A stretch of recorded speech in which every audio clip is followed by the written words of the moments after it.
know why this thing delays so much. It's so weird. Hey, everyone. Hello. Welcome to another round of Canje Plays. And we're back today with some more Lands of Evershade. We enjoyed it so much, we continued on to a lovely day 2 play, right? Yes. Yeah. So, there's a lot of stuff to go through in terms of what we want to cover before we get started. We got some really good feedback in the comments.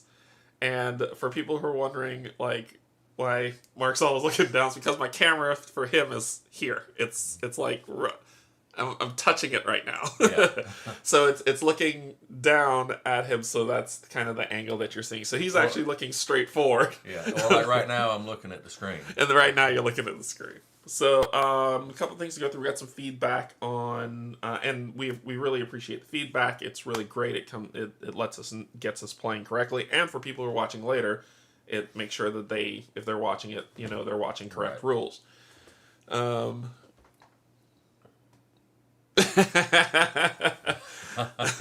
Great 300 reference, Steve. Great 300 reference. So basically, what we ran into was, one of the things someone pointed out, it still makes no sense to me. So yeah. I will pull up the rule book and we'll take a look at it as well. Before we begin, I just want to say thanks to my patrons, subscribers, and if you're neither, coming in and hang out, thank you and welcome as well. Let's get down the table and then let's talk about some of these things that we ran into that were the issue from yesterday.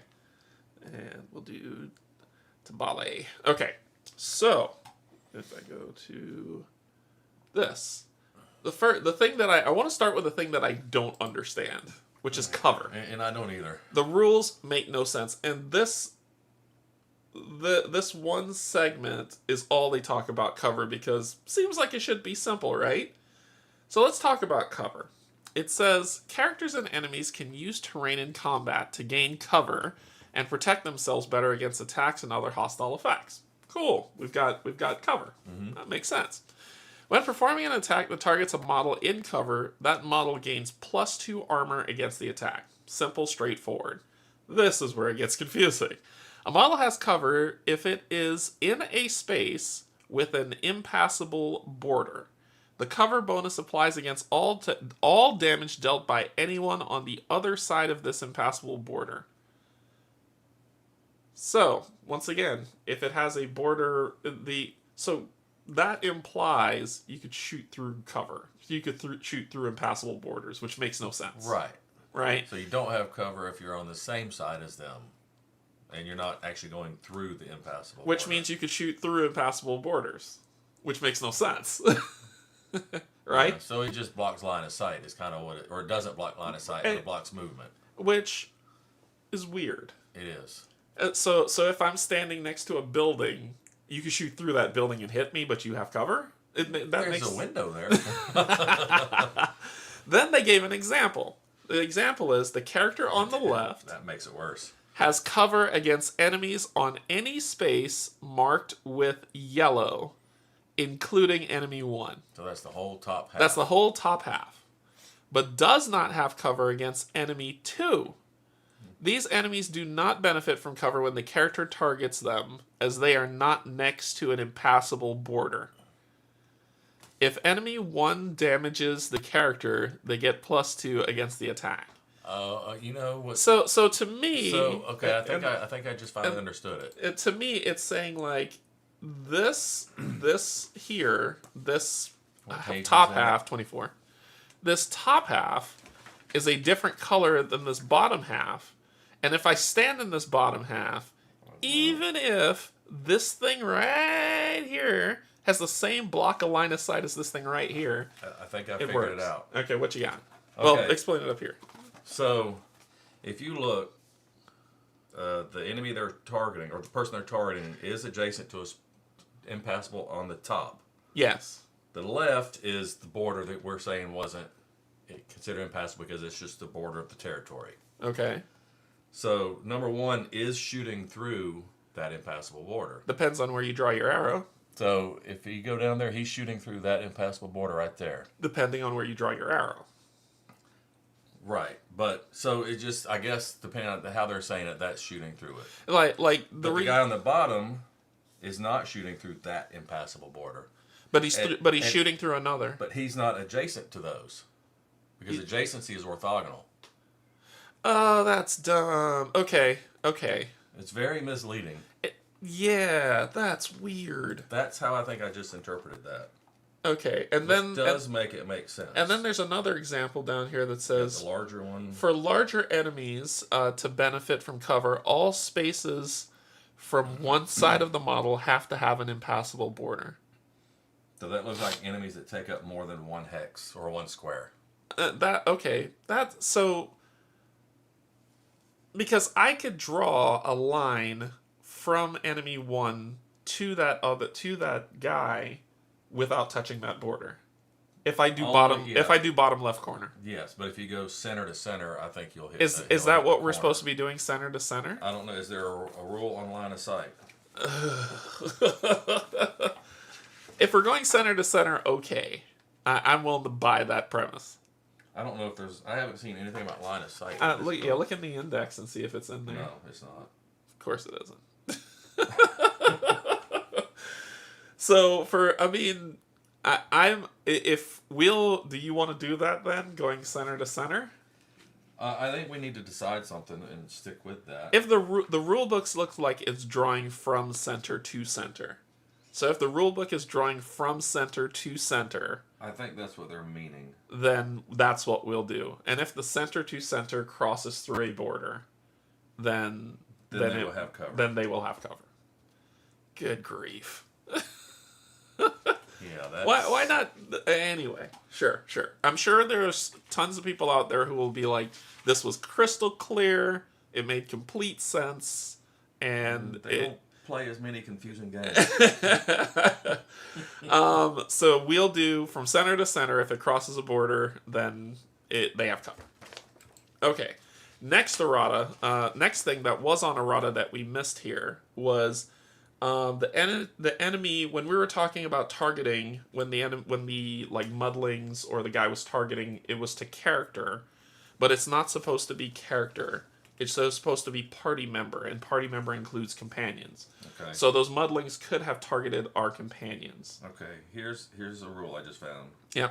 The game does not use the concept of line of sight. Great. It is assumed that all models see one another, with range being the most common restriction when determining if the action may or may not target something.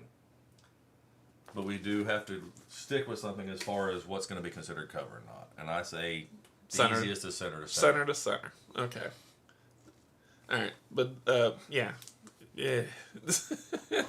Trying to simplify things. But yeah, so there was some errata on targeting. So our lovely little companions can be targeted going forward, right? Which means they will stay out of combat as much.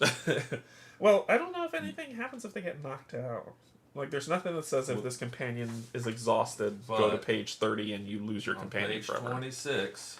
Oh, there's something on page 26? Okay. Companions cannot die during combat or exploration, but some choices while pursuing their story may lead to the companion leaving the party. Aw. Bastard. If that happens, the entry will instruct you on what to do and how to recruit a new companion. Okay. So, I don't guess they get knocked out. They don't necessarily die, but you can lose them. Okay. Good to know. The next thing was around, because there was 4 things. It was 4 things. What the terror actually means here. Yes, and that's the other one. When they roll for fate. And that's why I came here. That's the one. So whenever companions don't gain terror in this game, right? What they do is how much ever terror it says that they gain, that's how much damage they would take. Well, it's based on what's on their card. That's what I said. How much terror they would take. Yeah, like mine per terror, I lose 1 hit point. Right. Yours is per terror, you lose 0 hit points because you can't kill a book. You can't kill a terror book. Yeah. Line of sight rules in games like this always take me to the edge of my sanity. Yes, really. Yes. Yeah, definitely. So if how to kind of summarize this is if a companion gains 1 terror, you look at the terror on the card and you do what it says. Right. If a companion was to fail an attack roll, instead of gaining a fate, they gain 1 health. Right. And there's another one.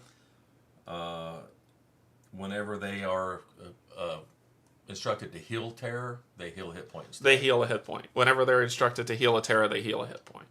So those were the ones that we had that we missed. Those And I do remember, as far as a different subject, their stats.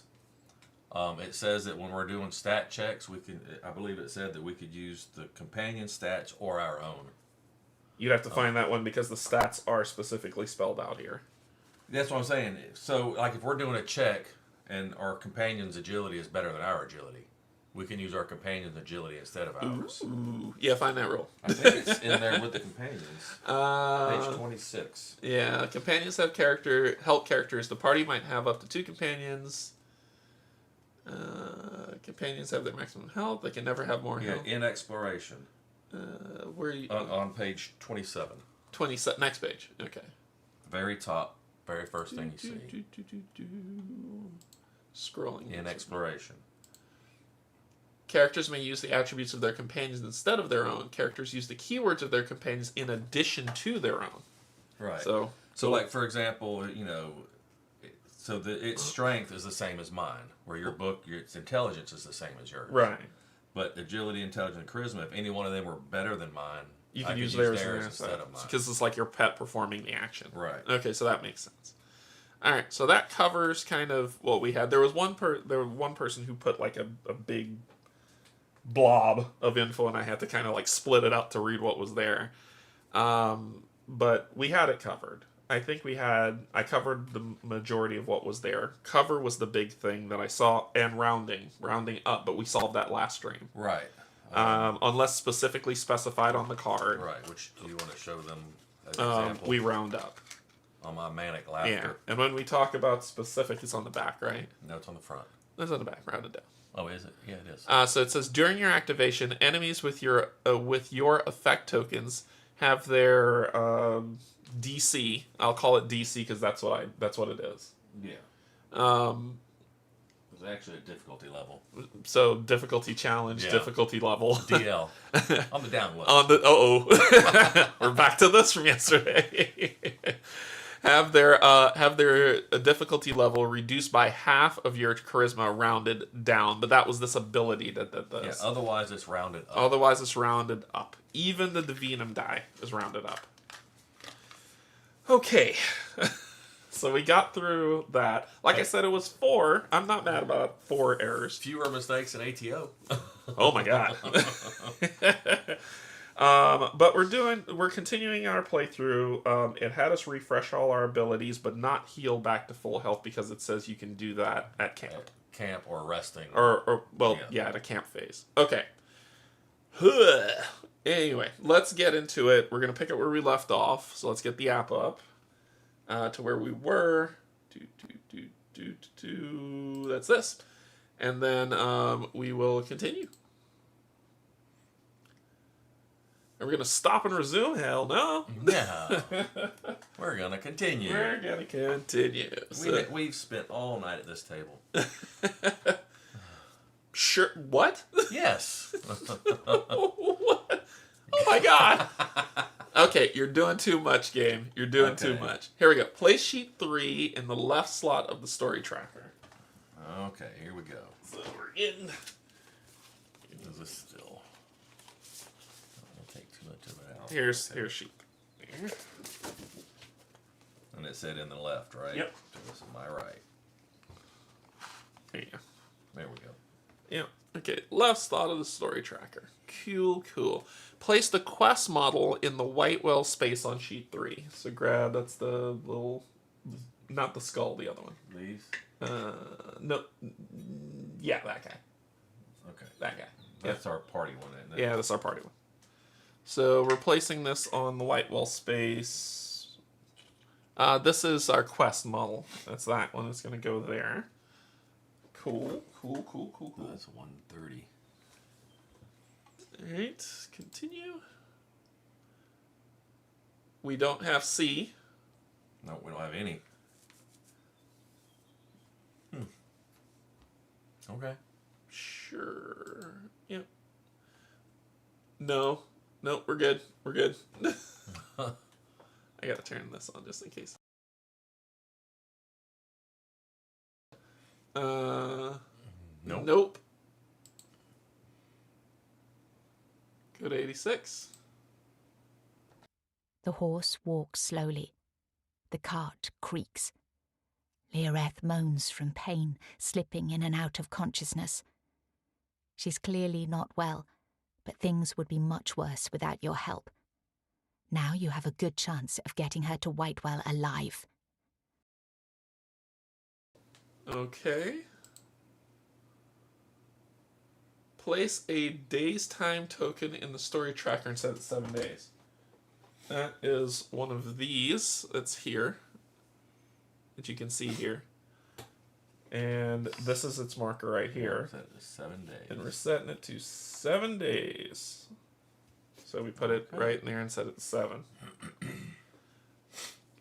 Tutorial. Various rules may ask you to progress or reduce a time token. Whenever you progress a time token, turn it clockwise in the same direction as the arrow on the story tracker. Whenever you reduce, counterclockwise. Sorry.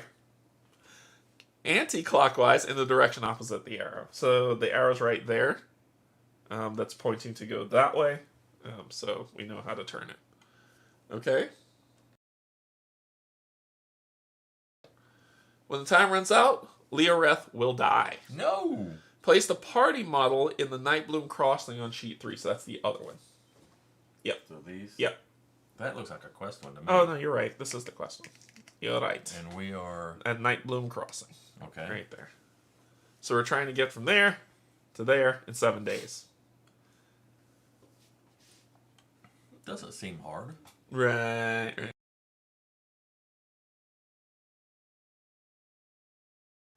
Nightbloom Crossing fades behind you. In the journey ahead, the distance is not the biggest part of the challenge. A horseman could reach Whitewell in less than 2 days if a straight stone road led there. Unfortunately, the dark wildlands offer no such conveniences. Instead, they conceal treacherous canyons, long-forgotten paths to nowhere, and dangerous creatures you must avoid. Exploring the areas you visit might reveal more convenient routes forward, and retracing your steps back to familiar ground will be quicker than forging ahead into the unknown. You know this land well enough to realize you could take 3 main directions. Heavy wagons often take a beaten path that leads almost straight to Whitewell. It goes past a lone hill known as Bear Peak, and the outlaws of this area are said to spot and attack travelers. That's why many caravans choose to wait for bigger company in the foothills under the peak. It's a good place to trade and exchange information. The more extended route winds through an old abandoned township and avoids Bear Peak by sticking to the river. Some use the river to float downstream, but you'd need to secure a boat for that. Finally, the third path follows the old road through the Bulgrim lands. They're not exactly friendly to travellers, and outlaws visit the old road occasionally as well. However, you've heard legends about the holy place of Luada somewhere off this trail, though they say only her followers can find it. If there's no marker in your space and you have the Black Ridge Lookout Origin token, place a marker in the space. The Lakeside Village and Bulgrim spaces. We don't have any. We don't have any of that. No. If there's no marker in your space, place one here. So what marker do we place? I believe it's the red. So, yeah, there are red ones that says it's universal markers or tokens. Which are the red ones, right? Yes, red squares. That's saying that we visited. So basically, let's kind of read through this. So this says sheet actions. Go to the entry listed in your space. Rest. Progress the time token by 1. If the time token is set to end, go to 128. Otherwise, go to 125. This will end your day. We have a travel action that we can do. Move the party model to any connected space. Then, if there is a danger model in this space, go to 144. That's the one with the skull. If there is a marker in the space, choose again. If there's no marker in this space, progress the time track by 1. If the time token is now set to end, go to 128, or go to 125. So basically, It's one space a day. It's one space that doesn't have a marker a day. Because if you notice, it says if there's a marker in the space, choose again. So there's nothing for you to read, to do, or things like that. We're trying to progress ourselves. 4, 5, 6. All right. 4, 5, 6. 1, 2, 3, 4. This is the way you'll arrive along the old road. This is the way that says Luada's stuff. Yeah. 1, 2, 3, 4, 5, 6. And we need 1 day to rest. And we need a day to rest. The 4 path that you talked about, which was 1, 2. But you can go 1. Oh no, that's impassable. Right, that's impassable. So I don't know how you got to 4. 1, and then look right here. 1, 2. Okay. Because that's Oh, you could do the crossroads. either one. Okay. 1, 2, 3, 4. We could do that. 1, 2, 3, 4, 5. And we have 7 days, which we need 1 to rest, like you said. So do you want to... What are you thinking? And Well, we're probably need to go as quick as we can because we don't want her to die. But we will miss out on... We could miss out on some stuff. We don't want to miss out on anything for sure. I know... So a little bit of hindsight for me playing the prototype. I know a way that can help us. But getting there depends on how well we do. So it depends on what you want to do. This is why I'm not trying to spoil it for you, because I know which way I would go because I went that way in the prototype and I figured something out. Well, you are a priest. And I'm sure you want to go after that. Well, but I'm not a priest of Luada. I am a priest of Omu. Yeah, but we all follow. We're protected by Luada. Yeah. The thing is, here, this mountain pass has darkness. That made me a little nervous where it was like there's this darkness keyword. Yeah. That means something bad might happen. We could get attacked around this area. Let's go the northern route. All right. So 1, 2, 3. Yeah, and I'm half Bulgrim, so I'm sure 4, 5, they are not 6, going to be welcoming 4, to 5, me. 6. So you want to go go 1, 2, 3, and then we'll make another decision here, Okay. and then that'll also help us. Okay. So you want to go this way? Sure. Okay. So we'll move here. Or do we want to rest first? I don't know. I would rather be at more than 1 health before we. It's crazy talk. That's crazy talk. You can live. Pah. Okay. Let's go. Yeah. All right. And because the reason why I say tough. that's I'm because a barbarian. and I can help you if you go down, right? I only have 2 injuries. Oh no, you're gonna die. Let's move. We'll rest, and then we'll go from there. Okay. That makes sense? Yeah. Okay. So we travel. Move the party to any connected space. Then, if there's a danger model in that space, there is not. If there's a marker in this space, there is not. If there's no marker in this space, progress the time track by 1. So we go to 6. If the time token is now set to end, don't do it. And then we go to so we progress the time tracker by 1. Yeah. So now we can explore, rest, or travel. And to explore, we read 175. Okay. All right. So do we want to rest or do we want to explore? And I think you were wanting to do this before we rested, right? Is that what you were talking about? Yeah. Okay, so let's explore then. Okay. 175. So 175. Okay. Ooh. Oh, That was not on what we read. Bear Park. Bear Peak. Peak. They represent outlaws. The travel action printed on this sheet does not end the day if you travel to a space with a marker. Use this to explore and find more ways to navigate the area quickly. You should also note that traveling to spaces without a marker ends the day and leads to the camp phase. You may also trigger the camp phase using the rest action. So Okay, so we're getting ready to do a camp phase. right. So it says perform an action from sheet 3, which we did. And so we performed an action from sheet 3. But now we do the camp phase. Because it says it leads to end of day. Maybe the explorer might do it?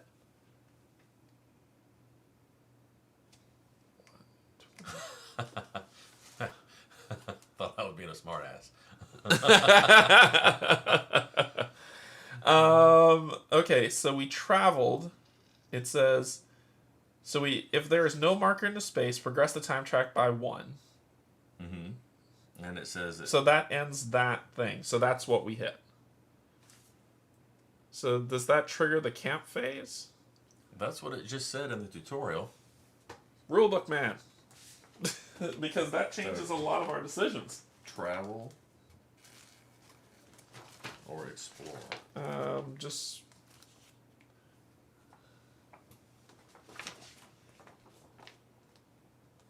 travel. Exploration, entries in storybook and navigation. No, travel. It's travel. Support, secret sheets, spaces, borders. It said it could lead to a camp phase, right? Hit back. The travel action printed on the sheet does not end the day. If you travel to a space with a marker, use this to explore and find more ways to navigate the area quickly. You should also note that traveling to spaces without a marker ends the day and leads to the camp phase. Yeah, so we just ended the day. So we ended the day. And now we need to do the camp phase. Yeah. The camp is on page 19.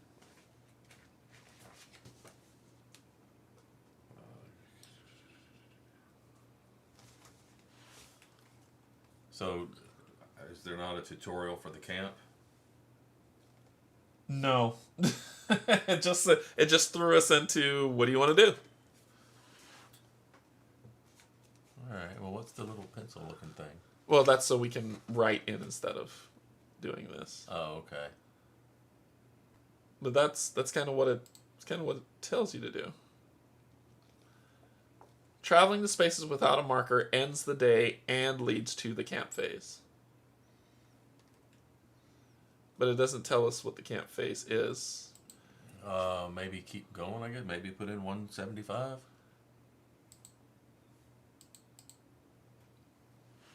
Okay. And if not, then we'll do it afterwards, I guess. Yeah. You're now among the crumbling remains of Yarmdale. The only sounds that fill the air are the creaks of old wooden houses in the wind and the low murmur of a stream that flanks the ruins from the north.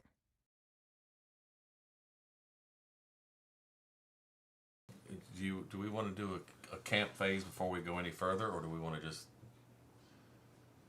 remember that, okay, when we travel, we go to the camp phase next? Let me see the robot.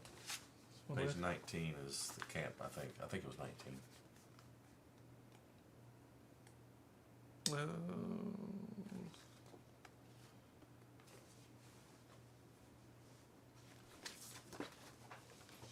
Okay. Spaces. A sheet may contain 2 types of spaces: grid or large spaces, dangerous spaces, trigger other icons, borders, impassable terrain, special blocks, markers, quest models. So characters rest on a camp sheet, a special type of secret sheet with holders for camp cards. Each slot in the camp sheet. Whenever the game asks you to resolve a camp phase, place the camp sheet in the available space of the story track and follow the procedure listed on the sheet. What about travel? Yeah, I didn't see nothing about travel in the rule book. I'll check the errata in a second. Fun stuff. Do we get to equip all of our stuff now, by the way? Nope. Until it says so. You will be stymied. I feel a little naked here. Nothing but a club. Enemies, because it didn't tell us that we get our stuff. Yeah.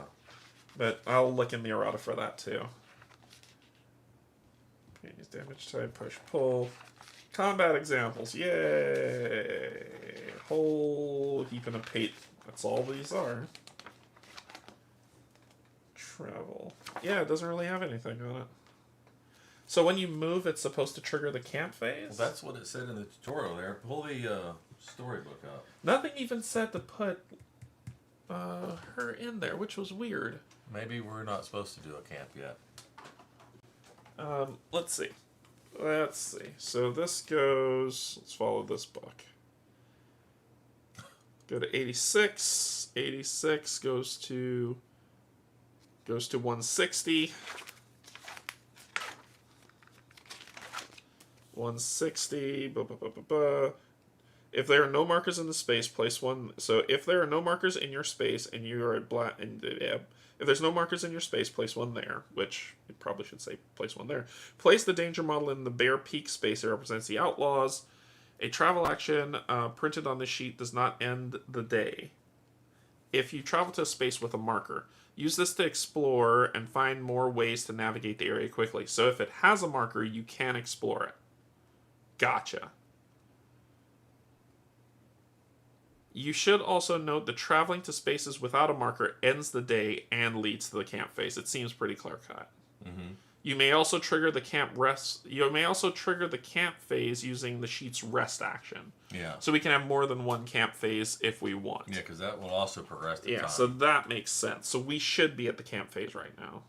Perform an action from sheet 3. Our action was to travel, which we moved here. That was our action, which triggered the camp phase. The camp phase then... So I'll bet if we would have rested there... There was no point in resting there. It would have been a waste of an action. It says... that's an action that we can use. But if it's not an end, you go to 125. This will end your day, which might be the tutorial for the camp phase. Let's see. To 125. Let's see.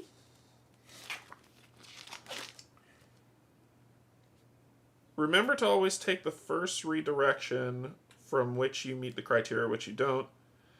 If there's no time token in the story tracker, go to 233. There isn't. No, there is the time tracker. There is a time token. Sorry. Another night on the road, a blessed time when you can forget about the light slowly eating its way through the disk of Luada. If there's a danger model on your sheet, roll a d8 and check. If there's a danger model in your space, go to 144. Place the camp sheet in your story tracker and resolve the camp phase. And then take your next action. So you're out. So we shouldn't have done the read piece. So this marks and then go to 125, which would have triggered this. We read it wrong. That's all. We read it wrong. So the camp phase says, follow these steps. Each character with an advancement token in their pouch may advance. And we do. And we have one advancement token. I think I do. You should. Yep, there it is. We may advance. So let's take a look at our sheets. So this is the advancement health card. If I put it in slot 1, I gain Hand of Retribution or the Shield of Omu. We did not flip over to AB yet. So we can't do the backside I yet. do not believe so. But let's... Rulebook man. Alright, so what are we looking Advancement. at? Advancement. Bombardment. So advancement. To see if we can switch to this. Because if we put... This is the AB side. And says if we choose to go A or we choose to go B. That's what I'm thinking. And what we're talking about when we're talking about switching to AB is that I'm an Omu priest, but when I get this, I get to choose if I want to go support magic or scholarship, and so we get to choose which path we want to go to, but we haven't gotten to that yet. We're just this right now. Is our profession. So my understanding is this is all we have this is all we have for primary until we get the option to choose A or B. Yeah, so it says Louder. during the camp, the characters will have an opportunity to advance if they have any advancement tokens in their pouch. The rules for advancements and contents of each advancement tree can be found in the player's handbook. Yeah.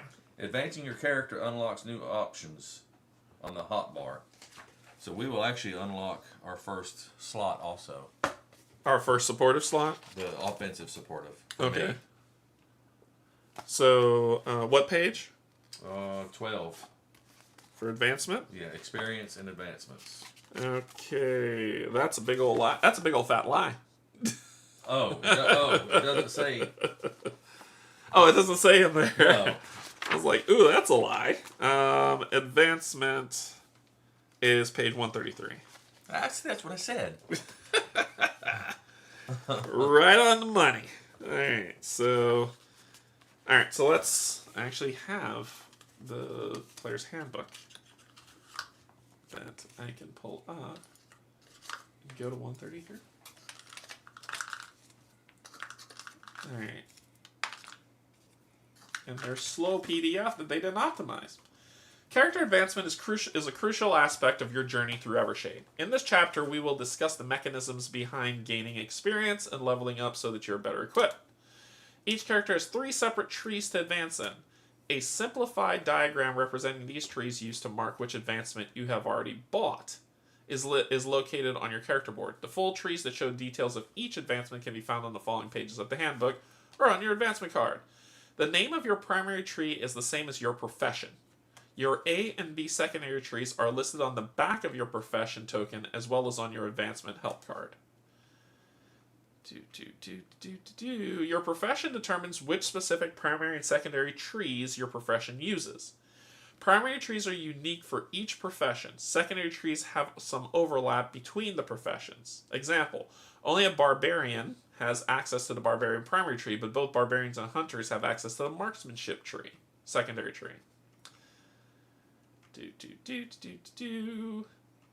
Gaining an advancement. Whenever the marker in your experience track reaches the top empty space of your advancement, take the marker, put it in your pouch, and place the marker in the bottom slot of the experience track. During the next camp phase, the camp sheet will ask you to assign all advancement tokens in your pouch. When that happens, move the advancement token to a chosen slot in the primary or secondary advancement tree on your board. That is the first numbered 1 slot of the tree or is connected to a filled slot of the tree. Some advancements only unlock after you've gathered enough other advancements. For example, the lock 5 means you need 5 assigned advancements across all trees to gain this advancement. Apply the specific rules of your chosen advancement found on the following pages. Increasing attributes, divinum, and mobility. When you increase any of your attributes, your mobility or upgrade your divinum, replace its token with the corresponding one that matches, which makes sense. If for any reason, I just skipped through this because it makes sense. Yeah. If for any reason you are asked to raise your attribute, mobility, or divinum beyond the maximum value, ignore that effect. Gaining skills. Some advancements will provide you with new skills that increase the number of your useful keywords. Add any gained skill to the appropriate slot of the character board. Cool.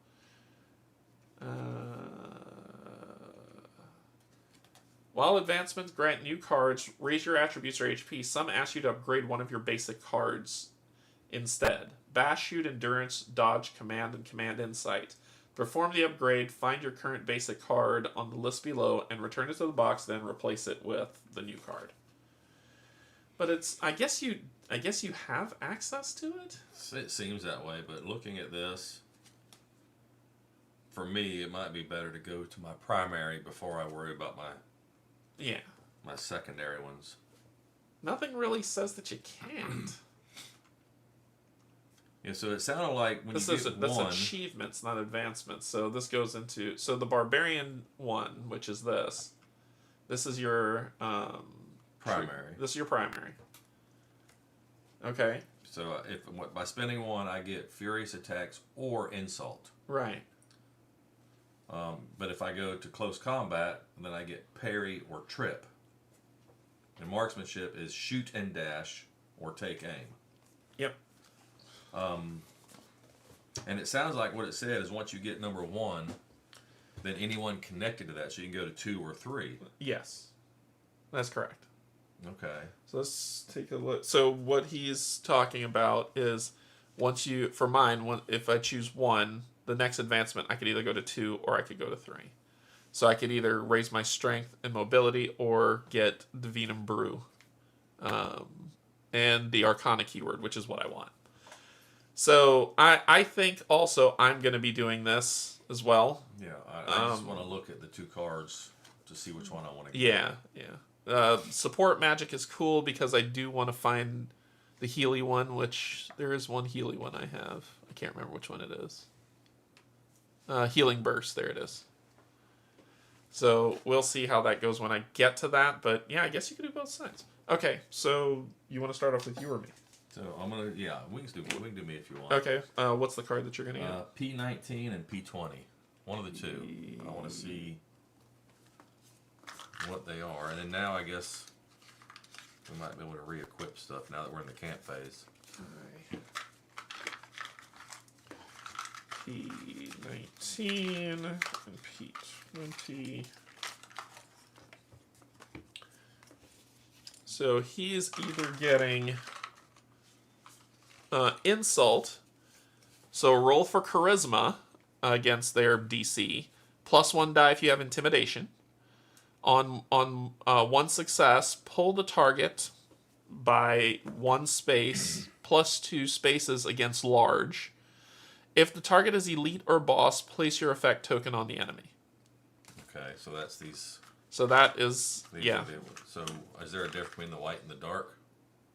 One's good, one's bad, I assume. I don't Okay. know. Furious attacks.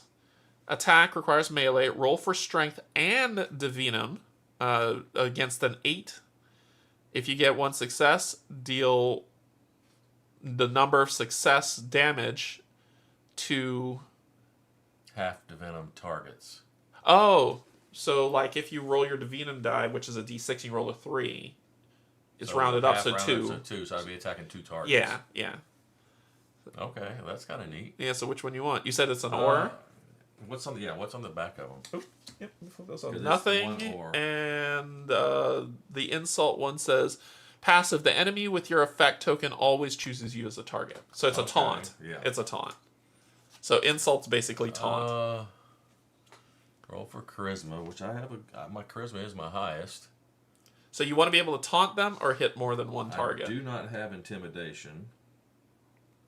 It is, I believe, it is a keyword I get at close combat level 2. But you'll have to power up to that to get it. Well, let's go furious attacks. You want the multi-attack? Okay. Yeah, I think that might come in handy. And now that also did unlock this slot here. Yes, because you have 1. So you have a new one that you can fill in. For me, I'm going to go with... Oop, not that one. Nope, not that one. That one. I'm going to go with my advancement as well. Because I'm going to look at Hand of Retribution or Shield of Omu. So P49... P49 and P50. So P49 and P50. And hit the right button this time. So I have Shield of Ugh. Ugh, gross. You the one that wanted to go with the low strength. Yeah, I probably don't need to take these. It's a Hand of Retribution. So it's roll for strength or intellect. Right. +1 die for Arcana, Lore, or Clergy. I have Lore. +1 die against Fiendish, -1 with Armor. Deal the amount of success damage. Add 3 damage if the DC. If the DC is 6 or less, or 5 damage if the DC is 2. My int is 2. I'm a charisma based class fighter. So that, if I'm gonna be a caster, I gotta boost intellect. So Hand of Retribution is better for you than Shield of Omu. Because it's just strength. At those. Now, seeing those, yeah, do the you shield. want to look at the other ones to see Yeah, maybe you want to yeah. Let me see if I'll look at the other ones. The support magic is Ritual of Haste or Protective Gesture. So I have to think about these. So Ritual of Haste S. Oh, see, no. you have to think about yours. Me barbarian, me kid. And S10. So SO9 and S10 for the other ones. I need to find the charisma-based things. Intelligence. And agility. Which So Ritual Haste. both of those are the same. So roll for intellect and divinum on a 9. Jeez. +1, I have lore. I don't have alchemy. So you have +1. On a success, add half the divinum value white tokens to the initiative bag, or move 2 targets by the full divinum +2. Morning. Then the next one, protective gestures. Roll for agility and divinum 9. +1 for artistry. Nope. +1 for sleight. Nope. See, that's the rogue one. Each target. Yeah, this is more of a rogue one. So ritual of haste on that one for you. And then the final one is, let's see, the last, which is S29 and S30. This might be the one I have to go with.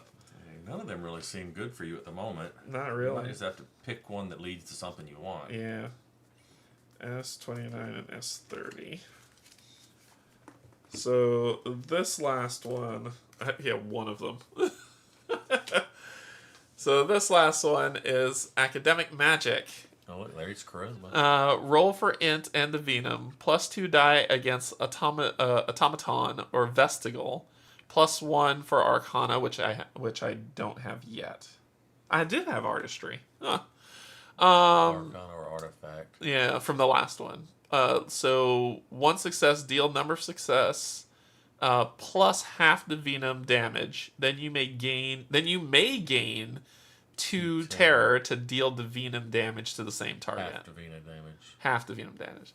Cognitive enhancement. Roll for charisma 8. +1 die for charm or leadership. Neither one of those. Target gains Attribute boons. Max 3 boons of their highest attribute. I can help you. Not at the moment. Well, I can help you get rid of that, because instead of because that would get rid of the because terror, if I roll a bunch of successes, I can help get rid of your terror. Yeah. Like if I roll 3 successes, if you were to gain a boon, you just remove the 2 and gain the 3rd. Okay. So it could work. Damn it. So that's the most useful right now. That one, or from the first group, there was the one. Not the shield, but the other one.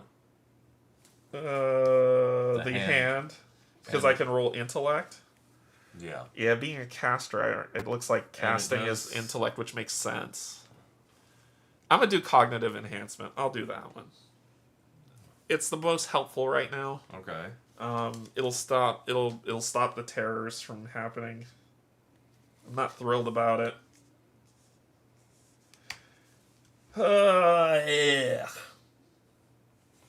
Let's see. I think if I was playing that, I would have gone with the Hand of Retribution.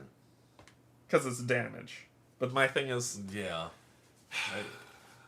Yeah, hey Cassie. My thing is more, I want it to be more... I'm a caster, so I can't go to that stuff. Well, that's offensive casting. Yeah. And I might end up just being a freaking blue mage. I'm going to go with cognitive enhancement. Okay. I'm going to go with cognitive enhancement. So this will go into scholarship 1, which will then say... Then you have 2 or 3 open after that. Which I can increase my intellect, which is what I want to do, and then I could probably, with 3, and then I could probably branch into something a little bit more blasty. Yeah, okay. So... Well, we'll see where it goes. Charisma will be my primary stat. Intellect will be my secondary stat. Can you see the shock on his face? Mr. Blanc. So that also unlocks that offensive one as well. Okay. All that that was just part 1 of the camp phase. Party members heal all HP. Yay! All party members refresh their cards. Each character may re-equip. All right. So this is what I got. So I am putting all my stuff back in. So get everything. Yes, I'm putting my clothes back on, Matthew. I'm putting my clothes back on. I got an attack, and I got another attack. Alright, so I'm going to throw these back in here. And the shoot is going back. Right. Shooting is for cowards. So I got my shoes. I got my books. Yep, I got my belt and my glow juice. Glow juice. Alright, so Bash is staying out. These are coming in. Yeah, so this will go here. So I got all my stuff. Bash is going back in the bag. And I need to put all these back. A second. You may build a new camp structure once per camp phase. Go to P501. You may upgrade an existing camp structure once per camp phase. Go to P502. You may recruit a companion once per camp phase. Go to P503. So I think we have to have the ability to do that. Yeah, but What's bugging me is I feel like we're still missing something.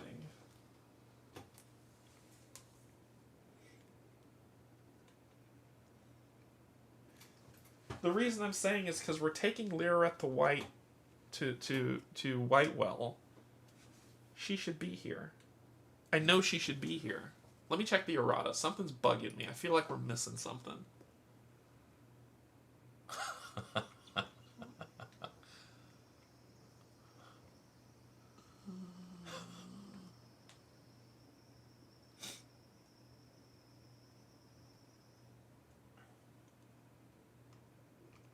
She should be here.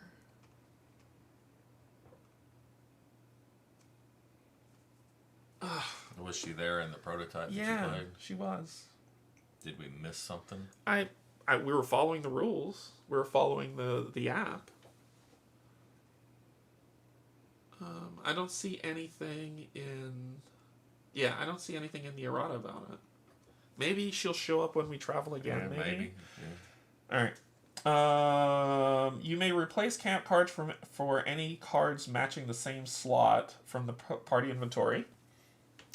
Players place each character on a camp card in any order, restrictions in the top right corner of the card map. In any order, each character resolves one action from the camp card they are placed on. Only characters on the same camp cards may support each other's roles. If the card contains a choice, only characters on that card may choose. Discard all models and markers from this sheet, return it to the box, and continue the game. So we each get to take an action on this card. Yeah, so basically all we can do is study or train. This is weirding me out. I followed in the book what it said.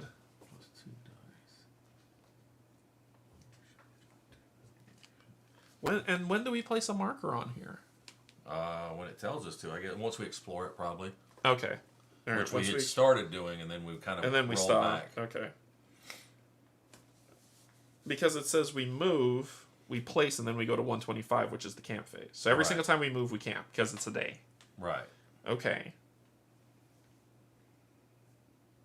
Okay. Yeah, see, he says she should definitely already be in the camp, and that's the thing that's weird. I'm not seeing it where we are. Here, I feel like we missed something horrible here.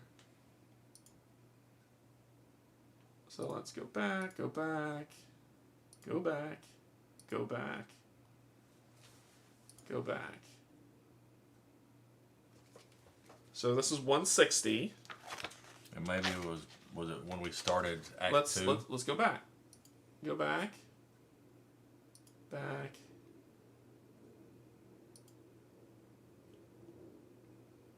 This is 160. Go back. 86. Place the party marker, So party model. But that's at Night Bloom Crossing. Yeah, Go okay. to... That's the story. The horse walks slowly. The cart creeps. Now we're at 94. But we don't have A and B. And the one before that was C. We don't have C. Yeah, place sheet 3 in the left slot of the white... Oh, well, so I'll go back to where it says, like, if you want to continue. Remember this? Yeah, because we made the decision of whether we want Yeah, to this take here. her. Continue, go to 94. So keep going back. Well, this is where we are. This is the end of the chapter. So this is the part where it says, do you want to continue or do you want to stop and save at the end of the chapter? So we continue. So we said that we continued. It said to continue. Place sheet 3. Place the quest model in the Whitewell space of sheet 3, which we did. Our current state is empty. We don't have a block on there to go to. Our current state is blank. We don't have a block on there to go to. We caught the guy immediately, so there was nothing to add story to. Yeah, it might be from the first time you set up the camp. This is the first time we set up the camp. Yeah.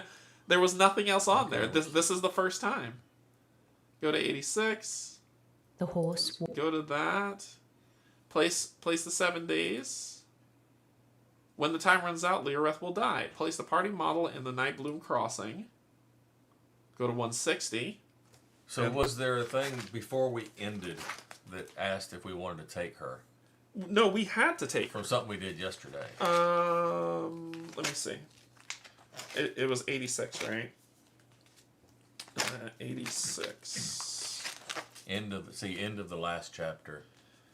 Discard sheet 1 with all marker tokens and models. Each character gains 2 XP. I did a tutorial into it. Congratulations, you've...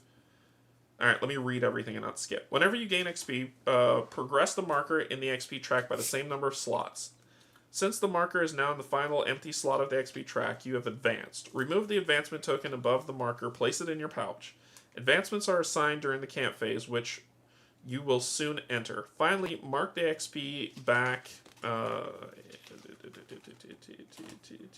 yeah, this is right. Finally, mark the XP back down to its lowest level. This way you know advancements. A player with the decision token passes it. Congratulations, you've completed Act 1 in Chapter 1 of the adventure. Depending on your decisions, Act 2 can take up to 1 to 3 hours. Before proceeding, ensure you have enough time and that none of the players are tired. If you want to continue, go to 94. So what was before 86? This was 85. 86 says the horse slowly walks along the road. But what's interesting... Okay. The part where you gain range, it went... So it tells you to do that. Then it says go to 94. 94 says place sheet 3. Mm-hmm. Place the quest token on Whitewell. We would go to 87... if we had C. A and B. We go to 88 if we had C. Okay. Go to 86. So it says go to 86. It says the horse walks lazily. Place the daytime. Set it to 7 days. Talking about progress. When the time runs out, Leoreth will die. Place the parking marker in Lightboom Crossing. Go to 160. Long... talk. If there are no markers in your space, place 1. Place the danger model in Bear Peak since it represents the outlaw. A tutorial tells us to take an action. We took the action for travel. We followed the action. Then we went to 125. So maybe it's where we gained the ring. So when we defeated him at the end of the combat. Let's go.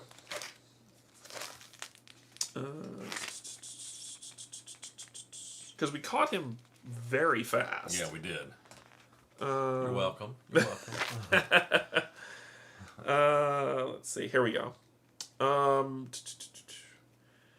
So gain the noble signet ring, which is what I have. Then return all activation tokens to the bag. Return all enemies. Return all models. Discard sheet 2. It has a tutorial space that just says what the starting combat you just played did not use some of the advanced rules. You'll be able to use them later.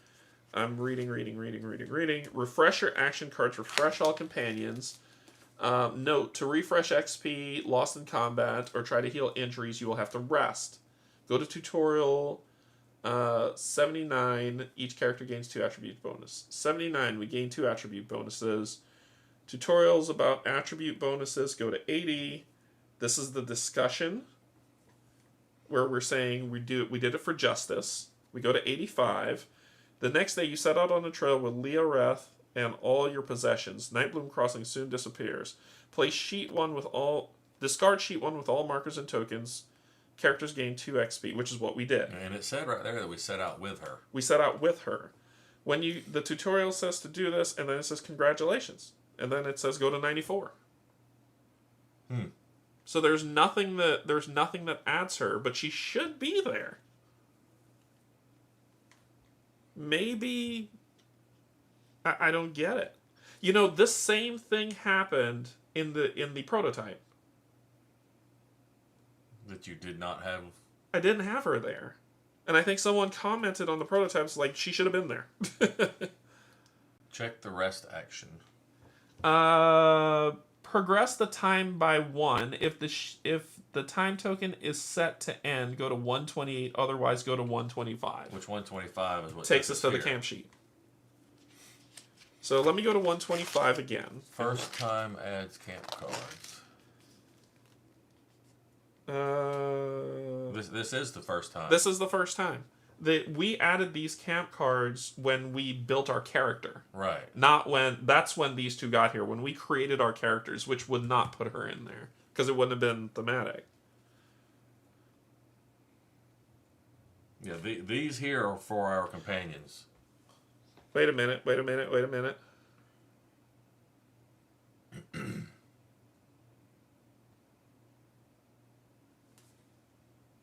Found it.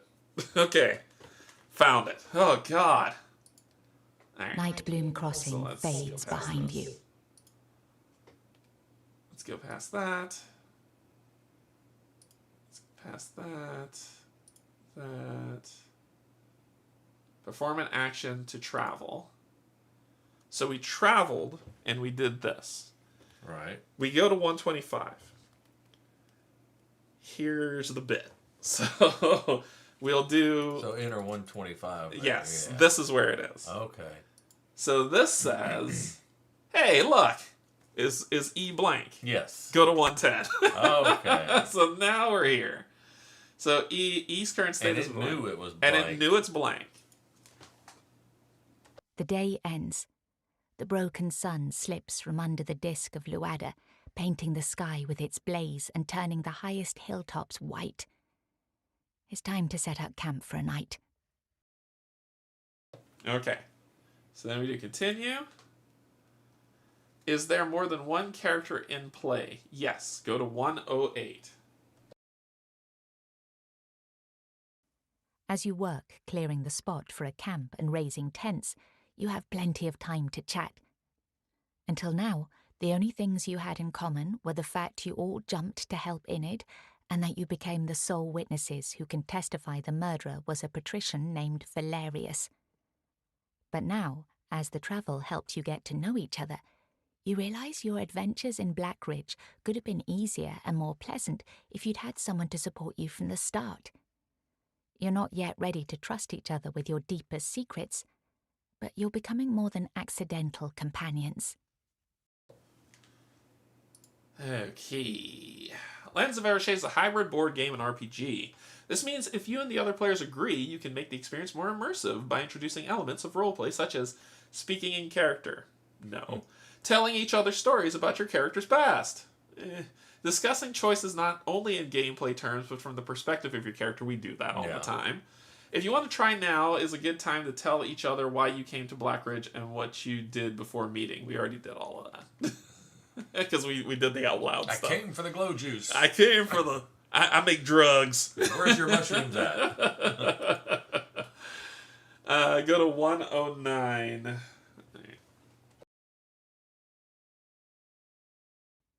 You unload your simple tent and the few tools you managed to secure in Nightbloom Crossing. Soon the campsite is ready, and it's up to you how to spend the last remaining hours of the day. Okie dokie. Let's do some stuff. Mark E in a story tracker. I'm going to give you these. It's the red ones. So we're going to use the red ones? Yep. And you're going to put the red one on E. Alright, E marked on the story track. Place the camp sheet in the right slot of the story track. Find the following camp cards and place them in the matching camp sheet. Ah, there we go. So I was like, what the hell, man? I kept wondering why there wasn't a tutorial for the camp. Yeah. To populate it, and now here we are. Yeah.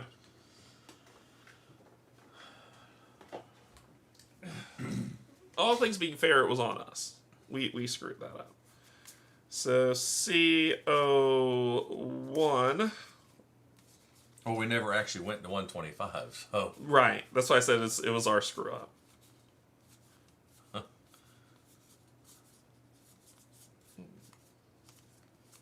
Come on. Where are you?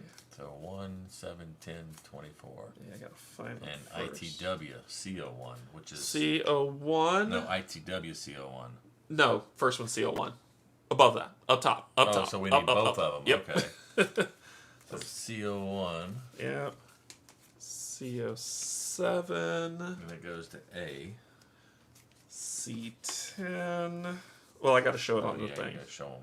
C10. C24.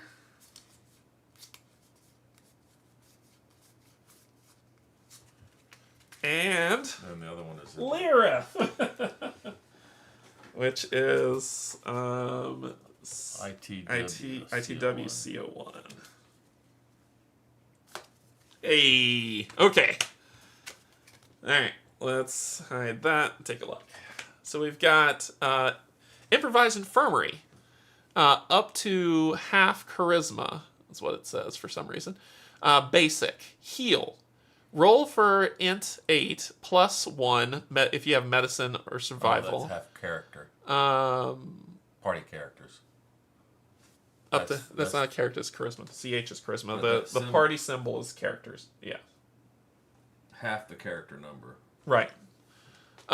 Chosen character discards 1 injury condition.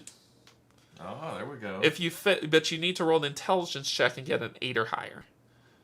Or if you fail, chosen character discards 1 injury conditions and gains a terror.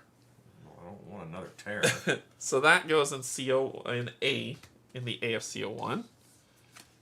We have CO7, simple shelter. Heal. So you could put how many? That's how much people can fit on there. CHS. Oh, gotcha. So up to number, so everybody can go in here.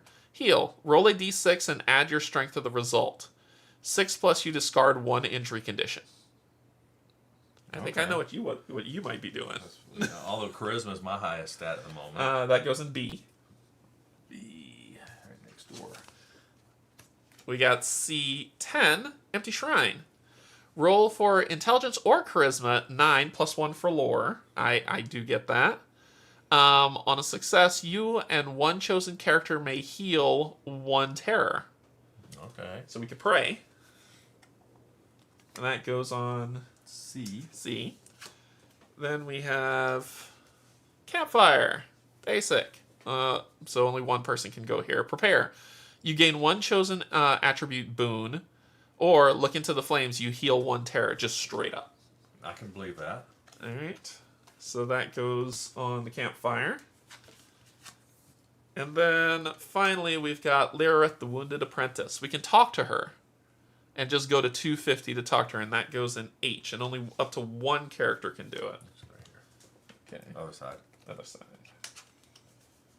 Alright. Hey, we got a camp. Huh. Alright. Our camp's no longer empty and I'm lonely. so happy. I was like, something's wrong. Well, when it's talking about we could go places, I'm like, we got nowhere to go Yeah. other than our companions. Our companions, yeah. Alright, so we'll go for the tutorial, go to 114. This tutorial will help you with your first camp phase and your first character advancement. To complete it, simply follow the steps below that matches the steps listed on the camp sheet itself. Each character with an advancement token in their pouches, since all characters have a token at this point, all characters advance to perform the advancement. Take the advancement token from your pouch, go to Chapter 9 of the player's handbook, and find pages describing your primary and 2 secondary trees. Read what the first slot of each of those trees grants. Insert the advancement token into the slot of one of the 3 advancement trees so we had access. Yeah. Resolve the rules for the slot you've chosen. I don't think so, Matthew. Refresh the action cards and heal the HP of every character. Most cards refresh after each encounter and on rest. Some have more specific refresh rules. However, in camp, you refresh all cards regardless of their requirements. Each character may move equipment tokens between their pouches and character boards, or exchange them with other characters. Each character may move cards between their hotbar and pouch. Characters can swap their companion cards for others stored behind the party inventory divider. Remember that some items also grant action cards. Discard the cards you can no longer use after trading the item, so that the players who take the items can take those cards from the card pool. Remember that the party should never have more than 2 active companion cards in total. Hint. Try to find a set of cards that have some synergies with the cards other characters use and play strengths and weaknesses of the party. That's why I chose my support card. 4 to 6. So this is going through the camp phase.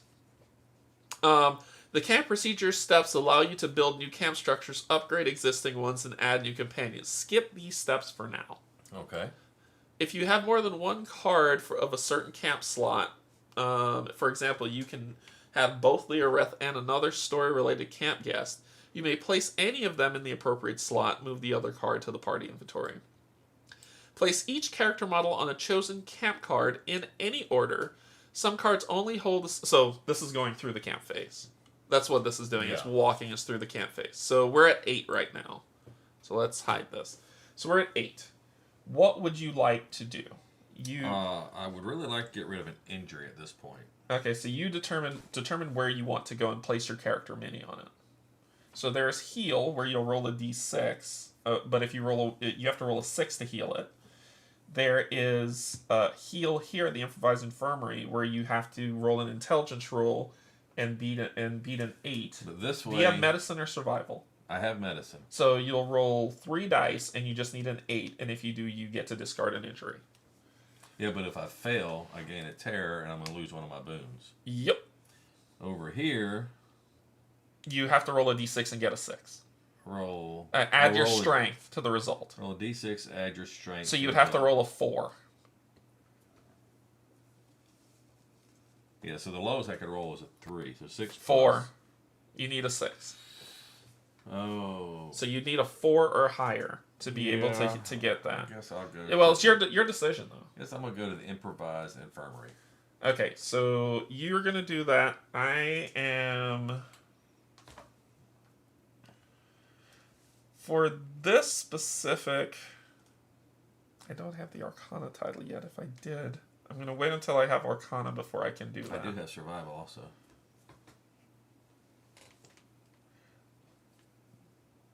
But you're only picking 1. Yeah, pick the one you have the most of. Yeah, I just noticed I had that also. I'm going to talk to Leorith. And then the next time I'm going to get rid of... I'm going to look into the flames. Okay. Okay. So then it says, in any order, resolve the actions of all camp cards with characters. Right. Only characters on the same card can support each other in rolls. If there is more than 1 action on their card, the character needs to pick one.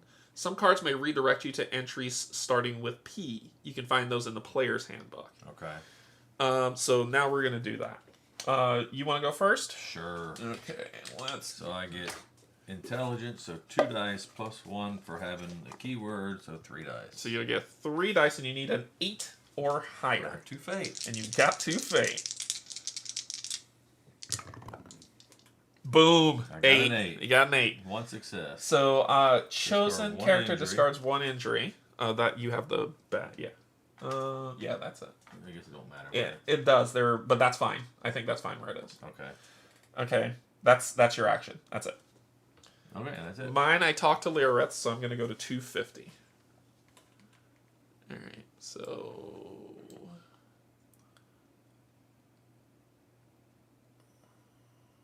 Yeah, after we finish this, then we're good.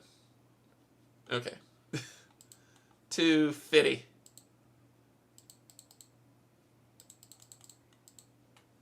Alright. You approach Leoreth. Wow. Check the number of days remaining on the time token and go to the appropriate. 6. So it's 5 plus days. Go to 251.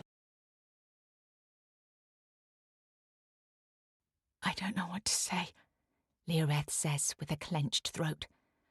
You're risking so much to bring me to Whitewell. I guess Enid was right about you all along. Please, my own wounds are beyond my skills, but let me help you while I still can.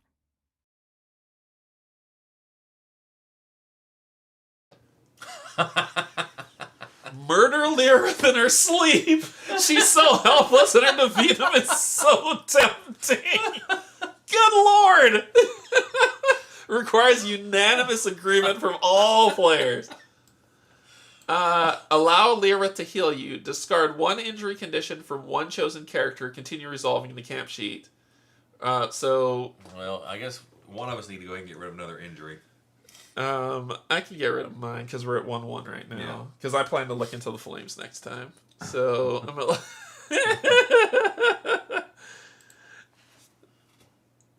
Allow Lyra to heal you. Murderer.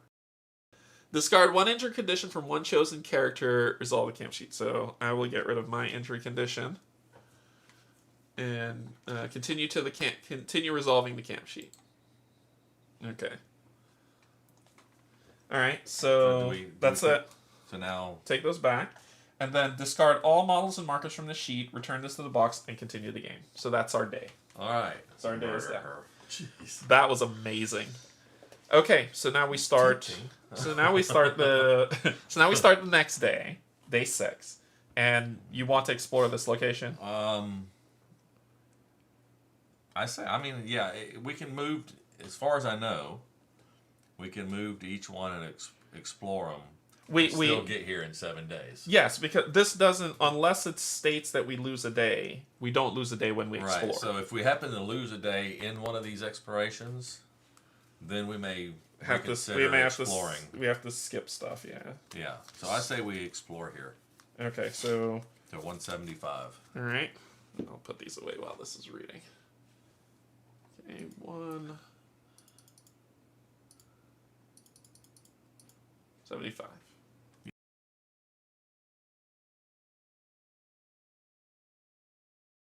You're now among the crumbling remains of Yarmdale. The only sounds that fill the air are the creaks of old wooden houses in the wind and the low murmur of a stream that flanks the ruins from the north.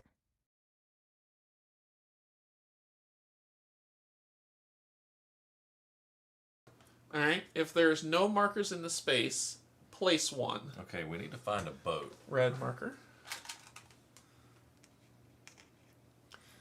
Then choose. Requires fewer than 2 markers in the space.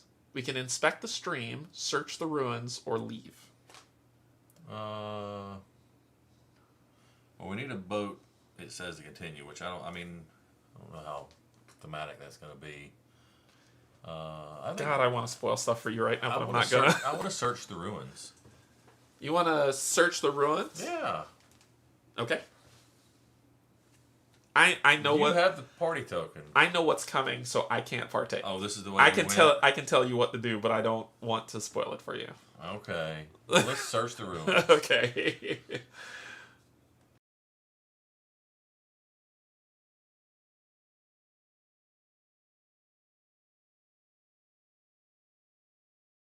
If there are 2 markers in the space, you will find nothing. There is not 2 markers. You're now among the crumbling remains of Yarmdale. The only sounds that fill the air are the creaks of old wooden houses in the wind and the low murmur of a stream that flanks the ruins from the north.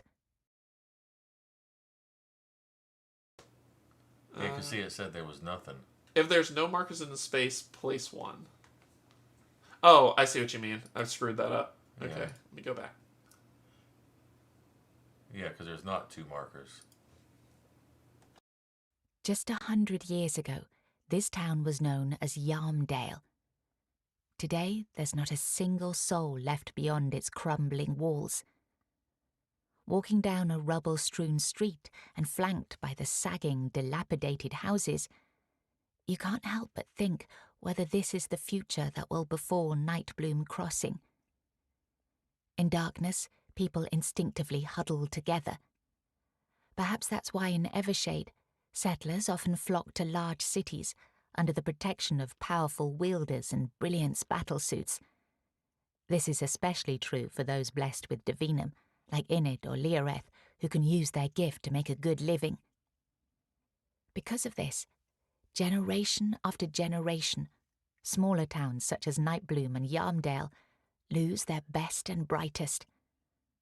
And then, one day, they're no longer strong enough to withstand the dangers of Evershade and collapse entirely, sending a wave of refugees to larger towns. Buried deep in these dark thoughts, you barely notice a small glint under the rubble. There are still some valuables left in Yarmdale's rotting corpse. Place 1 marker in the space. Gain 1 brill. Woohoo! You want to do... Yep. And then we go to 175. You're now among the crumbling remains of Yarmdale. The only sounds that fill the air are the creaks of old wooden houses in the wind and the low murmur of a stream that flanks the ruins from the north. All right, so So no, it's, requires fewer than 2 markers in the space for the stream. So we can't. It says requires fewer than 2 markers. We have 2 markers in the yeah. space. So I guess now we leave. And so now we can take our We should leave. have done the stream first if we wanted to do the stream. Should have. We leave. Leave. So we take another action on the sheet. So the action is to travel. Yeah. So I guess we're gonna go to the ruined mansion. Okay. All right. So we travel. It says if there's a danger model, there is not. If there's a marker in the space, choose again. If there are no markers in the space, progress the time by 1. And, go to and then we go to 125, which is the camp phase. So let's see if it'll give us the again. All right, there we go. So it should cut the tutorial out. Nothing in D. Nothing in D. Mark D in the story tracker. Okay.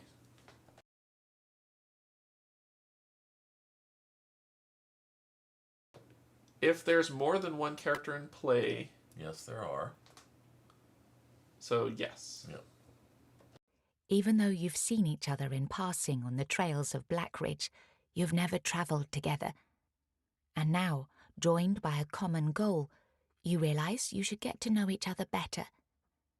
At the same time, you're not sure how much you want to say. After all, each of you harbours a secret, a memory of something left unfinished that weighs heavily on your life.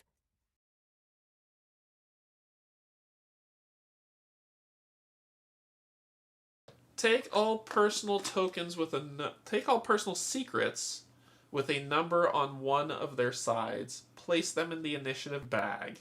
So all personal So secret tokens. Yep, I have them. Okay. So now we got personal secrets. Are these all? Yep, these are all them. Take all personal secret tokens with a number on one side. Starting with the holder of the decision token. I'm an idiot. Forgive me for my idiocy.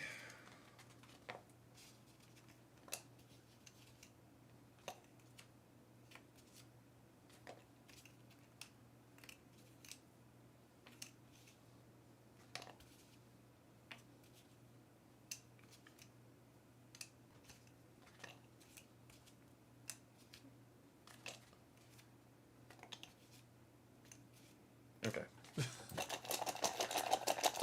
For each character, so place them in the initiative bag. For each character starting with the holder of the decision token, draw one at random. Draw one random personal secret. Place a drawn personal secret token keyword side up in the character slot of the character board. Once all characters have a personal secret token on their board, open the player's handbook on Chapter 10 Personal Secrets. Each player reads in secret the introduction of their character's secret. Do not read any additional paragraphs in the handbook.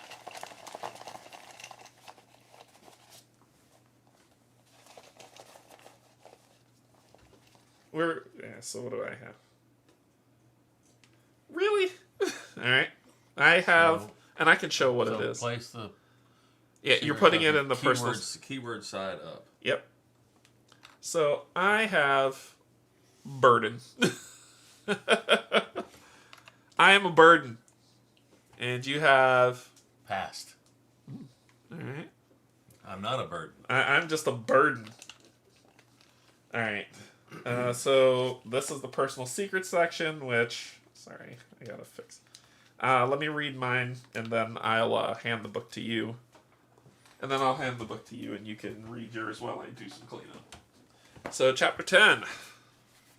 And hopefully this don't try to read it out loud. Yeah. This one's got to stay. Keep it secret. Keep it safe. So you're reading the chapter number. 147. So it's based on the number that's on the back. Yes. Right? Okay. Nice. Personal secrets.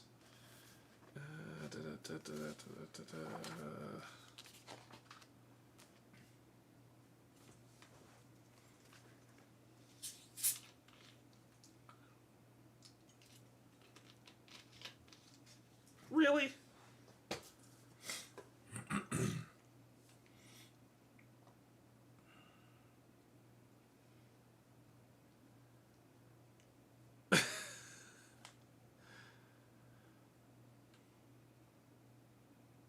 Uh-oh.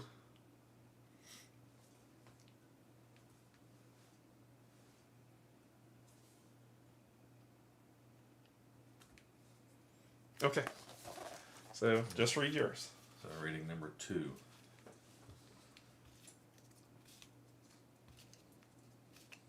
I'll do some cleanup here. Clean up these personal secrets.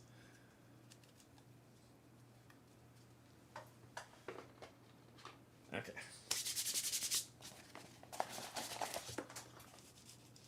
Let's put this over here. And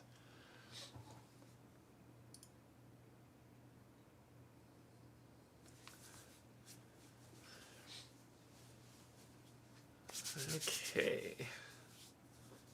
Oh, you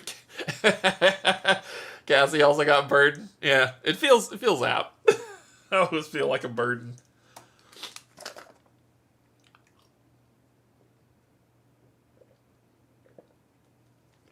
Awaken Realms knocked it out the park with this game, in my opinion. My group finished Into the Whitewell and really enjoyed it. Yeah, Jade, so far, I'm really liking this game a lot. I'm really, really liking this game a lot. Yeah? Okay, then. All right, cool. Don't even look at it. All right. Once all players have read the personal secrets information from their characters, go to 161. I have a past. The broken sun begins to sink below the horizon. The sky is red, marking the start of the witching hour.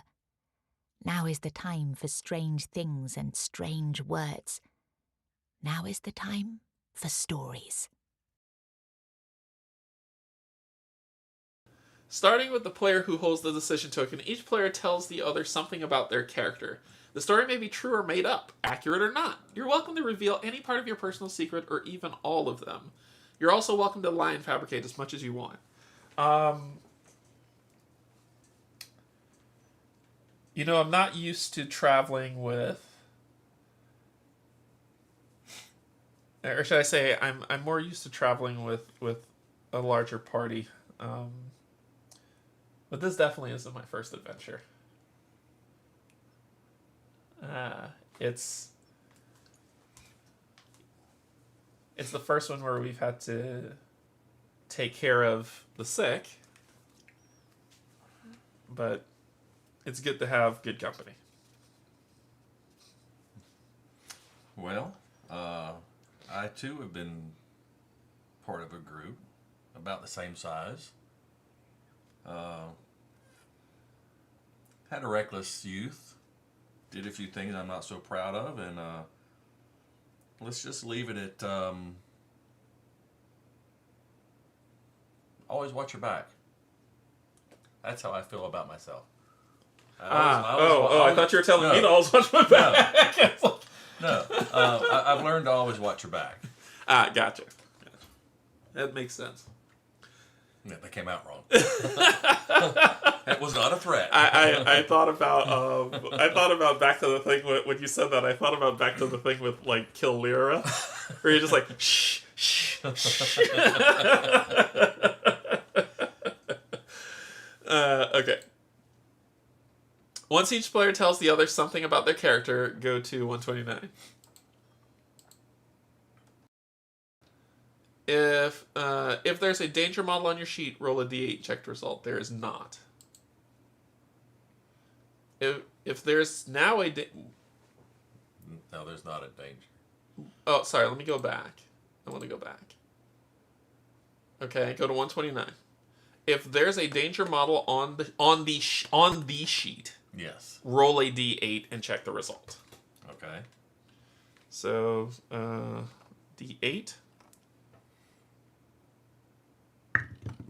4.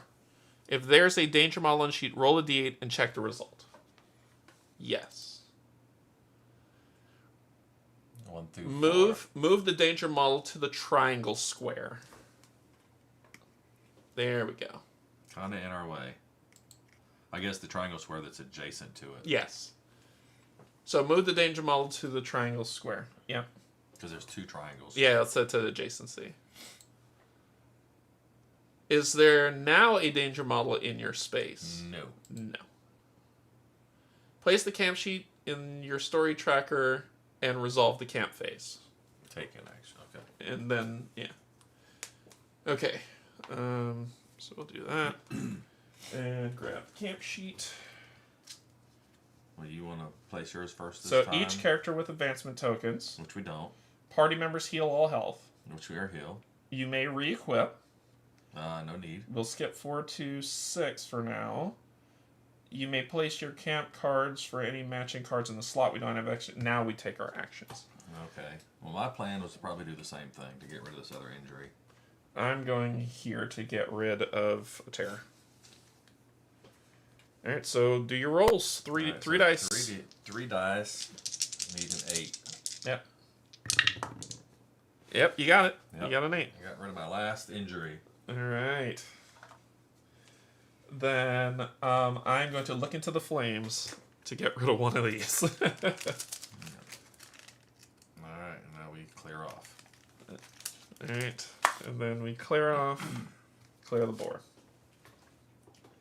Okay, then we start anew on the next. You want to investigate? Sure. Ruined Mansion, we might find some good loot. Alright. 185.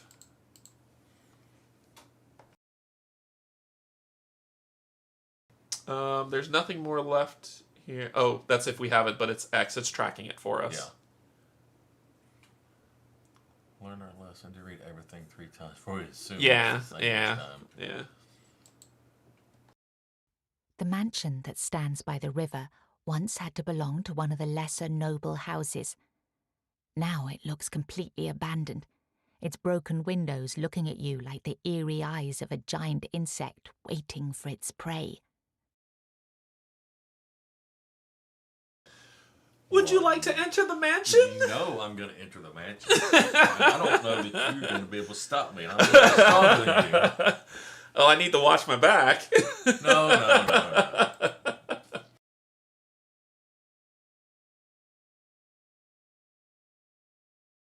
It's a strange place. You see no signs of a battle, fire, robbery, or any other event that could cause the inhabitants to disappear. Instead, everything looks as if they simply left and never returned. Then you notice something at the end of the main dining hall. The family crest vibrates and hums. Strange ripples flow through the air around it, making it almost unreadable. A vestigial.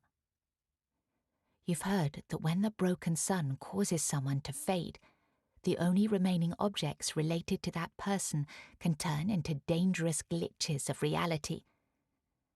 The fact the crest is now a vestigial suggests that most, or all, people of this family faded away in the sunlight.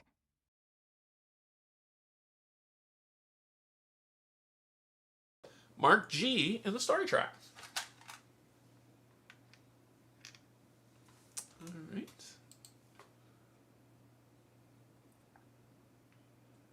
Take an action from sheet 3.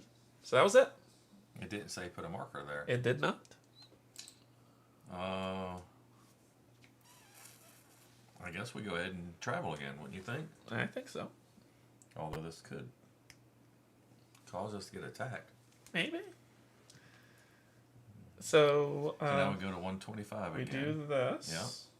We go to 125.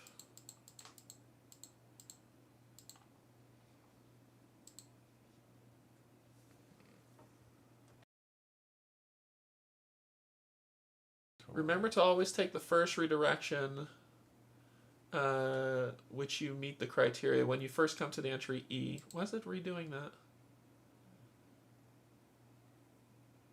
If there's no time token in the story track. There's not. There's a time token here. Oh, there is a time token. Okay, so there is.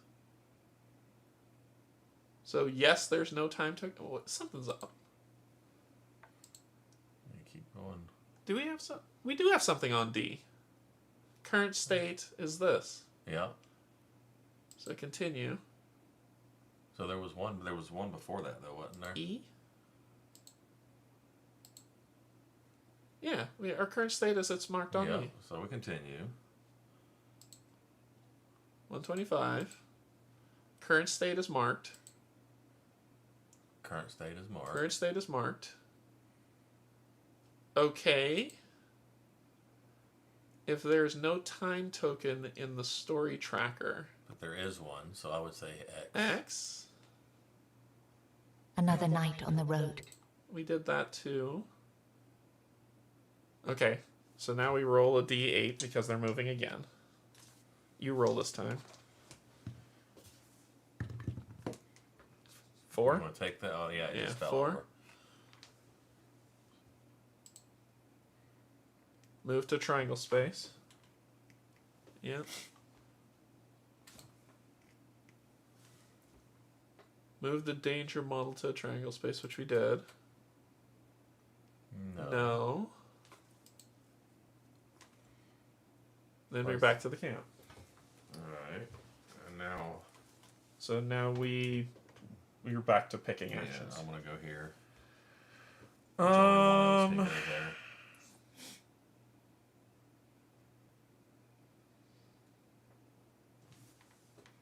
You and one chosen character can heal 1 terror. Intelligence or charisma. So if you go there, you can get rid of your last one and get rid of my last one. Unless there's something else you're wanting to do. I'm thinking of training my book.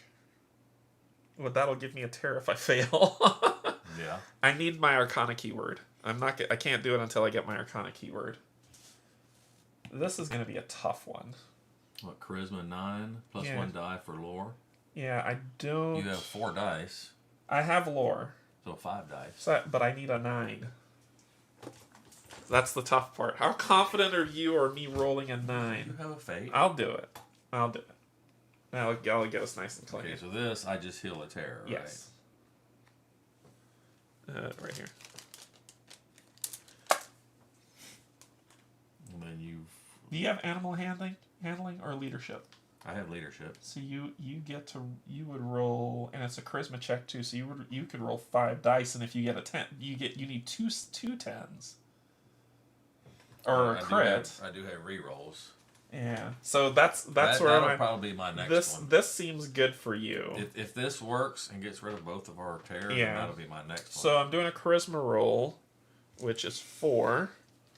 And I have lore, which will give me it's 5 dice. And I need 1 success. You need a 9. I got faith in you. Crit. There we go. And a fate. Yep, and a cocked die. And a 9. If you re-rolled it, then you might get another fate because it was cocked. But okay. Nah. I'll give So you 1 get fate. 1 fate. All right. And I got the double, so we both heal our terror off. Yeah, buddy. All right, now I feel much better. Woo! I'm not afraid. Now we're back to... Not that as barbarian was before. All right, then we take our stuff back, and we end the phase. And now we go to... Take an action on sheet 3. The upper Riverland? 220, right? Is it 220? Yeah, but did we already... We didn't do that one yet. Okay, so 220. Okay. You ready? Yeah. All right.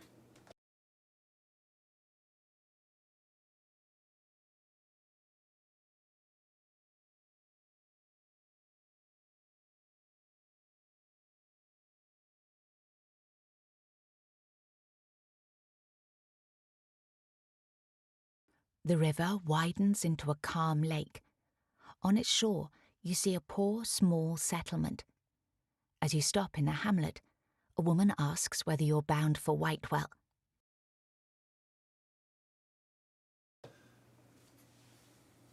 Well, I mean, we are, but do we want to tell her? I would. Have you made it to this point, so you know one way or the other? Yes. I have no reason to hide where I'm going. Okay.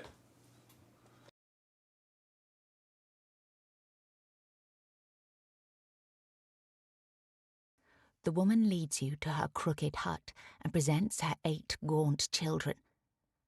Among them is a 6-year-old girl named Ilse. The woman tells you Ilse is still too young for hard work in the village, yet old enough to fend for herself. And since she can't feed all of them, she decided to send Ilse to Whitewell, where she could beg for money or feed herself in a temple kitchen. She asks if you could take Ilse to the city and promises the girl is well behaved and won't be a bother.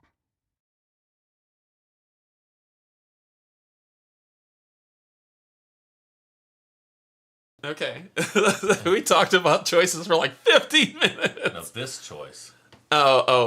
Agree. Ilse looks scared, but she climbs onto the cart without a word of complaint. So we can place her card in the party inventory and mark L on the story track. Ask her why the lack of food. Give them a generous 2 brill donation or refuse the woman.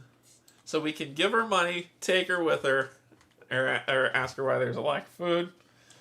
I'm caught between 2. Well, I don't want to take her with us. Why not? Because it's going to slow us down. We've got an injured person with us.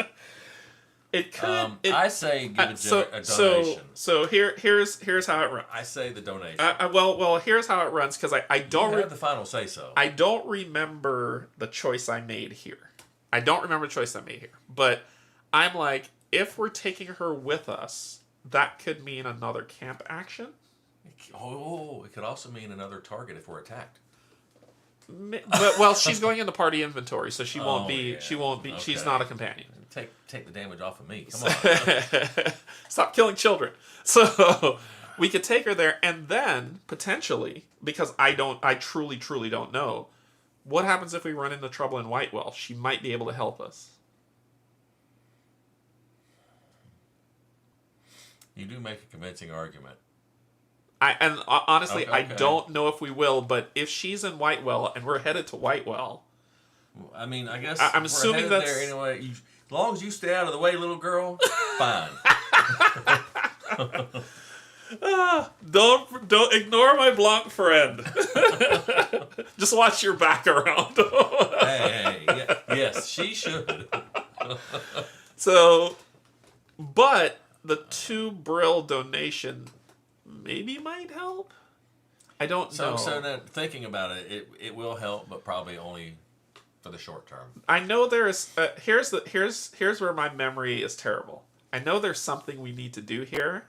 I just can't remember what it is. Let's agree. And you can override that. Definitely need a 6-year-old to get you out of trouble.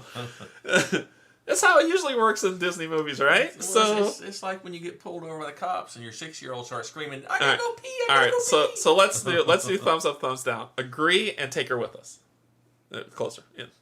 Okay, so 2 thumbs up. All right, so we will place in the part Ilse ITWCO2.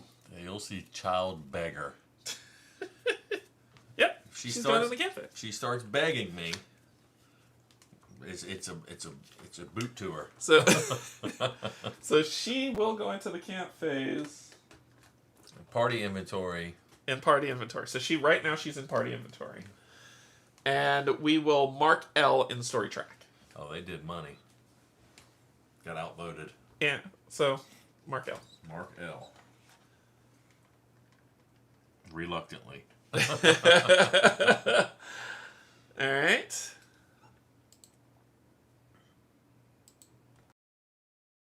Elsie looks scared, but she climbs onto the cart without a word of complaint.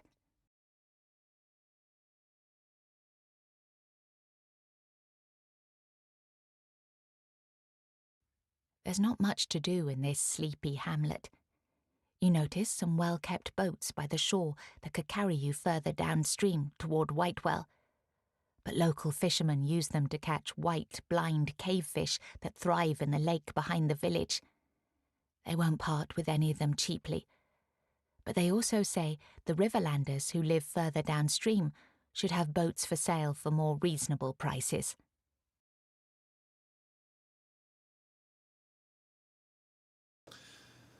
Buy a boat. Trade. Many people here are desperate and hungry, selling off their family heirlooms to anyone with gold to spare.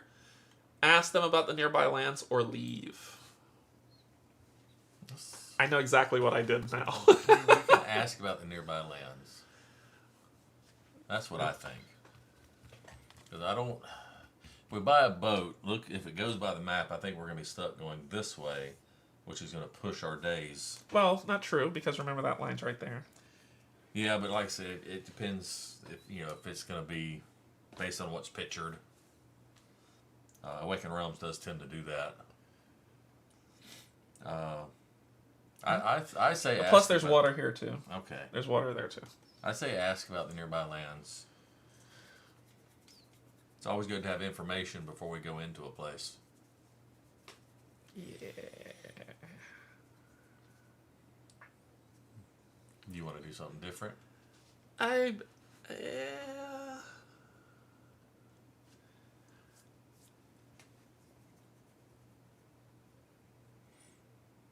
Although, money could be nice. Or, actually, hold on.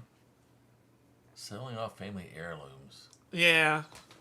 We could trade with them. Something good. We could get something good. Okay, I'm stuck between those two. I'm stuck between buying a boat and trade. Well, since we both say trade, let's do trade then. All right.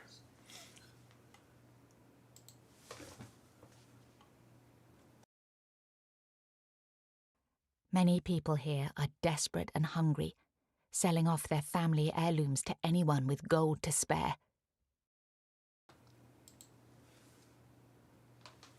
Pay 2 brill, buy small items, gain any of the available triangle items, which I think is the commons.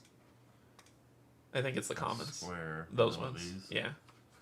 Only No, they're triangles, right? These are triangles, the brown ones. Okay, so any item, one of these that are triangles, if we want. So you'll have to find. I think it's just the top ones, right? Of the color. Are those the item ones? So these are all head. Then it must be those. Am I right or wrong? That's them.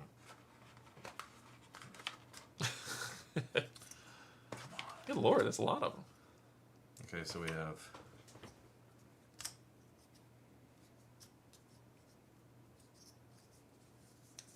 Yeah, so any of these. For 2 brill? That's Well, I've seen some spiked bracers in there. But they have a flute. Bandages. Bandages for healing. Heal 4. Bracers. Bracers to block damage. Bright lamp to heal Tear. and gain a boon. Gilded amulet for spells, support with 2 dice for spells. Gizmos divination rolls plus a d4 plus a terror. Herbs stabilize, which is if you get knocked out. Heal. Orb of light to heal, but heal 2 terror. Poison vial to do plus 2 damage. Rallying whistle to gain a fate. For PM. What is PM? You got the in there. I have no idea. Party member. Okay. Whetstone plus 1 to melee and spike bracers to push by 3. I like the one that had the defense. You have 2 brill. Yeah. You've got 2 brill. So if you want to, bracers. Yeah. During your melee attack, add shield. Plus 1 shield per damage. It is an item. So do you want?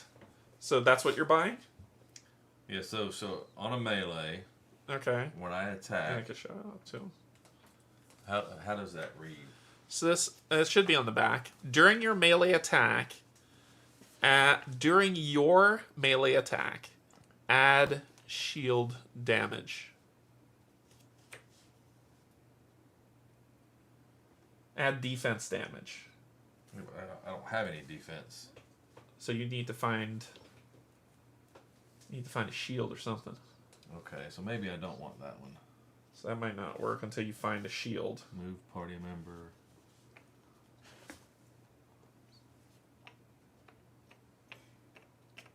There you go.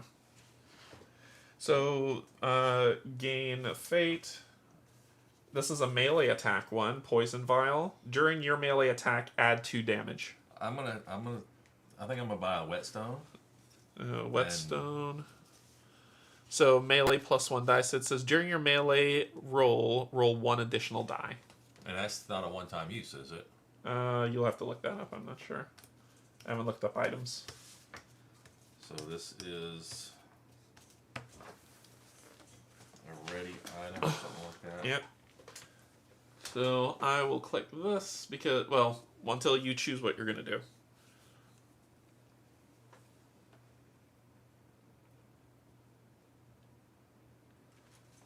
Okay, well. Is there anything for items on there?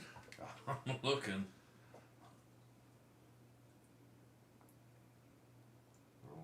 Rolls. Lands of Evershade. Item. Items, 25. Use. In Lands of Evershade, items are primarily used for skill checks, instead of granting equipment bonuses. During skill checks for story encounters, the game asks for specific things.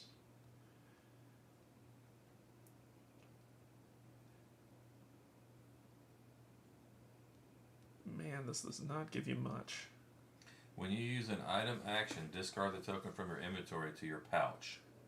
You can equip it again during the camp phase. So it's once per fight.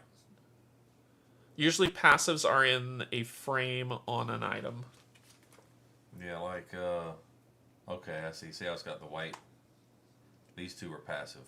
Okay, then this one's not So passive. this is a once per combat day. Once per combat use. Once per day. Yeah, once so per day. I'm gonna buy that. So you're gonna spend 2 and buy that.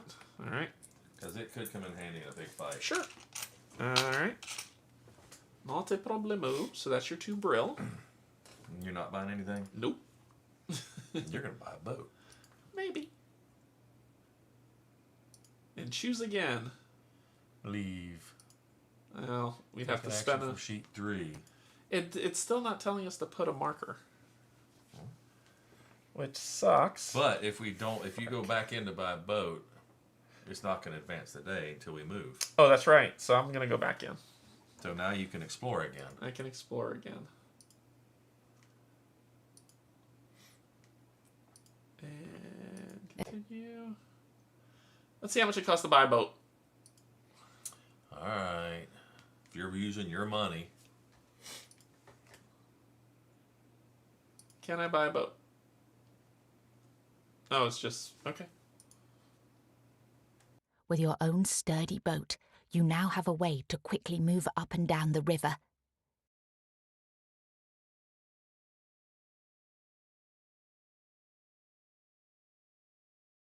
Okay, I thought I seen something. Oh, like that. okay. So it's So it's 2. 2 brill. I got 2 brill. I got money. I ain't shame.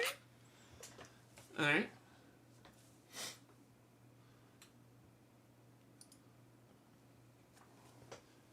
If there's no marker in any of the following spaces, place 1 there. Lakeside Village. Upper Riverland. Oh, that means Lower Riverland. Because of the boat, it's free to go there now. Isn't that something? Yeah. Take an action. If only we knew that. If only we knew. I just want to make sure I didn't screw anything up. Yeah. Pay number of player brill. 2 brill. Yes, I did pay it to buy the boat. With your own...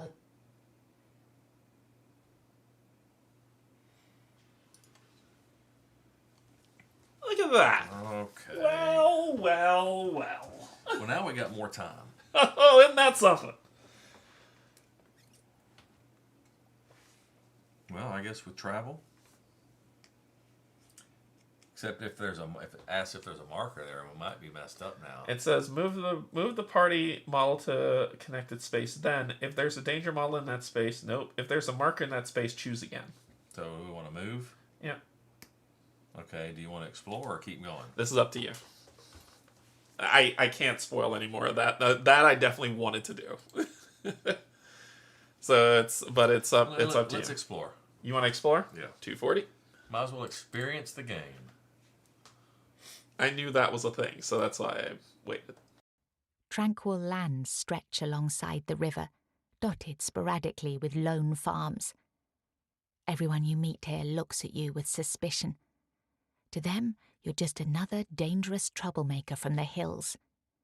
In their experience, nothing good comes from Blackridge. You can buy a boat for 1 brill, so instead of paying 2, you'd pay 1. Yeah, 'cause But you're only I'm gonna fine. be going But through one yeah, space but I'm now. good. Alright, Or leave. Well, we'll leave, I guess. We'll leave. I already got a boat. I already got a boat. Ada. I guess. Move Go to there, 45. 245. You want to explore this one? Okay. Yeah, All we're right. gonna explore it all. A tranquil and prosperous region hides in the shadow of Whitewell. Here, Blackridge fades into nothing more than a dark line on the horizon. By the riverbank, you notice a small hut adorned with drying herbs, its hanging sign bearing the emblem of 2 hands, one of death, the other of life, the symbol of the goddess Erid. All right. Place a marker in the space, but there's already one there. Yeah. If there are 2 markers in this space, or if there is no time token in the story tracker, So there's not 2, and there is a time. it says if there's no time token. So this is X, right? I would say so, because there's also not 2. Let's stop by the hut. Stop by Jabba. Yep. Baba Yaga. Pizza the Hut.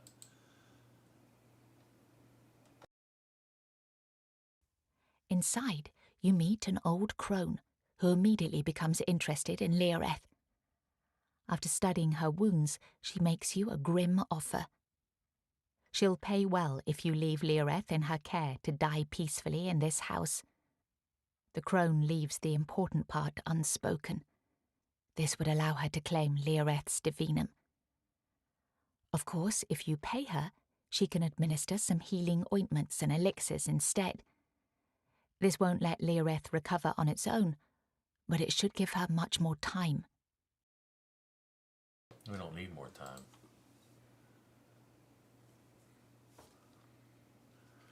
No, we're just gonna leave.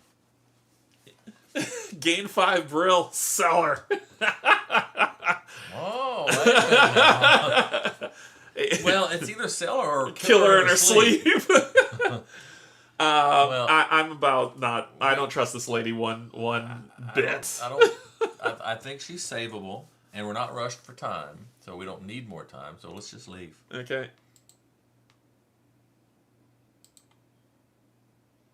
All right, so we take an action. Let's move to Whitewell. All right, so No. there's not a danger model there.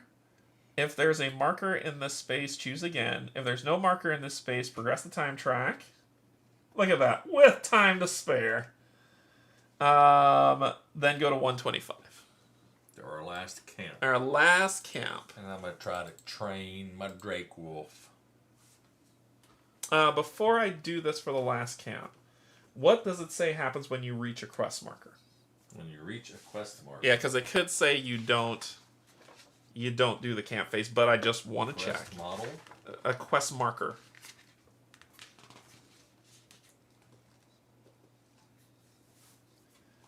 So when you find quests.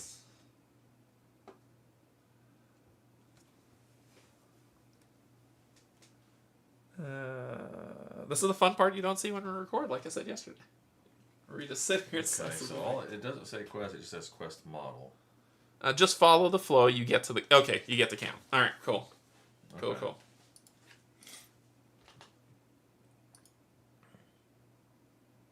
does it keep doing this? We're in the tutorial. Yeah. If there's notes, there is a time token. Alright, my turn to roll the D8? Oh, it could move up to us.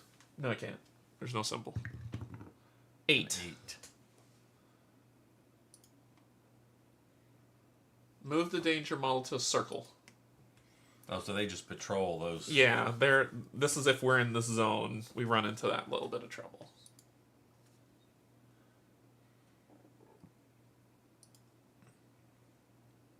Now we're doing the camp phase. Alright. So you're gonna train your dragon. I'm gonna try to. And or charisma, so I'll use charisma. And I will. We're good on health. I'm gonna gain an attribute bonus. Okay. You don't want to study your book? I don't until I get Arcana. I don't want to try. Arcana gives me +2 dice. Oh, okay. But I will as soon as I get the Arcana keyword. I will. Okay.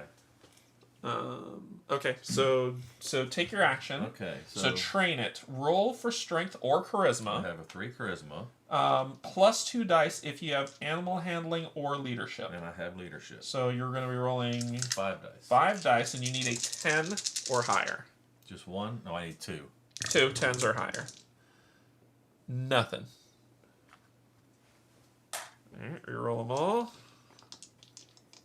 And hand me the rulebook while you're rolling. I want to check and see about fate, spending fate. Well, so you got here, right here. Pay 1 fate, reroll any number of your dice, including divinum dice. Yeah, but I'm wondering, can you only do it once? Oh, and then pay 3 to gain 1 action. Go. Boom. There's and 2, a fate. And I get a fate back. So you get 2 and a fate. So I did get 2. So you did crit, and you get the 2, and it says gain 1 strength boon. So I've got 1. You get you gain. So can you have 2 of the same one? I would have to look that up. Then flip this card and place it. Yeah. So let's talk on the about. side. Can you gain more than 1? The answer seems to point to yes, but let me verify because I've been wrong before. Boons. Boons, boons, boons, boons, boons. But you can't spend fate. You just rolled. What? Just follow the flow. You can't do as much as you have fate for rerolls. But you can't spend fate. You just rolled.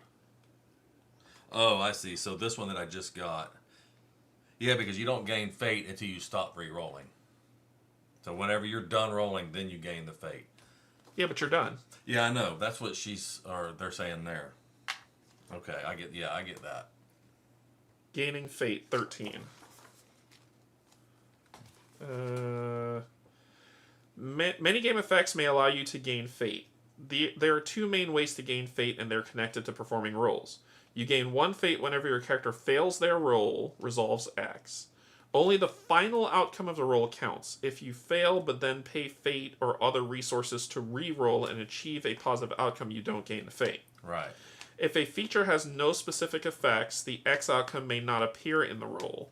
However, failing to achieve a positive outcome still gains failures and gains a fate.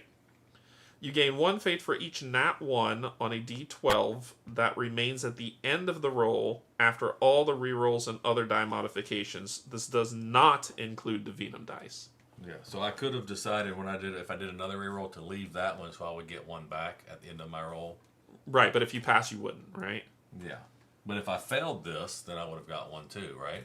If a failure, this says only if you fail but then pay fate or other resources to reroll and achieve a positive outcome, you don't gain the fate. Unless you have this. You gain 1 fate for each nat 1. Yeah. Yes. During fate tokens can be spent in the following ways. During a roll, pay 1 fate to reroll any number of dice, including the Venom dice. Pay X fate to refresh an action card if the card allows for it. The costs and the other details are on the card. During character activation, pay 3 fate to gain 1 additional action. I guess there's no limit to the number of times you can... Fate represents the forces of destiny that shape the story of your character. You may pay fate to increase your chance to roll. keep any fate tokens you have changed in the Brill fate slot. Once they are used, they return to the component pool. Fate is the most likely component in the hit the component limit to hit the component limit of 10. If there's not enough fate in the component pool, you cannot gain more. So yes, you can burn it till you love it. Okay. All right, so now. Oh, boons. Sorry, Yeah. that was the next thing I was looking up. Is how much boons can you gain? Can you gain the same number of boons? It's here. Oh. But let me check and see if you can gain that many boons. If you can gain, like... Boons are one-time use bonuses that you gain as results of blessing, inspiration, and various positive auras. They come in 2 types. Beige basic boon and green greater boons. If you're instructed to gain a boon, gain a basic one of a chosen type, unless stated otherwise. Each character has 4 boon slot and terror slots on their character board. They receive boon tokens. The received boon tokens are placed there. If a character should receive boons beyond the number of slots, ignore the excess. If you cannot add a boon because some slots are taken by terror, see above. Instead of gaining this boon, discard a terror token. We knew that. Mm-hmm. Boons may temporarily increase your attributes, decrease the difficulty of a roll, or add a divinum die to the roll. In order to use a boon, declare it before taking an action that may benefit from the boon and discard them. That's all it says about boons. Okay. Well, I guess you can have more than one. So, yeah, you will either gain a boon or a greater boon. But that's all it says about boons. All right. All right. Now we flip that card. All right, so then...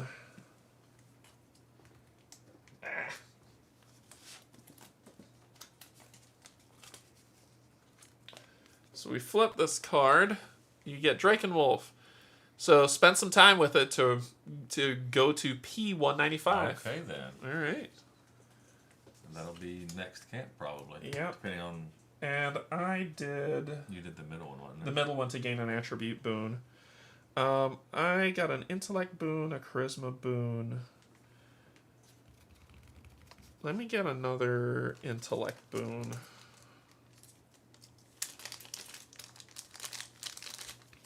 Yeah, another intellect boon. Take our stuff back. And that be the camp phase. Oh, wait a minute. I take that back. I forgot we could do this.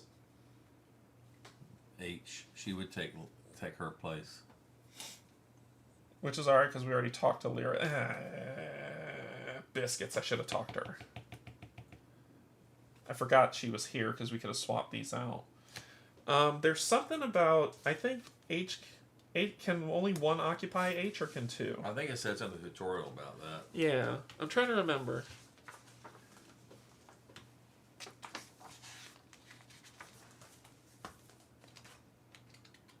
Because I think you can have more than one standing there, maybe? I don't know. I think instead of gaining the boon, I would have done that. Because I forgot she was there. Sorry.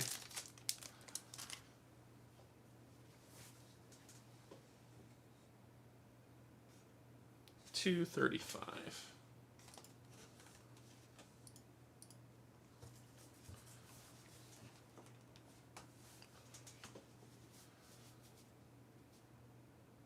I wouldn't have gotten the boon. I would have talked to her, and I forgot that card was sitting like right there. So let's do 235.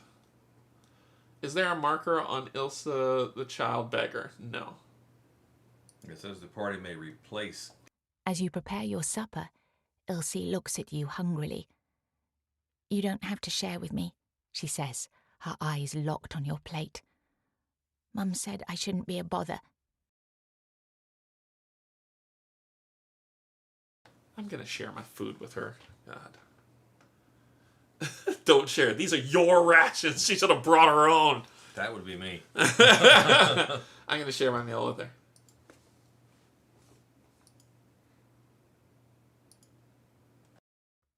The girl leaps to her feet, surprised. She approaches you carefully and then gobbles up the bigger part of your meal. Then she looks horrified at the half-empty plate. Sorry, I forgot myself. Please, maybe I could make myself useful in some way. I know these lands, and I already slept most of the day. Do you want me to scout ahead? You think for a while. The area is dangerous, but the girl is small, agile, and knows this region. As dangerous as it is, she could try to help you find a path forward.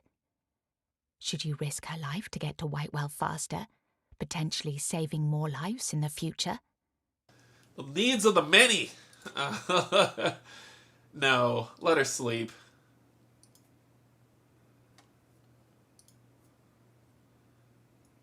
Alright. Okay. Now we go to 130. Now we hit 130. And ask how many days we got. And that's going to determine whether she lives or dies. Yeah. Whitewell is finally in front of you. Its crowded streets, markets, taverns, palaces, and guild halls tempt you with countless possibilities. You pass the first gate, manned by people in grey cloaks and uniforms. The Grey Watch is the neutral force in the city, ruled by 7 powerful patricians. You've heard stories of their corruption, but thankfully they let you pass. Past the main gate, you see several more guards and people in colours of the 7 ruling families: Oldenbach, Tom, Whalen, Longmire, Kazad, Merev, Stillwater. It seems everyone wants to have eyes and ears at the main entrance. And yet no one gives you a second glance, with the exception of a small, gaunt man who's looking at you carefully. When you turn your eyes to him, he disappears into the crowd. Not long after, you're on the main streets of Whitewell, ready to make your next step. Each character gains an XP. Woohoo! Alright, again, an XP on the board. If you have Ilsa Child Beggar Camp card, we do. Soon after getting past the city gates, you turn back towards Ilse, only to notice the girl has already snuck away when you were talking to the guards. Perhaps she didn't want to bother you, or perhaps that's what her mother told her to do once inside the city. In a spot on the cart where Elsie sat, you notice a small object. A crude bracelet with a small white crystal made by a child's hands. At first, you think Ilse must have lost it, but then you realise it must have been some sort of payment or a thank you. Taking it, you promise to yourself you'll look for Ilse later, once the more urgent things are sorted out. White bangle, please. And it's the star. So that's the gray ones, I think. Yeah. Yeah, it's an item. And what is it? The white bangle. And how do you get it? Did someone not want to leave the child? You get a card, I guess. White. So, boop. Unless that's just what that is. So, white bangle, which is this. It has the artifact keyword. That's it. It just has a keyword. Okay. And mark U in the story tracker. Mark U. Yep. So the ITW03 is just that token? Yeah, that's it. Right? Mm-hmm. ITW I03. Yeah, nope. These are C's with ITW. This is just this bangle. So I have now with the keyword artifact, I have 2 symbols. ITW. No, it is a card. Let me check. ITW what? I03. I03? I think that's what it said. ITW I03. Ah, requires white bangle. You're right. Yeah, look at that. That's the reason why we stream live, because I don't know. So I have Empower. It's a charisma card. So, and +1 die for lore. Yeah, so spell requires white bangle, self or party member in range 4, roll for charisma 8, +1 for lore. I have lore. On 3, gain 2 different attribute boons. Gain 1 attribute. Ooh, this is what I'm talking about. In the next camp, you'll be able to re-equip it. That's what I'm talking about. You gotta replace something, though. I think I could find something to replace. I don't think my... Yeah, Inspiring Command I would ditch. Oh, ditch inspiring command for that. Okay. Cool. So she left. Any item that has a number means it has a card. Good to know. Thank you, Jay. Mark you in the story track. Alright. Cool.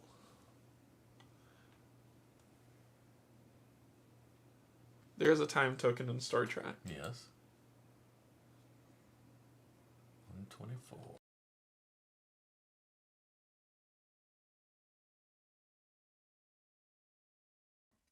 First, you have to take care of Leoreth. Ignoring the grifters and peddlers who prey on travellers entering the city, you rush the cart toward the main Temple of Erid. Discard the Leoreth the Wounded Apprentice card marked T on the time track.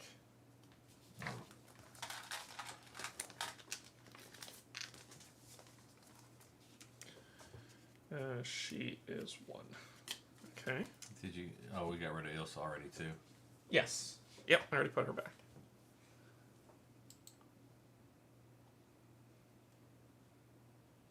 Check the number of days remaining on the time token. If the result is 2 or more. It's 3. It's a 3.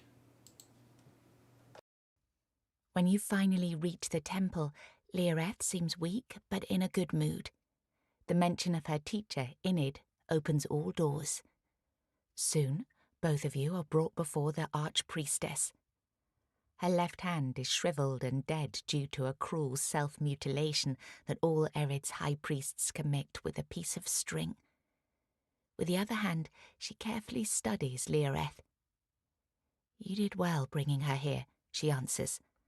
"Our goddess extends the right hand towards this young one. She will live, though we have to keep her for some time." As you part ways, Leoreth thanks you again and asks about your further steps in the city. Her face grows dark when she hears you're off to make an accusation against Valerius. "Be careful. I've never heard of a Whitewell patrician standing in court for any crime, except when charged by another patrician. I'm sure there's a reason for that. You promise to take care of yourself and leave her in the temple." Okay. Mark S in the story track. She lives!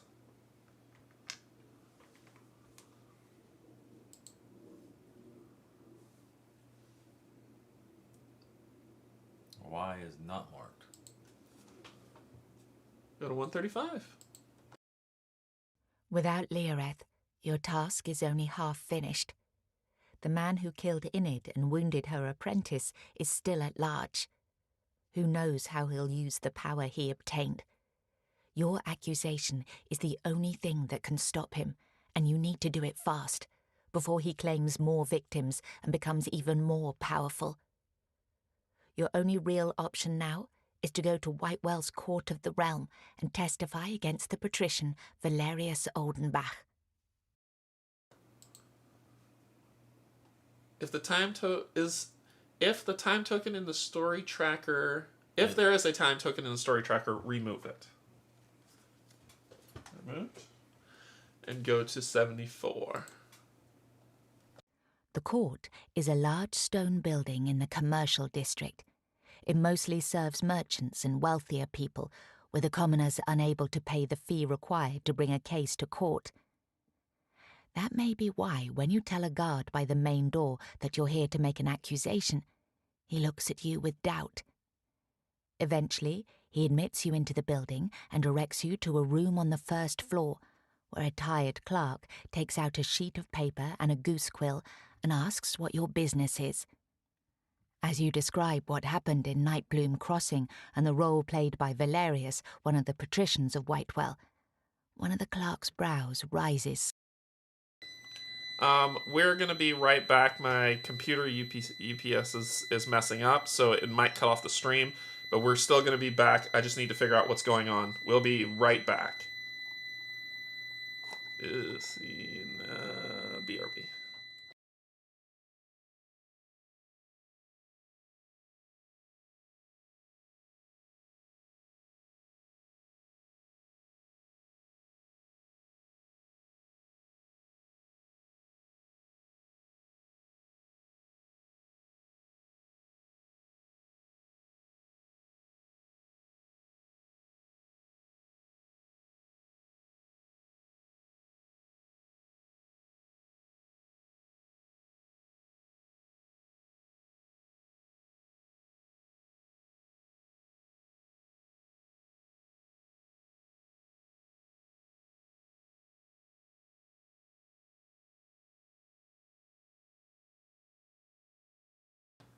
We're still working on it.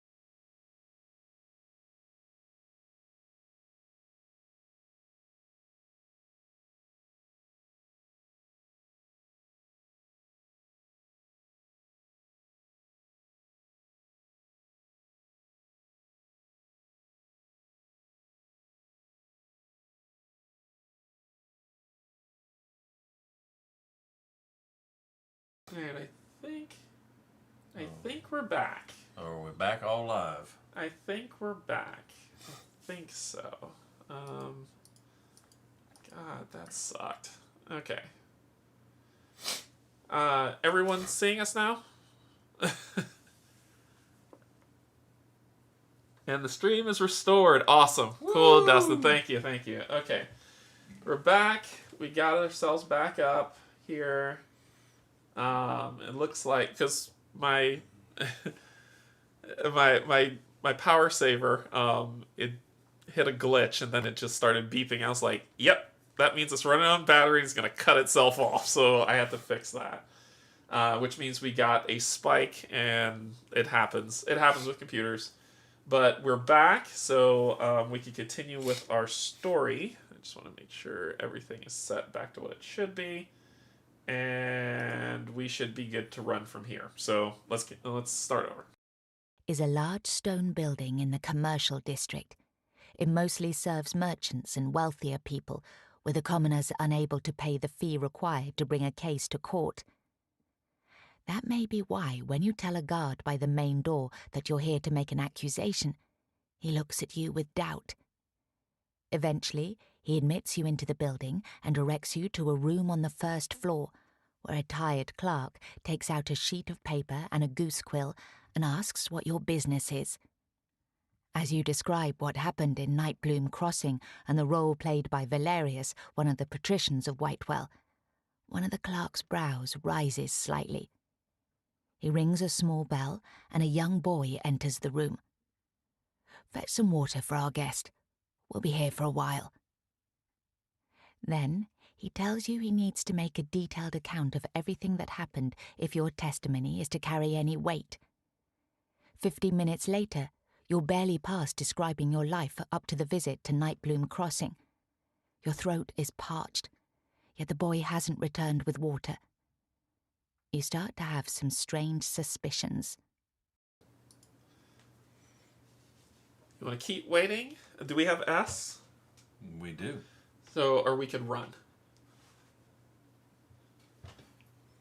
So the boy hasn't come back with water that he was supposed to get as this person's taken his account.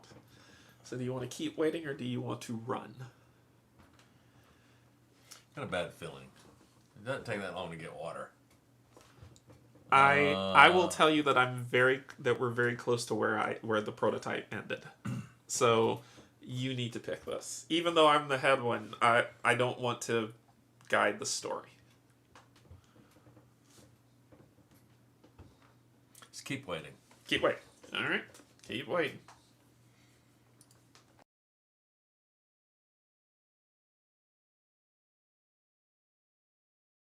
The scribe works slowly. He asks about the same details several times, noting down your words letter by letter. Suddenly it dawns on you. He's stalling for time. The moment you realize this, loud noises come from the stone corridor of the court. A group of armed guards bursts into the room, led by the boy. The scribe sighs with relief. He takes the document he so painstakingly calligraphed and then tears it before you. You were never here, stranger, and this blatant accusation never happened. In fact, you never reached Whitewell. You died somewhere in the wildlands, he says, gesturing at the guards. They rush towards you, and you suddenly realize you have only one chance to save your life. You rush past the scribe toward the window, throwing him to the ground. Then you leap onto the street, 1 story down. The landing is painful, but you do manage to get away from the courthouse, limping. Each character gains an injury condition. Just got rid of these. But I'm glad I did, because I would have died. You would have died. Yeah. Go to 83. A district away, you finally slow down. The sound of the chase died a long time ago. The Grey Watch didn't get a good look at your face, and with so many people crowding the streets of Whitewell, you doubt they'll find you. Limping along, you take a turn and stop, flabbergasted. Just in front of you, the streets and houses end abruptly, leading to the largest hole you've ever seen. A well so large, people on its other side are barely visible. From the enormous depths, you raise your eyes to the shield of Luada, far above the sky. There's a faintly visible red spot there, small as a pinhole. Yet the light coming through this hole each midday was all it took to carve out the centre of the city and turn it into a giant chasm in just 600 years. As you admire this view, a small man approaches you and grunts to gain your attention. You turn to him and recognize the same person who was watching you as you passed the gate. "You came from Blackridge, didn't you?" he asks. "Are you perhaps looking for work?" Then he explains his employer, another patrician named Desmod Kazad, is looking for tough outsiders who would assist him in a very delicate matter. You say a short thanks to Luada, gazing at her pierced disc in the skies. Whatever this Kazad wants, this is your chance to get in front of one of the 7 ruling patricians. From what you've heard, they're not exactly friends. This looks like your only chance to go after Valerius and finish what you've started. Each character gains an XP. Woo!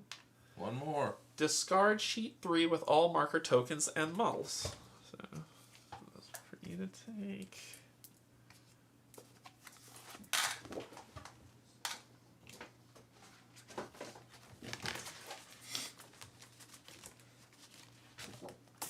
Okay. Remove all markers from slot A to slot S in the story track. A2S. Yeah, A2S. So- Leave slots T, U, V, W, and X alone. The player with the decision token passes it to the next player. Okay, neither has actually used it yet. Congratulations! You've completed Act 2 of Chapter 1 into the Whitewell. Depending on your choices, Act 3 can take 45 minutes to 3 hours. Before proceeding, I'm fine to go on. Yeah. It's up to you. You fine to go on? I'm fine too. Alright. Cool. We will continue. Witching hour. A short period of dawn when dangerous rays of sunlight slip between the horizon and Luada's shield, hanging above all Evershade. Even these reddish, scattered rays are enough to chase most people off the streets. Thus, you are able to reach your destination unnoticed. In front of you looms the mansion of one of the 7 ruling patricians of Whitewell, Desmod Kazad. You need his support to officially accuse another patrician, Valerius Oldenbach, of the crimes committed in Nightbloom Crossing. And Desmod needs someone from outside the city to handle a delicate matter. In your situation, it's an opportunity you can't pass over. 2 guards meet you by the gate and lead you inside, where a young chambermaid takes your cloaks. She looks worried and distant, but a quick glimpse at your equipment and the professional tools of your trade cheers her up for some reason. She shows you the way to the large terrace at the back of the house. From its height, beyond the sloping gardens and houses of white stone, you see the well the city took its name from. You shudder. The maid discreetly points to the long, low table, behind which Lord Khazad sits, looking at you intently. Place sheet 5 in the left slot.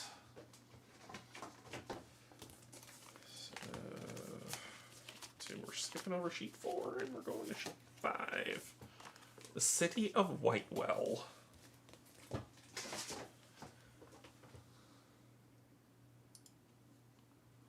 Place the party model in Khazad's mansion space.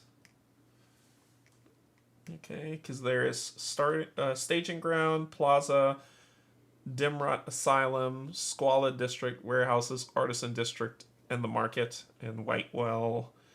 It's more travel, rest, or explore, so it's more of that objective. Prepare yourself and descend into the well. Okay.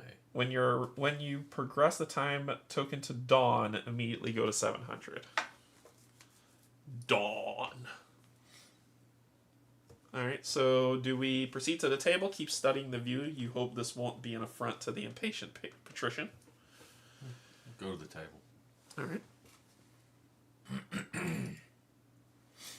Proceed to the table.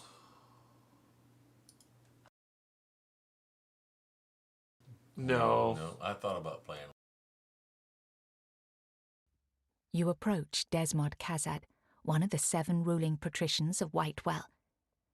There's something odd about the way he looks and behaves.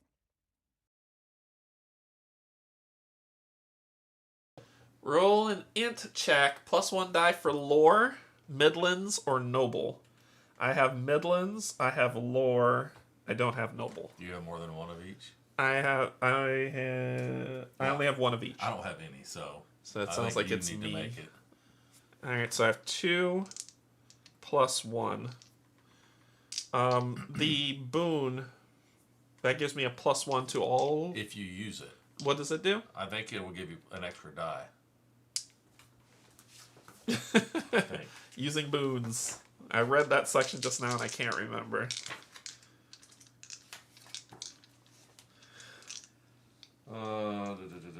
Boons, let's see. You gotta speak loud too.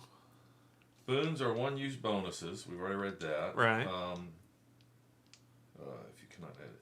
Boons may temporarily increase your attributes, decrease the difficulty of a roll, or add a divinum die to the roll. In order to use a boon, declare it before taking an action that may benefit from the boon and discard the token. Sorry, do what again? So it will temporarily increase your attribute. Oh, I see. So it'll be 3 dice instead. Or decrease the difficulty of a roll. So I can make it an 8. Or add a divinum die to the roll. Okay, so I can make the roll an 8. I can add another die. And I think that's what I'm gonna do. I'm gonna use this to decrease the difficulty of the roll. That's what it said, right? Decrease the difficulty of the roll. Increase an attribute. Oh, but there's a boon for that. For decreasing difficulty? Yeah. Okay. So the attribute boons will let you add 1 to your attribute. Okay, so that's more dice. There is a attribute that adds a D4 divinum, and then there's one that shows -1 I see it. Yeah. Alright, so I will spend this attribute to gain a die. to gain a die. And I need a 9 or higher. 10. Yep. Boom! And I got 1 success on the 10.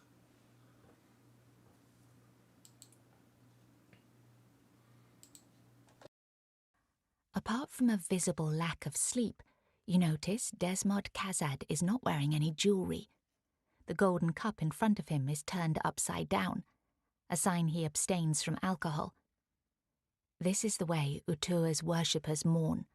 Strange. Surely the people of the city would talk about the death of someone in one of the ruling families. Place a marker in the Khazad's mansion space on sheet 5. Go to 112. Khazad is a man of business. After brief introductions, he cuts to the nature of his task. After the well side collapsed, a cross-section of ancient corridors was exposed far down the well. He knows other patricians are already planning expeditions to go there. Khazad wants you to descend first, no later than this night, and bring any antiquities you can find to him. He already had the crane and enough rope ready. He just needed the right people, adventurous and in no way connected to any of the other 6 ruling families. He then asks, "What's your price?" Tell him all the truth. You will reveal the entire story about the murder committed by Valerius and his thief of divinum. Then you will ask him to help you bring Valerius to justice. Tell him a part truth. You will only tell him you have proof of a crime committed by one of the other patricians, and you want his help to make the official accusation. Refuse to help him. In return for your services, you will ask him to promise you a favor, one that won't be difficult or costly. You will name this favor after you return. Ooh, all of those part truth. You are the deciding voter. No, we discuss it first. If we can't come to a consensus, then I can decide. Ooh. So what are you thinking? I'm not telling him the truth, the full truth. No, I don't want to tell him the full truth, but we can tell him a partial truth. I can tell him a partial truth. That I'm way okay with that. We're a little upfront of something. Yeah, I'm okay with telling him a partial truth. I think that's fine.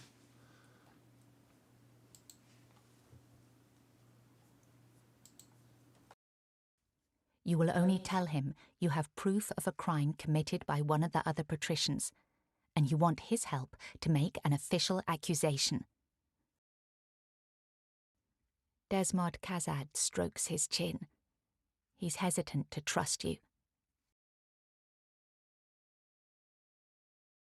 Diplomacy, human, leadership, and noble. I have leadership. So a charisma check. I have a 3 charisma. I have 4. So I'll be rolling 4 dice. Let me see. What are the things? Diplomacy. I got to check everything now. I have diplomacy, and I get a +1 die on a charisma roll. Okay, So this says during your CHA roll 1 additional die. So that's 5. That's 6 for you. So I have diplomacy. So I have 6 dice. Yeah. Damn it. I think it's you. Damn it. You're So looking for a 10. 4 for my charisma. Preferably 2 successes. Then I have the diplomacy keyword, and then on charisma checks I get to roll a die. My keywords are outlandish, artistry, city-born, midlands, lore, scholarship, support, magic, burden, ranged, diplomacy, artifact, brilliance, intimidation, investigation, lore, and So you vestival. got 2 lore? I have 2 lore. So you get 2 dice. Okay, so If you instead of diplomacy, I'll pick lore. So it's 4. Oh, no. Sorry, lore isn't one of them. Oh, okay. Oh, my bad. So it's 4 +1 for the fancy Polanes, +1 for diplomacy. Right. Okay. And you need preferably 2 at 10 or higher. 2? God. What? You got 6. And you get one of these. Woo! Yeah, Now that's baby. a roll. 2, 4, 6. Love it. Oh man, that is epic. Epic.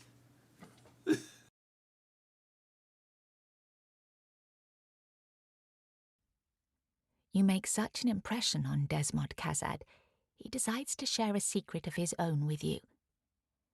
You see, friend, my son Darian became obsessed with these corridors. As soon as they appeared on the wall of the well, he wanted permission to organize an exploration group. When I forbade it, he went anyway. I hear that yesterday he lowered himself with several hirelings and did not return. Khazad pauses and sighs. I have not told anyone yet. Let's just say this would be very bad for my business and for the standing of my house. I cannot let the matter escape these walls until I'm confident that spoiled brat is dead.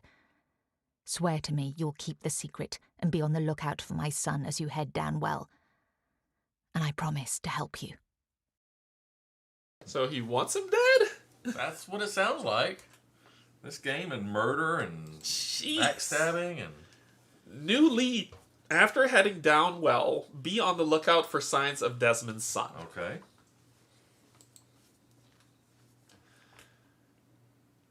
Cityborn or Deception? I have Cityborn. I don't have any of those. I want some money. So you gonna haggle? Ooh, this is your decision. Well, what do you want to do? Because I have Cityborn. So I could. So both options are available to us. I'll say that I have Cityborn. Both options are available to us. Well, yeah. You know what? We could try to possibly gear up at the market.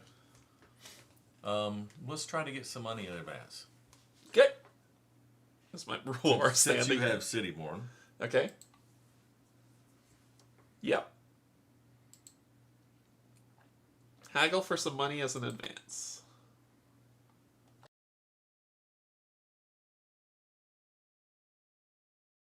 A character with Cityborn or Deception rolls Charisma 8. So I have 4. Plus you get 1. Then it says plus 1. Rolls 4 dice. Plus 1 die if you have Charm, Diplomacy, or Midlands. I have Diplomacy and Midlands, but only 1. One of each. So 1 of each. Minus 1 if you're a dwarg. And then you add 1 for your boost, do you not? That's yes, for a charisma roll. Yes, I do. Thank you. For every success, we gain 1 brill. Well then, crit like a mofo. I need what I rolled last time. I only have an 11. That's So one success. So I'm gonna spend the Divinum To reroll the to other. reroll the others. Use a little bit of magic here. There's 2 more 11 11s. and another 11. So is 3 enough, or you want to roll again? You still got 2 fate. I'll spend 1 more.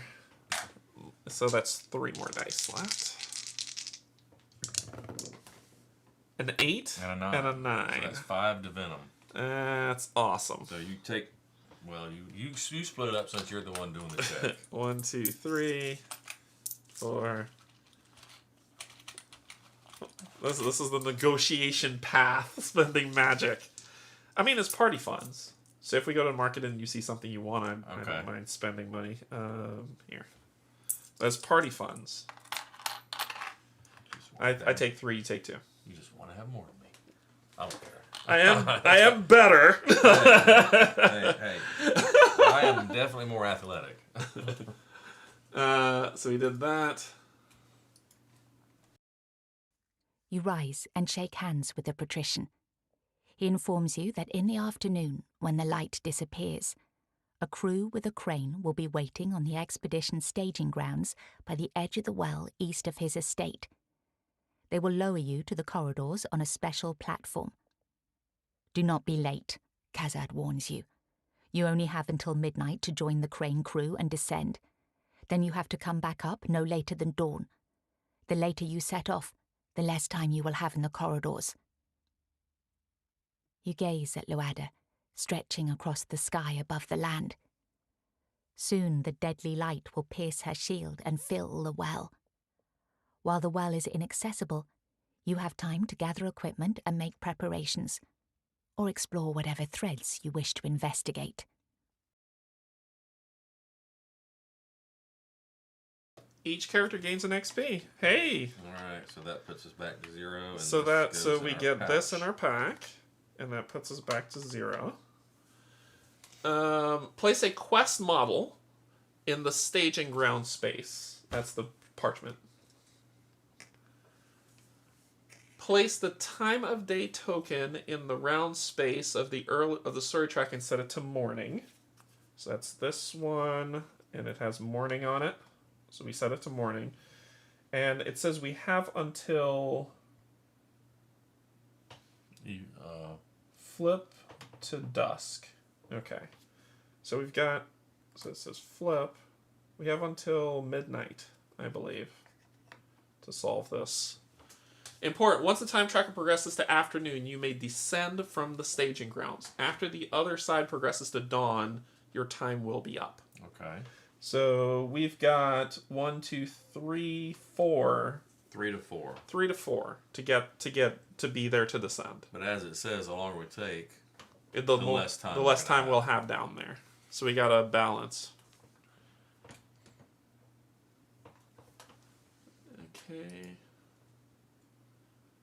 No, we're not human. No. All right. So now we take actions. I need to take a quick break, a quick visit to. So, do you want to run it? Or do you want to pause? No, we can pause. Okay. Once again, BRB.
Okay. So we'll take our actions on the action sheet. What we want to do. So there's a tavern in the market. There's a market. Keyword tavern. Keyword tavern. Darkness. So travel. Travel. Progress the time token by 1. Move the party model by 2. +1 space for Cityborn, so 3. Okay. And choose again. Rest. Place the camp sheet in the right slot. Do stuff, and we put and resolve it. Progress the time track by 1 and choose again. Go to or explore. Go to the entry list. I say we go to the market. You want to go shopping? Try to gear up. Is shopping in the market or in the plaza? I don't know. A market is typically where you buy things, and you got like stalls there. But a plaza, a plaza could be where you buy maybe nicer things. Yeah. I think we got time to do both. And we got 3. We can move 3 since I'm Cityborn. So 1 and then 1, 2, 3. And that'll give us time. Okay. So you want to go to the market? We go either one first. It doesn't. Let's matter. go to market. Okay. You are the leader. Progress the time token by 1. So we go from morning to day. And choose again. So now we will explore. What's the number? 300. Okay. All right. So we're exploring 300. If you have inheritance. Checking keywords. I don't. No, I don't.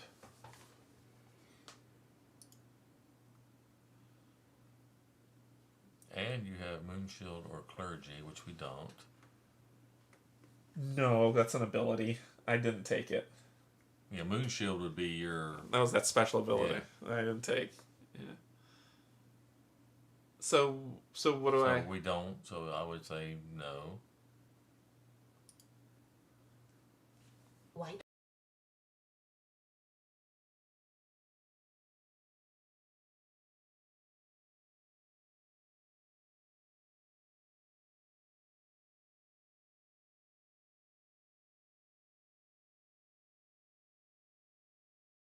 So, well, we pay a brill to buy spelunking tools and supplies. So we'll gain a torch. We are going at night. Yeah. We can buy a trinket, which is what we did last time. Do we have B? No. Gather rumors. Progress the time track by 1. Shop for armor. Shop for armor. Progress the time track by 1. Draw 1 random helmet, 1 random chest, and 1 random foot item. You may buy any of them for 2 brill, then place the rest back in the box and choose again. Shop for weapons. Progress the time track by 1. Draw 2 random hand items. You may buy any of them for 2 brill, then place the rest back in the box and choose again. So So we're going to hit afternoon pretty quick. But this is where you wanted to shop. So it's fine with me. But do I want So, armor or weapon? Do you want armor or weapons? Do you have a chess piece already?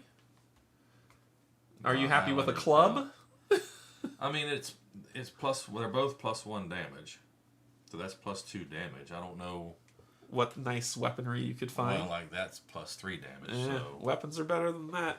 But also, I need some defense, maybe a helmet. And we're going into the dark, so we're gonna there's need spelunking tools. So we can actually we can spend a lot of time in this market. Yeah. So if we do the armor, we could both. Well, we only do it one. We can only buy one of the three, right? You may buy any of them for 2 brill. Any. So we're both shopping. So okay, yeah. So I don't have head or feet, and you don't have head or chest. So we could each benefit possibly. It is. I'm leaving this one up to you because I don't know. I honestly don't know. My brain went to spelunking supplies, but you're right. We kind of suck at the gear. And then there's the thing of weapons, right? You're happy with your club. Honestly, I mean, I'm okay with the club. Yeah, I really am not doing any helpful damage right now. So do we want to get the spelunking and then the weapons, or weapons, spelunking? Let's do armor. Let's do. Or do you want to do armor or weapons? I was going to do defense, the armor last. You want that last? So we'd be doing noon, afternoon, and we wouldn't get to the staging ground until evening. And we just have to be there before midnight, he said. Well, we have to be back before midnight. No, I have to be back before dawn. Oh. But he said we can go in as early as afternoon. And just spend some time down there. Alright, so what do you want to do? You want weapons first? Offense first? We'll draw 2 random hand triangle items. You may buy any of them for 2 brill. And triangle. That's the brown items. So you can buy 2 random hand brown items. You may buy any of them for 2 brill. So 2 brill a piece, basically. Yep. What do you want to look and see what they have? You want we would have to select it to do. I don't know how my weapons would be helpful. I can't use strength-based weapons. Well, let's do spelunkling first. Get stuff that we know we're gonna. I think that'll benefit us down in the dark. It's gonna cost 1 brill for that. Okay. Well, we have 6 total. Okay. I can spend 1 to get it. So let's get the spelunking tools. Okay. And I will spend 1 brill. Okay, and it's the torch. And you'll get the torch triangle hand item.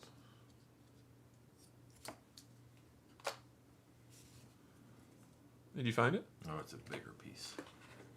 Those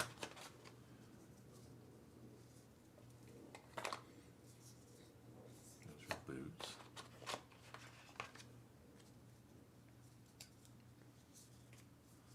Yeah, you just have to get all of them out. That's all armor. It might be, yeah, those. Okay, yeah, there's bow, dagger, hammer, javelins. So what do you got? Magic ward, quarterstaff, shield, slingshot, spear, sword, torch. Torch. Oops. Wand of ice, war axe, war drums, and whimsical songbook. Alright, so... Ooh, that is super bright. Thank you for resetting that computer. I really appreciated that. Let me fix this too. Son of a biscuit. There you go. Problem solved. Torch. Push by 2 in 1 fire and light. So push anyone in range 1 by 2. So that is the torch, and I spent the 1 brill for it. Okay. Place the torch item in your equipment, then choose again. Oh, look at that. Okay. All right. Okay. So I'm gonna grab the torch. You want me to hang on to the torch so you can do stuff? Yeah, that's fine. Okay. We can. All right. So you want to?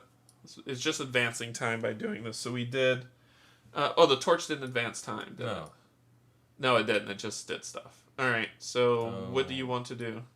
You want to look for armor? No. You want to look for armor or weapons? I clicked something stupidly. So you said you don't know how effective you're going to be weapon-wise? Honestly, I just have the ranged sling. I mean, a bow would be fine, there's because a that bow bow. probably will hit agility. 1 damage. Agility?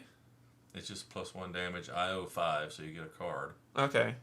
Passive, during your attack, add 1 damage. Yeah, I probably would go for the bow, if we can draw it.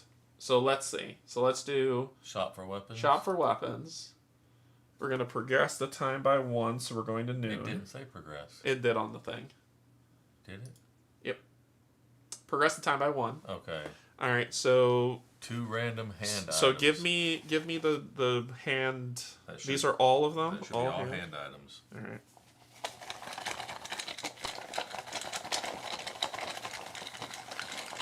Mix them up. Grab 2.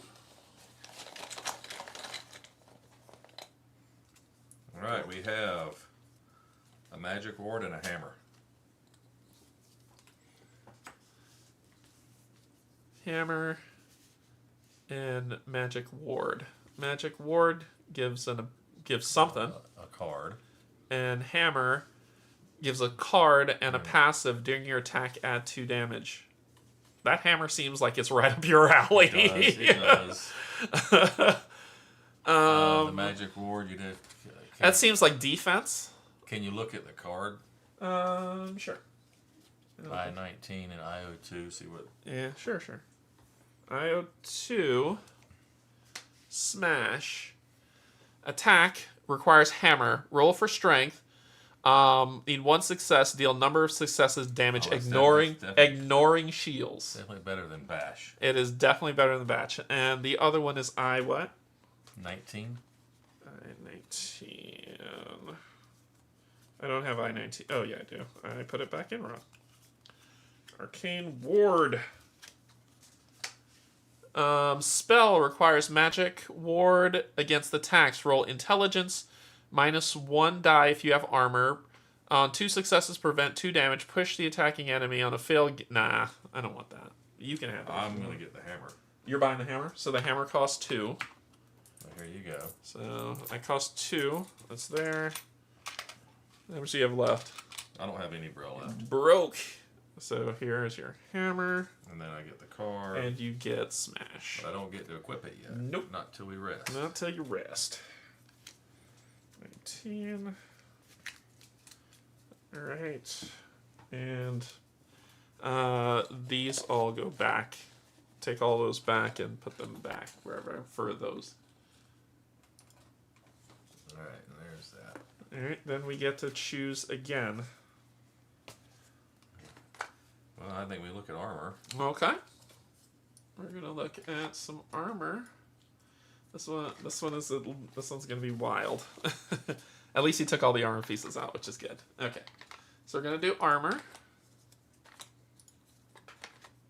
Advance the time track again, so we're at afternoon 1. Alright, I need 1 headpiece. So 1 headpiece. So here's your headpieces. Dump them in there. Reach in, just grab 1. Alright. Merchant's headwear. Alright. Then I need 1 chest piece.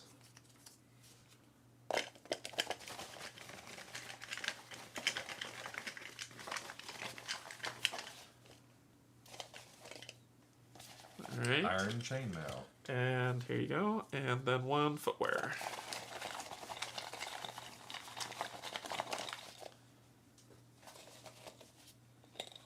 And ragged boots. +1 mobility. Alright, there you go. Alright, let's check them out. So we've got iron chainmail, the merchant headwear, int or charisma, roll +1 die. That sounds good. With the it has the city-born keyword too. Ragged boots. So iron chainmail gives you I-21. I-21. Stand your ground. Roll for strength 9. 2 successes, gain a strength boon. So that's that one. I got +1 damage on what I have. This one is Cityborn, so what does it do? Flip, flip, flip, flip, flip. During your charisma or int rolls, roll 1 additional die. And Ragged Boots, +1 mobility. Passive, treat your mob as 1 higher. Well, you need the headwear. And I wouldn't mind having the boots, but we don't need to spend all our money, I guess. I don't know, we couldn't buy all of it anyways. An extra die on your... I want that bow, but it's such a hard thing to find it. Yeah, there's only one bow. And you get +1 on intelligence or charisma roll. Yeah. That would be nice. If I could, I mean, I should have been, I feel like I'm a freaking bard. Like, that's what I feel like. I'm a bard. Well, that explains why you need to be watching the back. I'm not interested in the chainmail or the boots. No, I wouldn't be either. I would get that if it was me. That's definitely, that would give you... There's more things to be bought in the artisan district. I mean, that would give you 6 dice on charisma checks. Yeah, but nah. Okay. Nah.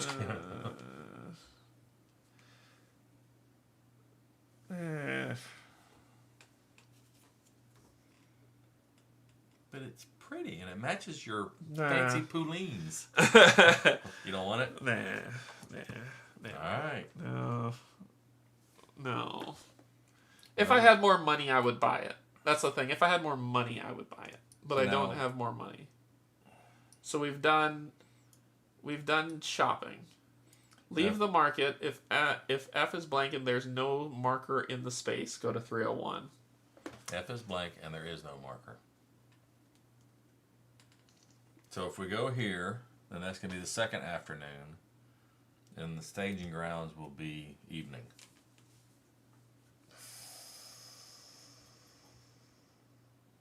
Yeah. But we're going to need to rest one day.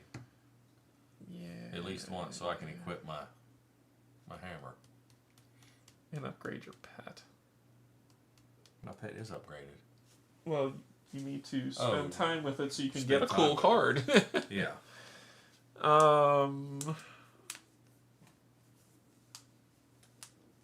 don't frickin' know. Alright, so what are you thinking? So if we go to Artisan District,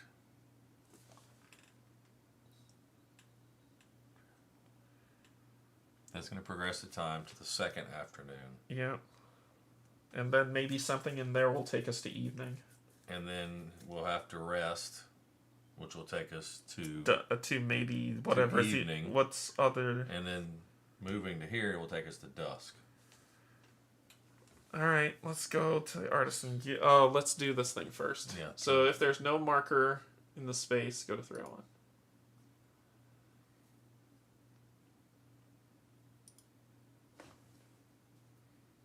Deception, Roll. investigation. I have investigation.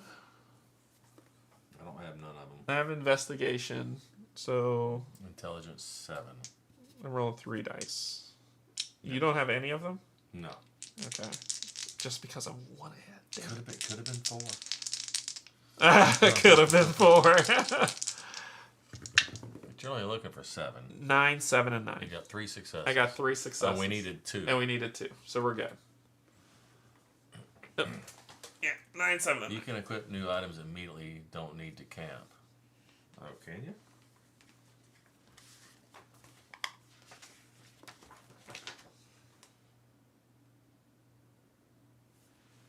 Equipment 13, 14, 25. Oh, I'm fine with it. Because I picked that up when I gained that equipment, which gives me this, which lets me do that.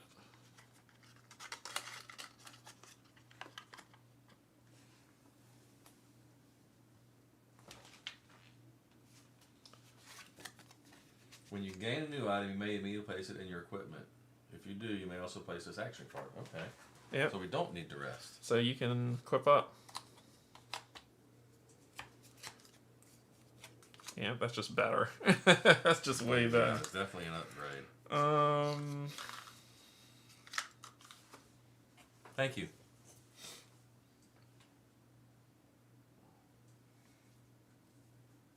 What am I missing then? Something's up. But we would be able to advance.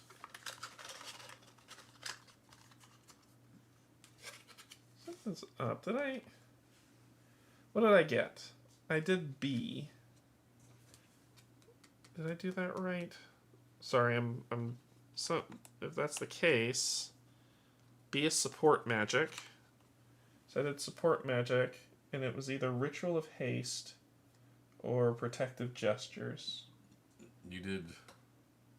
But I don't see the skill. All I have in my bag is Inspiring and Bash. Did I not take the skill? Maybe you didn't. Yeah, Ritual of Haste or Protective Gestures. I think you took the protective gesture. No, you took cognitive something or other, because there it is right there. You went the scholarship route. So this thing's backwards. That's why that's here. So your scholarship, which is your B path. But it's the A path here. Oh, okay. That's why I was confused. It's backwards on here. Like, if you look on this, it says Scholarship A, Support Magic B. But on this card, it's the other way around. Yeah, see, mine's right. So that's why I was confused. That's why I was like, what am I doing? So I took I took Cognitive Enhancement, which will raise... And I was looking for the Arcana keyword. What the hell am I doing? I'm so confused.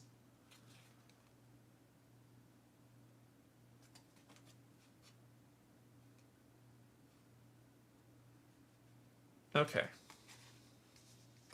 I don't know what I'm doing. Whatever. All right. So we passed this. And we're going to 304.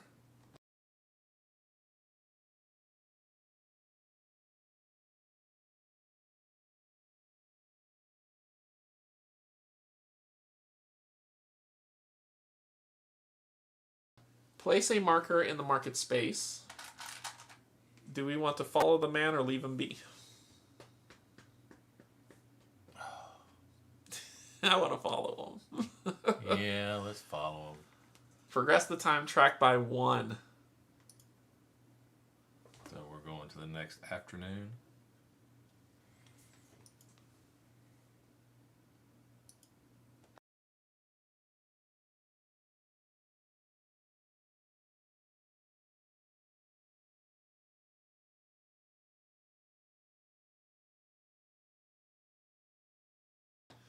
Roll for agility. Investigation, sleight of hand, or stealth. I have investigation. I don't have any of those. Damn it! Is our agility the same? Yes. Damn it! I'm a fighter. I'm not an investigator. You're the scholarly one. Son of a You're biscuit! looking for 2 successes. Investigation. And you need a 7 or higher. Because I have investigation on my Vestigal. On your book. Yeah. Yeah, I have athletics, large, survival.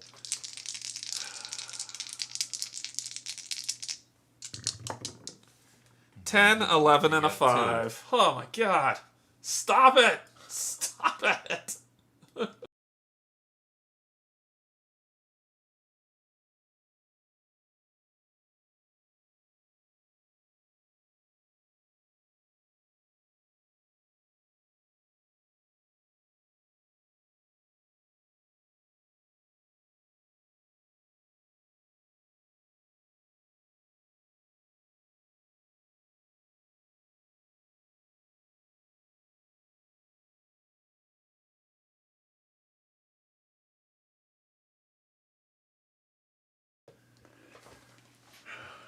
Now we're real far away. In for a penny? In for a pound. Ding. Oh yeah, let's beat him up.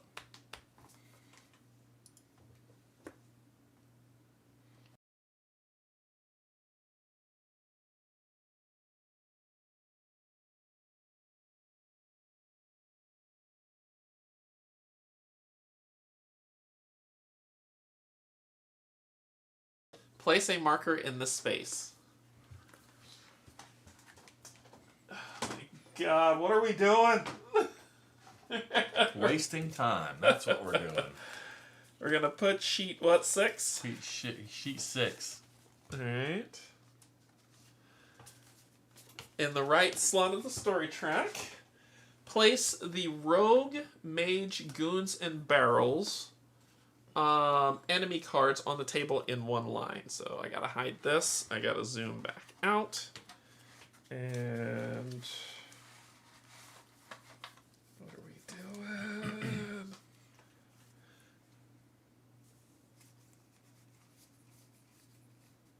Alright, so we got in order rogue, and I'll show these in a minute. Mage, let's do it this way. Rogue, mage, goons, and barrels in a line. Okay. If the number of characters is 4 or more, place spur at the end of the enemy line. We're only 2. Set HP of the rogue and mage on the HP dials. We just did that. Okay. If you're fine with that. Yeah, I'm fine with dice. I prefer dice over. Find the enemy activation cards for the enemies.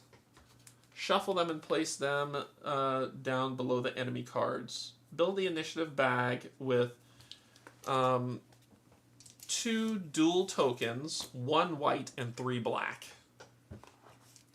2 dual, 1 white, and 3 black. Alright, so you're... What are you doing that? We'll do AO6, AO6.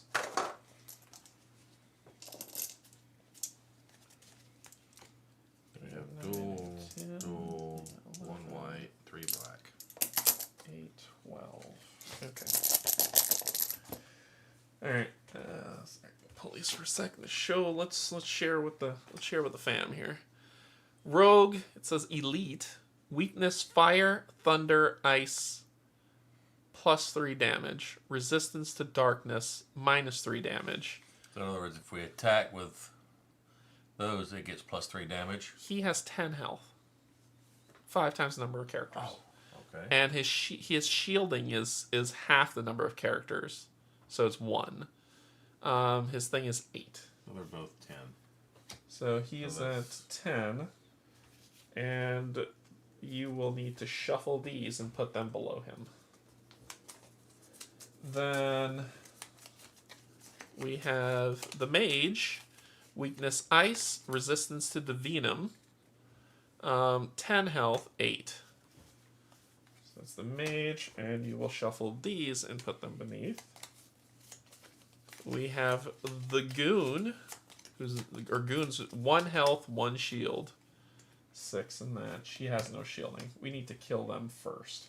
The goons? Yeah, and this is only 1 card, so I'm just going to leave it face up. Okay. And then we have barrels. Attack environment. Place a block space token on the lowest number barrel without a token. The barrel deals 1 + 3, so 4 damage.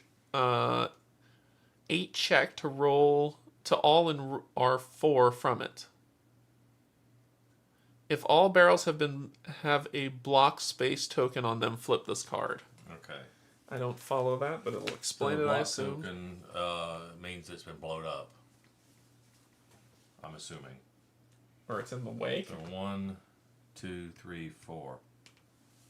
So we can tip it over on them? We can blow them up at the same time. And you built the initiative back? Yes. Okay. Then continue. Make an agility test 8, +1 die for stealth or vigilance. Nope. We have neither of those. Come on, you bastard. Don't. Okay, neither do I, thank God. Okay, so we both have the same stats. I've been rolling like mad, and you have more fate than me. You've been succeeding though. We need 2 successes. Well, you know what? Let's spin this to add a die. All right. 8 or higher. 8 or higher. 1. 1. We'll spend a fate. Yeah, keep that one leave and the roll. 8. Yep. There we go. 2-3. Yeah, there we go. That'll do.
Add 2 white tokens to the initiative bag.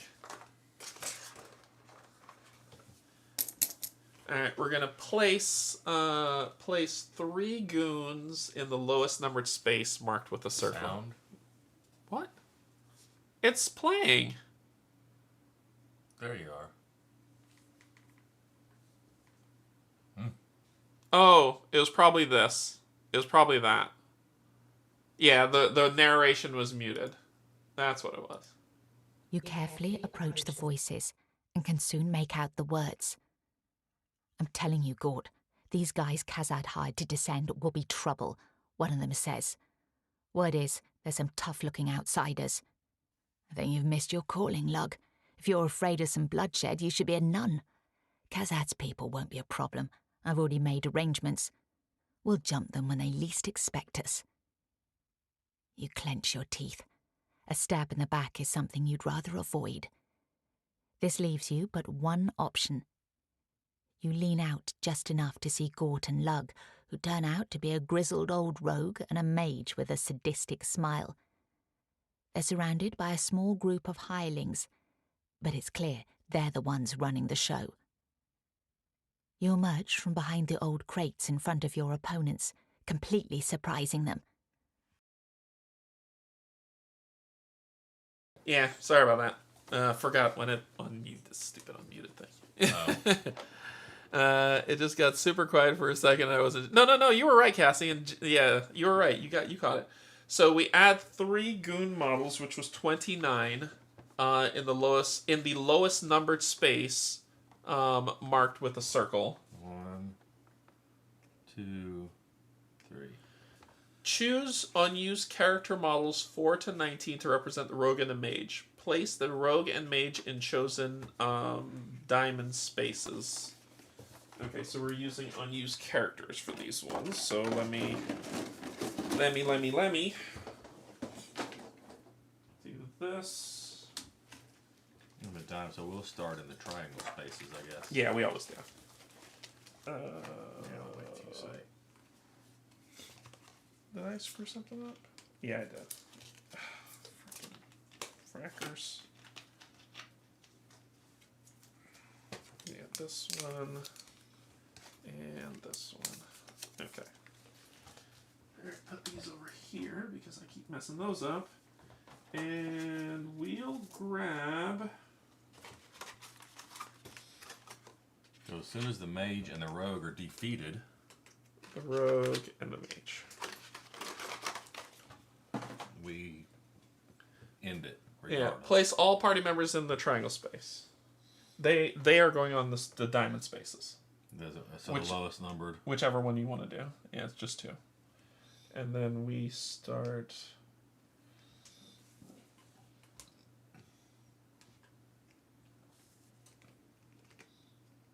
There we go.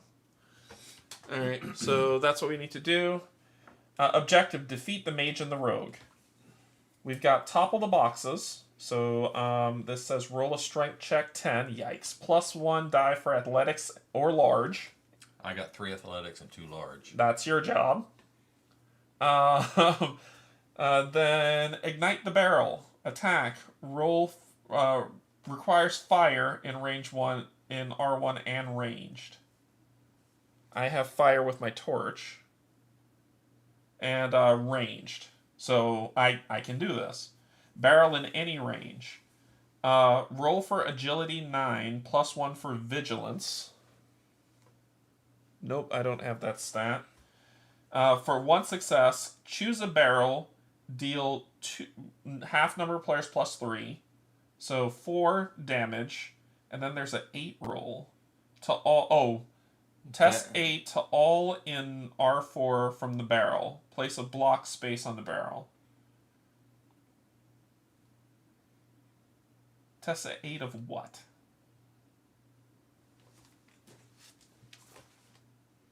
Well, the diamond is a difficulty level. Right, but choose it because I roll an agility check. Right?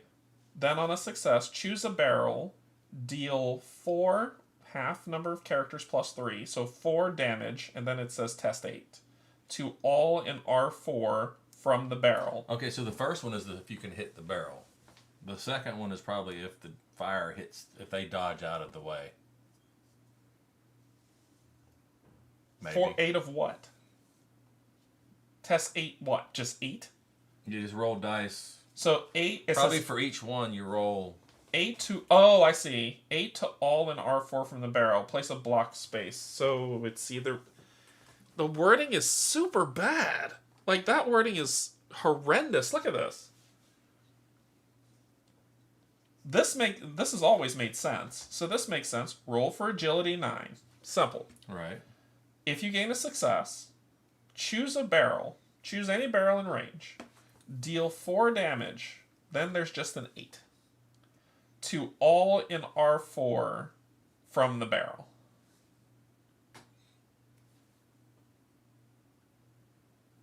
Does this make sense to anyone? At all? I don't know. The only thing I can make sense of it is you're just rolling. I don't know how many dice you would roll. Like, that makes 0 sense to me. Is it that I need to roll a die and get 8 to do 4 damage? Is it that... I don't understand. Oh, yeah, that's... I don't understand. Let me check the errata. Because I don't get it.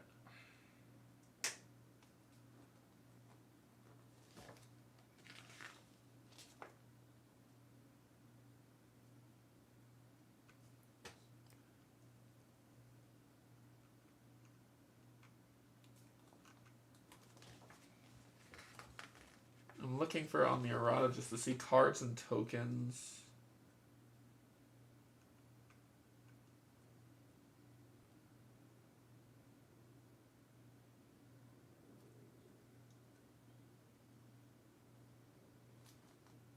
Yeah, there's nothing. There's nothing on the errata for this. I haven't made it this far yet. Yeah, I don't... Maybe it would be the same stat. I don't know. Because I'm not seeing anything either. Lands of Evershade. Ignite the barrel.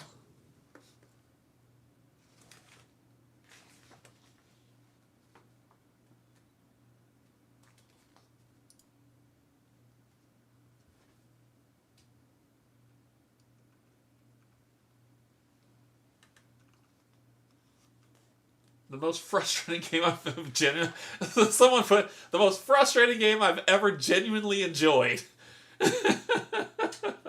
Yeah.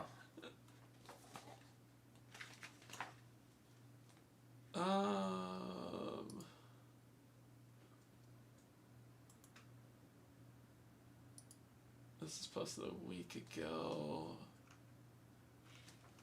Yeah, no one's talked about it. This makes no freaking sense.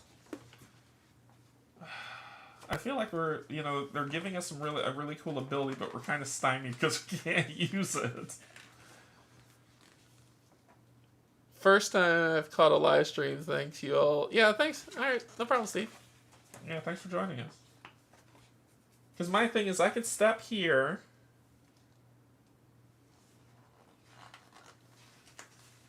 I don't know.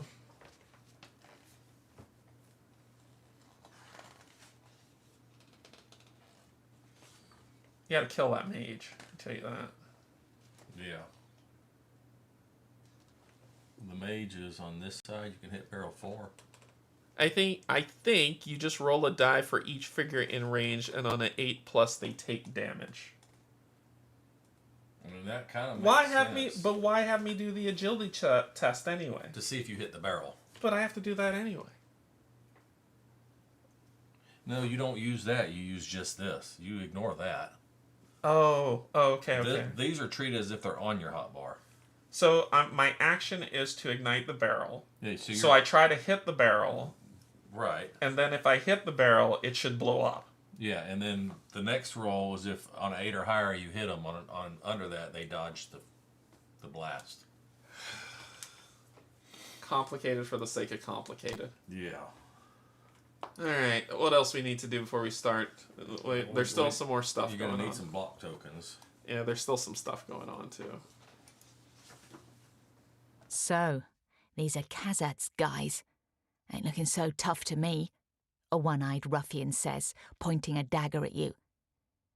Indeed, the old man must be losing his touch, trusting vagabonds like that, answers his friend, a young mage with a wicked smile.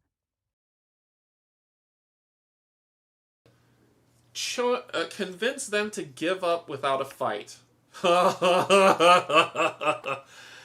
Okay. I don't have intimidation. Oh, no, but you have large and you have leadership. Yeah, I have 2 large. Okay, this might be you. So, we can try to convince them, or we can attack them. If we try to convince them to give up without a fight, roll for charisma. You need an 11 or higher, plus 1 die for intimidation, large, or leadership. Well, I have large and leadership. But I have large, and only 1 leadership. So that's 2 large, so that puts you at 3, 5. 4, 5. You're ahead of me. 5 at 11 or higher? Yeah. With 1 reroll? Yeah. It doesn't hurt, I guess. Alright. Go ahead. So, 3 for charisma. Hold on, let me reset and do that. So, to intimidate, I have 3 for charisma. Yeah. Then I have 2 instances of large. So that's another 2 dice. Alright. Can I help you? With a boon? I would give you my charisma boon. I don't know that you can help with boons. I think it was 14. Or if I have I think if I have a... I don't think you can help others with boons. Or just a boon to me? Yes, I think so. Because I was like, I can But you have your combat insight, don't you? You can support with 2 dice. During a roll. Ooh. But this is in combat, right? Is combat insight in combat, or can I do it outside of combat? Well, we're in combat. Well, not yet. Well, I mean... We're not in combat. We've set up the board. We can either attack them or ask them or get them to back down. That I don't know. So we're not in combat yet. 11 or higher. I feel... You feeling confident? Ish. Yeah, a little bit, I guess. If you're feeling confident, then we won't push it and I'll let you roll. Yeah, let's just roll. Derek plus Boone is 5 dice, and Mark can add 1 for large. He has 2. Oh, but you have a boon. Yeah, yes, I have a charisma 4, boon. 5. And I can add this to make you 6. How can I add for large if I'm not doing the check? That's there was something about helping out with checks, but this is the first time we're actually moving into this category. Yeah, because I have 2 instances of large.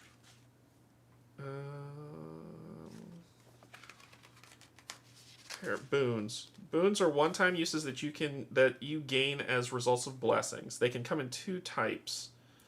If a character should receive boons, no. Actually, your natural roll is 6 In dice. order to use a boon, declare it before taking an action that may benefit from the boon, and then discard this. Boons may temporarily increase your attributes. So you actually have 4 dice for charisma. Right. You got 1 for your boots. So that's 5. 1 for your So boots, that's 5. and you can add 1 for charisma with your boon. So that's 6. No, the boon makes me 5. And then you have boots. Damn it! Just give me the damn dice. Do you have anything? Just give me the damn dice. Do you have anything else that adds? You'll have to look to see how you can help me. There's a way you can help me. I just can't remember. So 4, and then I have my boots, which gives me +1. So that puts me at 5, and then I have my charisma boon, which puts me at frickin' stupid, damn it, 6. So I'm wondering if this has got to do with keywords. Yeah, you have the keyword large. Yes. Support page 17. Page 17. Yeah, thank you so much. That helps a lot. Supporting these roll additional dice to help another character when they perform a roll. Following rules apply to exploration. For other situations, see supporting in combat. We're not in combat, so we're in exploration right now. Each supporting character rolls only the dice they receive from modifiers. Okay, hold on, let me go back. So your large would be 2. If characters are in a party and one of them is performing a roll, all other characters who meet the conditions of at least 1 modifier may support them according to the rules below. Each supporting character rolls only the dice they receive from modifiers. Yes. If a supporting character meets more than 1 modifier condition, they must still choose a single keyword. Yeah. Modifiers with conditions that are not related to keywords can only be applied by the character who performs the roll. Yep. Any successes rolled are added to the performing character's roll. Okay. Any other related effects related to the dice rolls by the supporting character, such as gaining fate, are resolved by the supporting character. Okay, got it. Yep, I understand now. So you're going to roll those 2 for large. So I have large and large, so I roll 2 dice. Right, and I roll 6. Crit. And we didn't need it. And an 11. But I may still get fate. You may still get fate. I have 3 successes. All right. 3 successes. 3 successes. We're way over here. Yep. Yep. Your best words can't sway the 2 leaders, but some of their goons lose heart and flee. Discard the number of success goons. All 3 of them. Yes! Woo! Yes, that's 3 successes. All 3 goons are gone. These guys are going down. Go to 202. The warehouse explodes with shouts, and the rickety floorboards rattle as both parties engage in fierce combat. Son of a biscuit! Roll intelligence 8, alchemy, engineering, and subterranean. I don't have alchemy. I don't have none of them. Engineering. No. Or subterranean, I don't. I have 2 intelligence. So do I. And you could have had a 3. But I don't, which means I'm not rolling. Hey. Fine, I don't mind rolling. You need 2 successes. I need an 8. And I don't have any. I have no boons. Yeah, so it's just straight rolls. You have fate. And we need 2 successes. Oh my god! Double what? Yeah. What? Crit! Crit for the 2 successes. What? Oh, that is freaking awesome. I love it.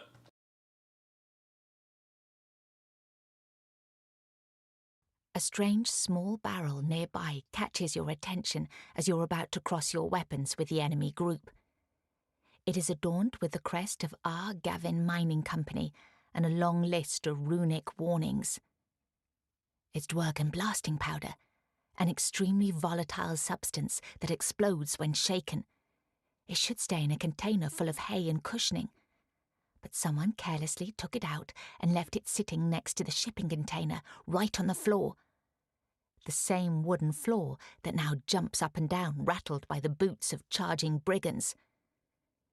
You only have time enough to raise the closest barrel and put it in the cushioned container, but there are more.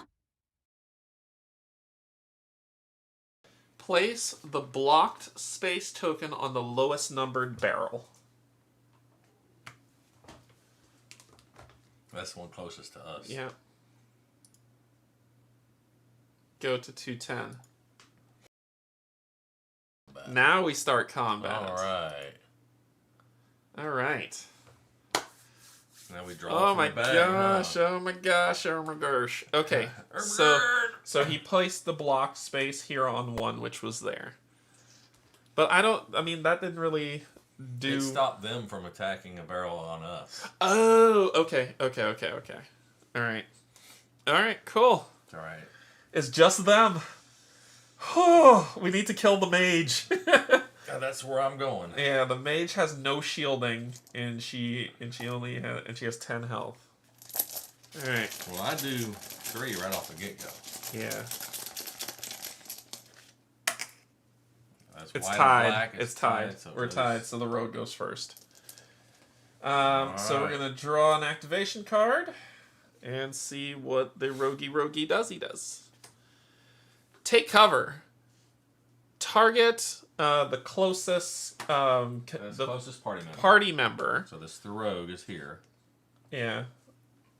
So 1, 2, 3, 4, 5, 6, 7, 8. 1, 2, 3, 4, 5, 6, 7.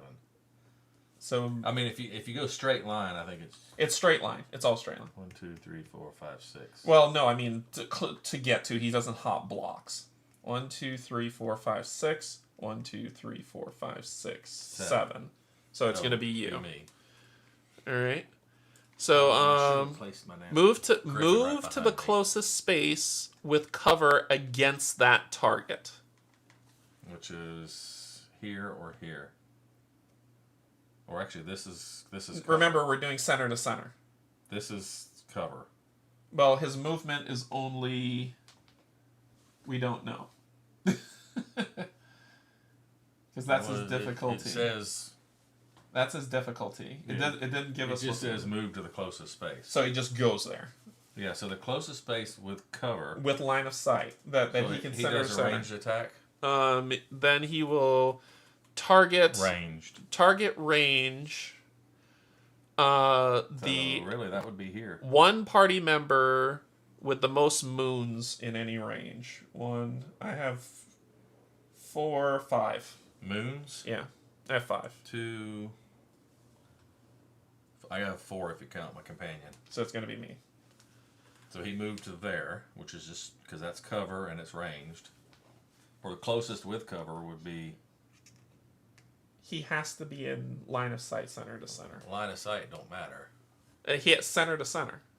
Otherwise, he can't shoot me. Line of sight's not in this game, remember? Right. No, I'm saying. I don't know how to say what I want to say. Okay, well. What I'm saying is his job is to move and shoot at us. If you move him there, he can't shoot anybody. Why not? How can he shoot us? Because he can shoot through that. We talked about that at the beginning of the stream. Remember we were talking about cover?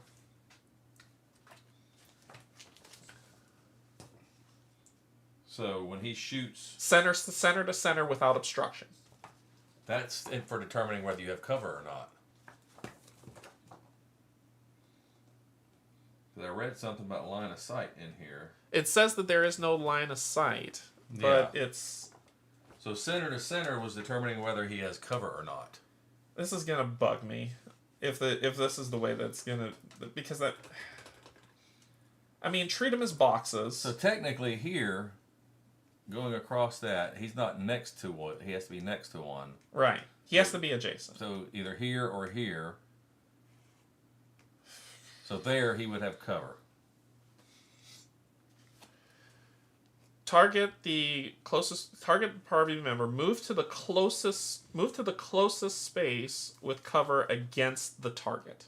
Which is me. The closest space with cover.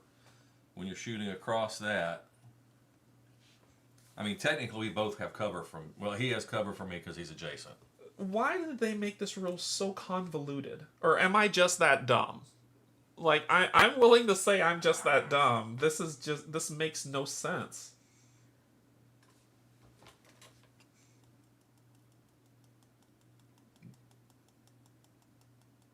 Okay.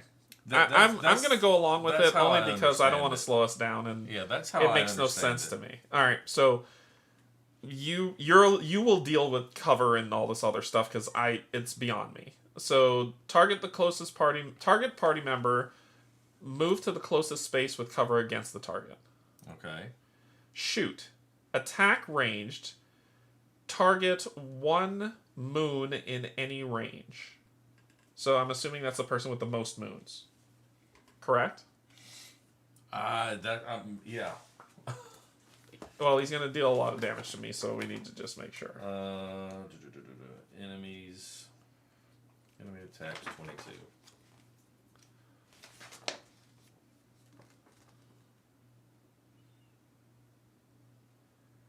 Enemies are all the activated. The current action says move 3 toward moon. This doesn't say move. This just said move to the closest space. Well, this is just an example they give for movement. All right. Then what does it say? Move 3 towards moon. Then what? There are 3 characters in combat. Right. Alice has 3 moon icons, but due to impassable borders, there is no possible path for the enemy to reach them. But there is a possible path. Sure. Beth has 1 moon and is in range 1 from the enemy. So Charlie is 1 and in range 1. Okay, so the moons count as how much ever of these we have. Yes? So the enemy ignores Alice even though they have the most moons.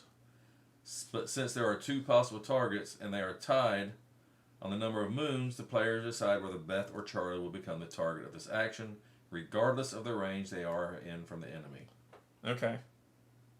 Enemies may target multiple party members with a single action. Right. In such case, target a set number of party members, starting with the ones who have the most targeting icons. Okay. All right. So let's do this then. So he's going to attack me because I have the most moons, and he's going to deal me 3 damage. Is there no defense I can do? Oh wait, I can use my abilities. Your dodge. Let's do clumsy dodge. No, that lets you. Yeah. I would need 2 successes to prevent 3 damage. Actually, no. Let's do limited endurance. Well, that's only going to prevent 1. Period. Either way, I'm screwed. Like, I need perfect roll, or perfect. You can always roll a double success. I'm not confident. So let's do this. I mean, you have wasted all your good luck today. It's yeah. All my good luck is trashed. All right. So, I'm not large, so it's not going to be big damage. So I'm going to do clumsy dodge, and I'm rolling agility 2. I don't have any armor on. 3 damage. So I need 2 successes to block 3 damage. That'd be 5 damage on me. Yeah, that would suck. That would take you down to 1 health. Yes, it would. 8 and 9. I needed an 8 and 9 on them. Yep. 8. I blocked it. It worked. And that's what that is? Yep. There you go. So I prevented all that damage. Flip that over. Okay. Oh, God. Okay. Then tuck that under. Nope. Upside down. Yeah. So you don't shuffle them? Nope. They just cycle. So it's shuffled the first time only. I pulled already. Yeah. What do you got? All right. White. Go kill the mage. Kill the mage? Yes. All right, so the mage has already hasn't gone yet. 4. Do you want to make space for your? How far can this thing move? 1, 2, 6. 3, 4, 5, 6. You probably want to go around. 5, 6. Yeah. And then do. And then I will attack. Yep. I'm going to do smash. All right. So strength, which is 2. Yeah, go big. Do we want to add both? I don't know. She has 10 health. Deal success. Every success deals a damage, ignoring armor. So I got 3. So that's possible 7 damage. That's without counting doubles. And then that still has to go. And you need to so hit. Let's and you do need that. To, yeah, and you need to beat an 8. So both boons to get 2 more dice. All right. And you need to beat an 8 on your rolls. Okay, so now I'm rolling for strength. I'm looking for 8. There's a 10 and a 9. Well, let's use my last fate to reroll these 2. And an 11. So that's 3, 4, 5, 6. So that's 6 damage. All right. Knocking them down to 4. Okay. And So then that was my smash. Yep, and then it's your pet. Now, Drakey. 1, 2, 3, 4, 5, 6. Perfect. And he rolls for strength 8, so Yeah. he's going to use my strength, Yeah. which is 2. Yep. And then that's it. 10 and 7. Ah, so 2 successes. That's 2 hits. Okay. Takes him down to 2.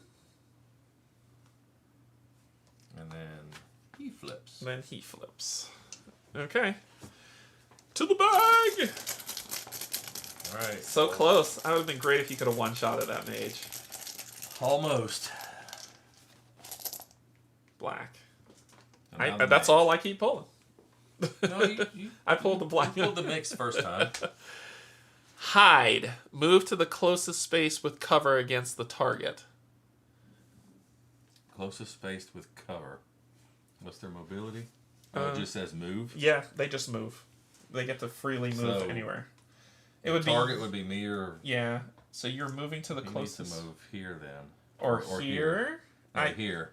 However you determine it. However you determine it. I think it's this one. The straight line, and we would be shooting through these if we did range. Up to you.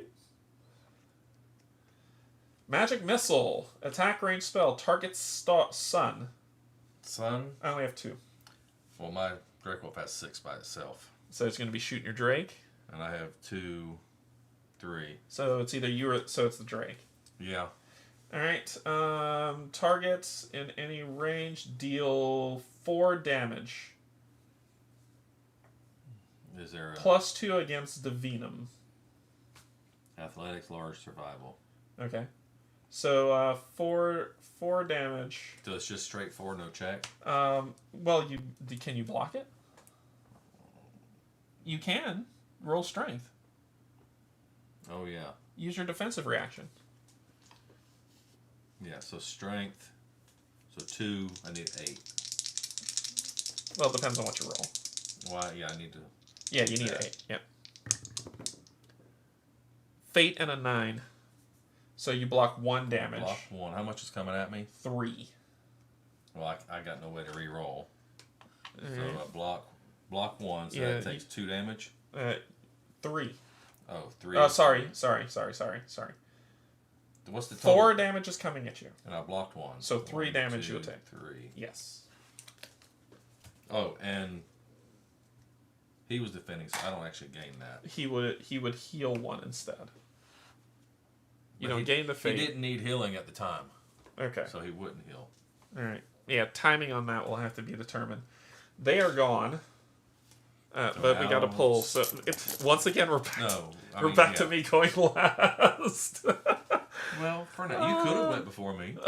No, I wanted you to kill that mage. I tried. Yeah. So, the one thing I don't get is when I move here, he no longer has cover from me. So cover is only for ranged attacks, I think.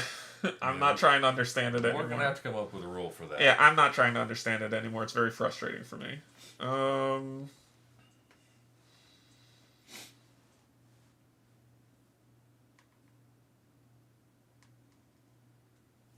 We got to defeat both of them, so... No, I'm trying to think. I think all I've got is one attack. I really wish I found, like, we would have lucked out on that bow.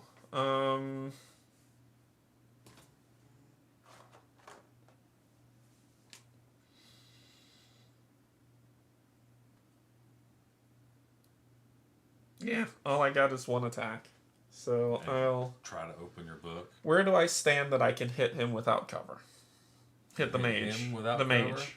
Oh, the mage? Probably here. Because that's like, you'd be clipping the corner. You move me to wherever I can hit the mage with ranged without cover. I think here. You move one space. I will believe anything you tell me. Because then you have a straight line. I mean, you're going through the corner of that, so... Center to center. Actually, that actually does overlap the corner, so that would... Well, no, in the book they showed the same thing and it worked. You know, the book was like not directly diagonal. It was like what I have here. Move me to wherever I can attack within range.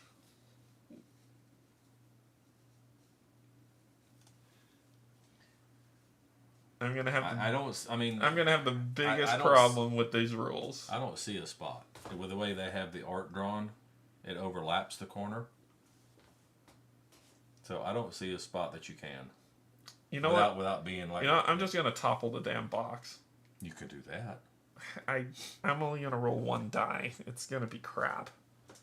So let's 1, 2, 3, 4, 5, and I'm going to topple the box. Roll strength check. I need a 10. I don't have athletics or large. And if I get one success, I'll deal 4 damage to a target in range 1 from the box. And you do have a fate. And I do have a fate. So I'm just going to try to topple the box. 3.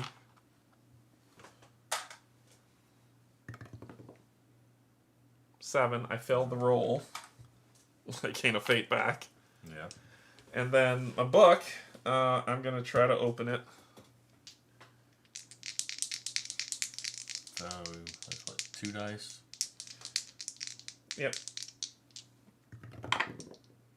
Yep. 2 successes. Alright, so I gain... Nope. It's 2 successes. It says deal 1 terror to party members in R1. Which is nobody.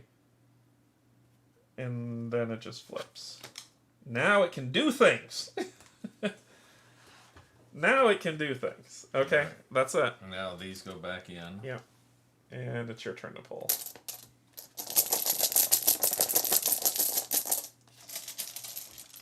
Cover is easier than you think. You just draw one line across the map along the cover. If they are on the other side... That's what I figure too. Else. That's what I figure too, but it seems... like, we're talking about from enemy positioning. Because he wouldn't have been able to attack from there if that was the case. No, he can attack over cover. Because there's no line of sight blocking. Rush. Move 6 towards... that's not me. That's your Drake. No corner to corner or center to center needed. I don't know then. Anyway. He's gonna move... he's gonna rush, move 6 towards the person with the most sun, which is your Drake. So to be in melee range? Yep. Well, I'll move him here. It says move toward precise cut, attack melee, target adjacent sun, deal 3 damage, and you have to test your defense. So 2.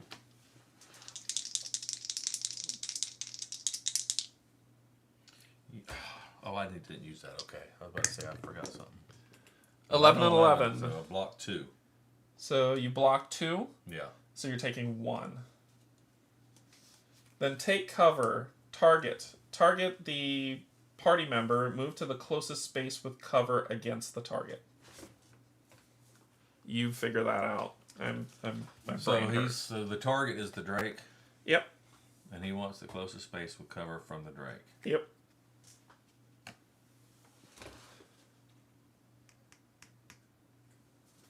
Okay. I think that's cover. All right. You let us know if it's not. I don't know anymore.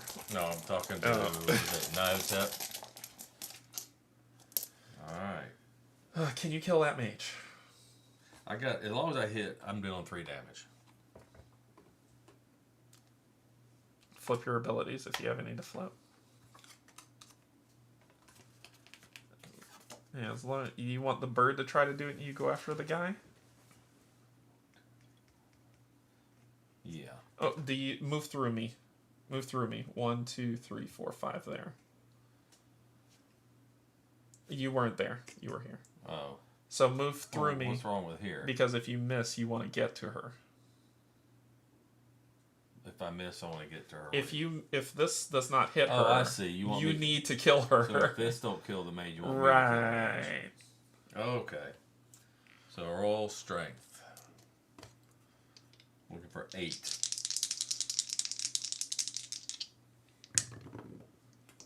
I got 1 8. That deals 1 damage. See what I mean? And then this flips. Yep. And then I will go. I'll go after the other guy. I will go here. Yeah. And I will smash. Yep. Which is 2. Yeah. And I need to hit an 8 or higher.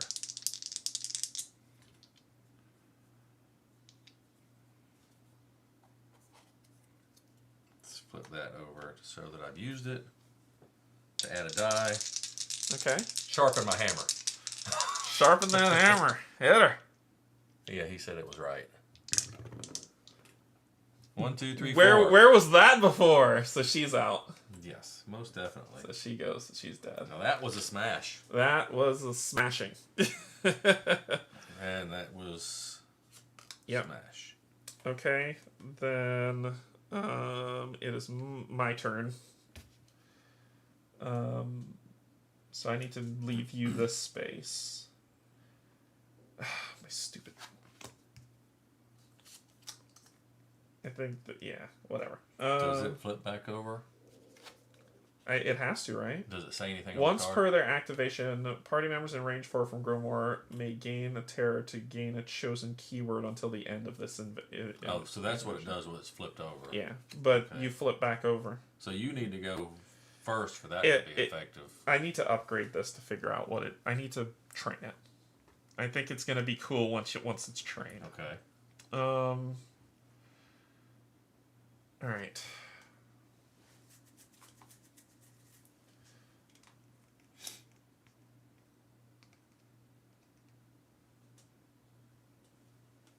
And the way he was talking, no corner, center's needed.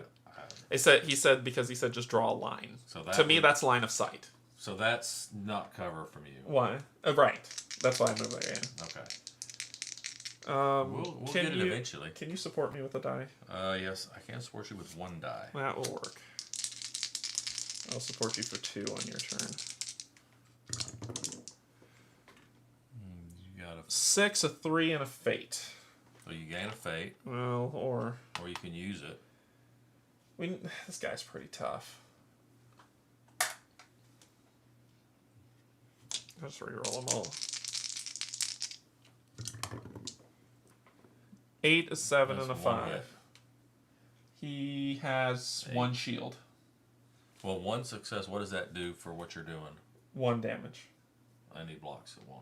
Yep. Okay. So it wasn't a fail. It was just a block.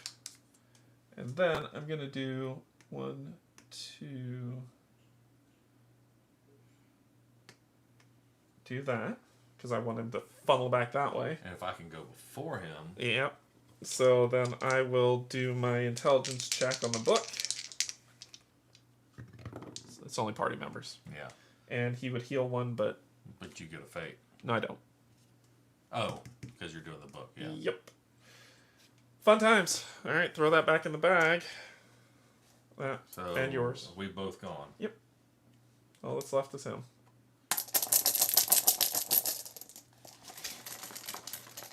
Oh no, Cassie! I read through the example in the rule book we did at the beginning of the stream. It makes no sense to me. Hey, look! Oh, look! That says something different. What? You have cover against everything above that entire lateral line. I'm not even trying. Right now. So where he's at, anything from here this way, he's got cover against. That I don't care. I don't care. think that makes some sense to me, and we can talk about. To me, it that later. doesn't make sense either. Only because there were green lines going there, but maybe I don't know. Because here's my suggestion of that. So he has cover for everything above this line here. Above this lateral line right here. So can you hit him from where you are? No. Why not? He has cover from everything above this line. No, well, everything this way. How do we determine that it's this way or this way? Because this is the line he's using for cover. So then does he have cover from me? Yes. How? Because this line right here is everything from here this way. Okay. No. Alright, so then that's where I'll be. To make my attack work. You have to be in the same row. Sure. So like where he's at now, he's got cover from everybody except this one row. Because of that block and that block. Sure. I stopped caring about it. I'm starting to understand it. So you'll deal with cover and targeting. He's doing the same thing he did last time, where he's going to try to range shoot me. So target party. Why did you just move though? Because I couldn't have shot him otherwise. Yeah, I see. Okay. So target party member, move to the closest space with cover against the target. Your target is is one party member with the most moons in any range. So he's looking. I have the most moons.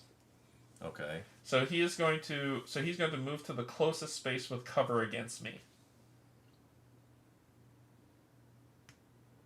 So either here or here. So who does he have? Sure. He has cover against everybody but me. Sure. Because this. Then why did you do it? Because that. If I start caring, we'll waste time. Yeah. I just have to not care. All right. So he's going to deal 3 damage against me. But you can, like he said, you can still shoot him. He just has +2 armor.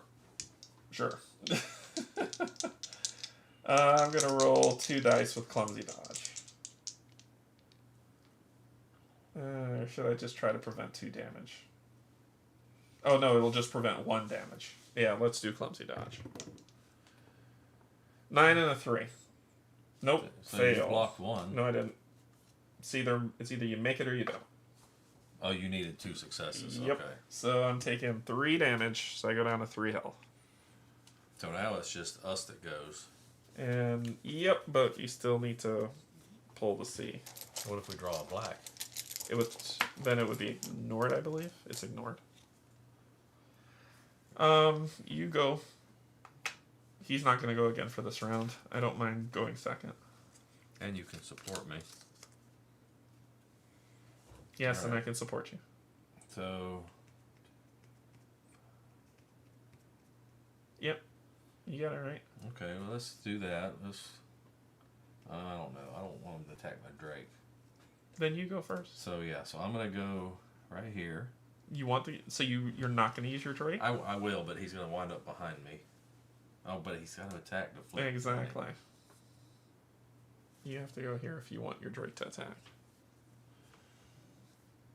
Oh, thank you. I got a fake for failing the roll. Thank you. Okay. So, I am roll for strength, which is 2. I'm going to give you 2 more dice. I'm going to gain a terror. Drink some glow juice. Okay. And it gains me a die. So you gain 2 more as well. And then you're going to help and gain me 2 more. Yep. And it's 1 flip the damage. glow juice. No, it's Oh, I guess, yeah, because probably only carry 1 with me. Yep. Because it's not passive. I will do 1 damage per his success, ignoring 1 armor. So you'll go straight through 2.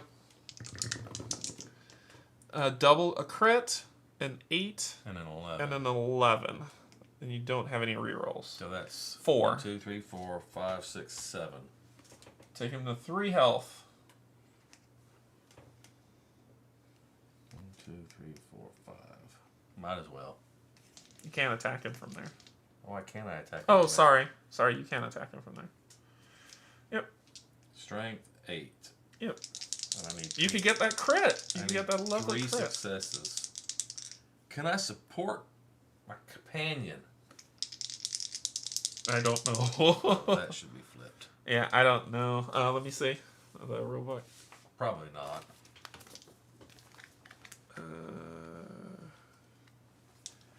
Support 7 support It combat just says 23. during a roll. 23. I think you can, but let me check. Seems like the one that you should be able to, right? You would think, yeah. During combat, characters cannot support each other the same way they do during exploration. In combat, each time a party member performs a roll, other party members may use one of their reactions to support the roll. The reaction must allow you to do so, and all requirements of range have been fulfilled. The main way to support each other's rolls is with combat insight reaction cards. Let me look at companions. 26. I think you can, honestly.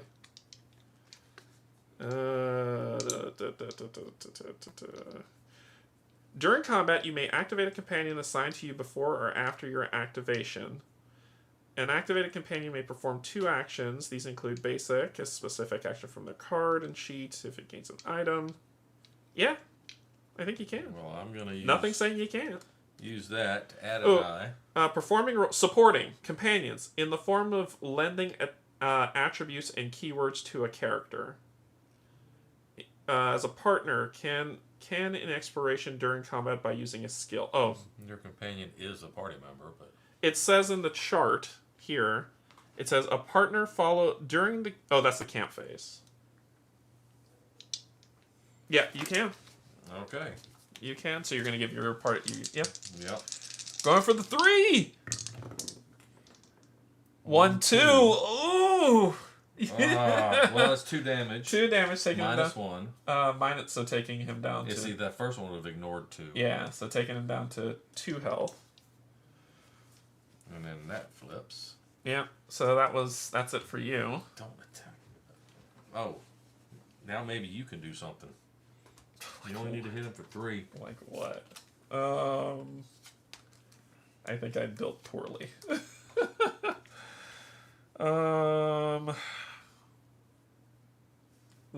Where can I hit him from? Ranged? Yep. Anything from this line this way. You have to be on this row.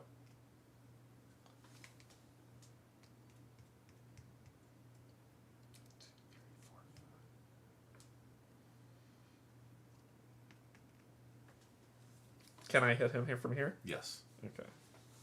Well, you can hit him anyways. You just don't have no extra shielding. Okay. 8 and 9. That's 2 hits. So he has 1 shield. So it takes 1 damage.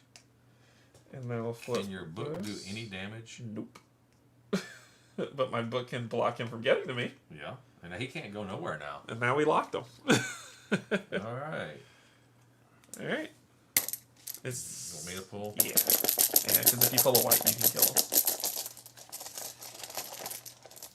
Yeah. Finish him off. Finish this fooliness. Alright. Finish this folly. You are your bird. You are your pigeon. Should be No, able it's going to be me, because if I hit, I'm doing 3 damage right off the bat. Nice. Nope. There you go. What? There you go. Now it's your bird's turn. I'll support your bird, giving him two extra dice. You know what? Let's give him 3 extra dice. All right, let's do it. There's nothing that says we both can't do it. Nothing says that. 8 or higher. You have fate. Yeah, because I need more than 1. Yep. This guy will live forever. There it is. 2 more. 8 and 8. So 3 minus 1, that kills him. All right, he's dead. Good Go, birdie. Lord. Drakey, Wolfie, whatever you want. Yeah, that's all I'll ask you from now on is can I hit? Yeah, I think I understand it now. It's really, All right. in my head, it's really simple. All right. So we won. So we go to 211.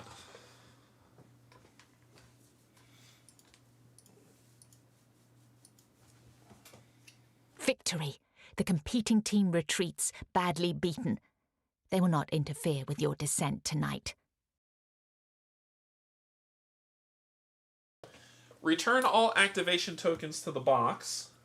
Okay. Return all enemy cards and enemy activations to the box. Refresh all actions and companion cards. Now we got a lot to do. So let me turn. Okay, those are fresh. Yeah, we got a lot to do. Fresh. So 11, 10, 9, 8. Ooh, if that mage had a nasty spell. I'm sure he did. She would have killed us. Mages and healers are always should be a first target. Yeah, always. And then these refresh. And move these off. Yeah, she had a spell that was like an AoE spell that would have hurt. Ouch. E. Here we go. Okay. Alright. Remove discard sheet 6. Ooh, the blocking token. Sorry. And we cannot get to the staging ground in one turn. It's 4 spaces away. Okay. Each character gains an XP. Woo! And 1 Brill. I'm in the money. Gain the Tablet of Fame square hand item. Square. There was actually something here that helped me. It was explaining what each one is. And mark the story So marker. the square is uncommon. So it's red. And mark the F in the story track. Okay, so we mark F in the story What are we track. looking for? The Tablet of Flame square hand item.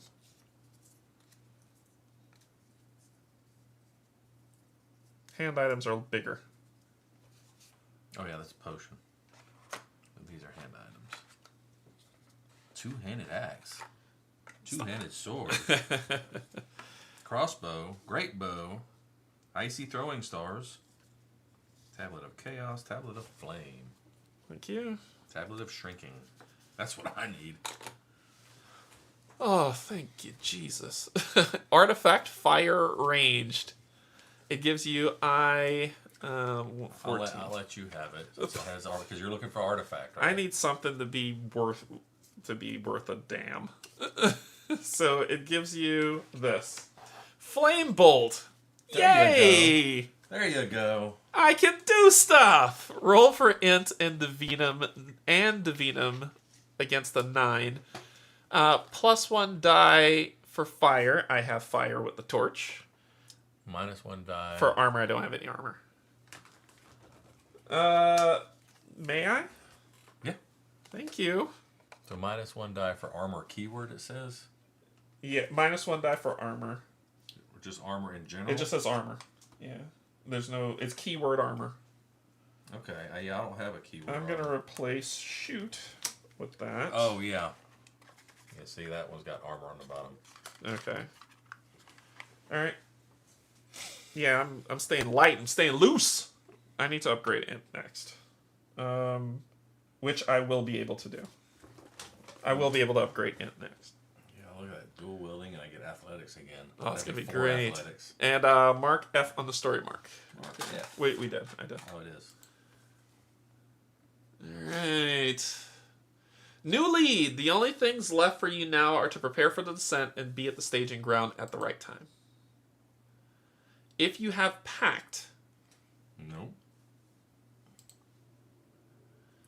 take any actions on the sheet. Well, now we need to make our way to the staging ground.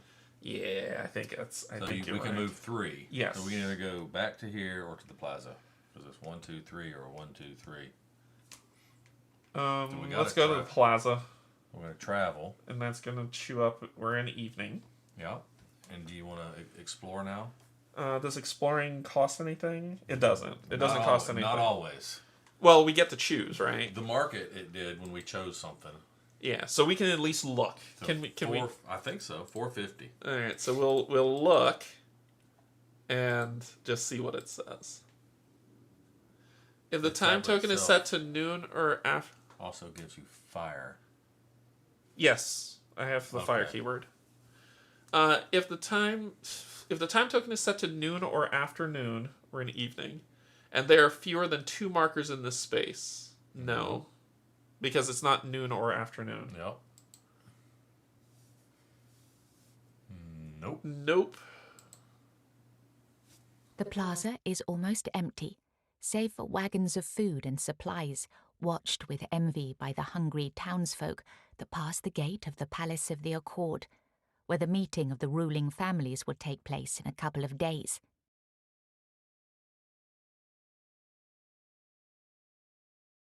If you have city-born, I do. Yep. And there are no markers in the space. There's so not. this is a yes. As you inspect the Palace of the Accord, you notice someone else also does. A lean dwerg hidden in the shadow of the side alley, taking notes of everyone leaving and entering through the gate on his wax tablet. Place a marker in this space. Do we want to confront him or leave him alone? I mean, at this point, we need to go be somewhere. Let's leave him alone. I'll leave it up to you. Well, you're the party leader. Well, if you say otherwise, then Confronting him is not using time. we don't know that. No, it would say you would lose time. It usually tells us. It might say that when we go to it. No, it usually tells us beforehand. Like in the shop, Okay. it said advanced time. I'm and gonna did give this one to you. So I'm gonna confront him. Okay.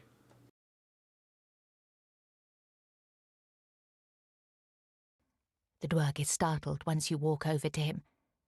Then his eyes narrow, and he asks whether you were sent here to relieve him.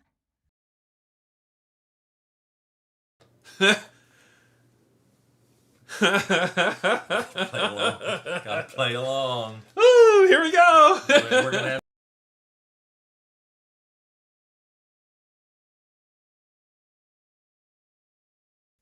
He breathes with relief and hands you the wax tablet.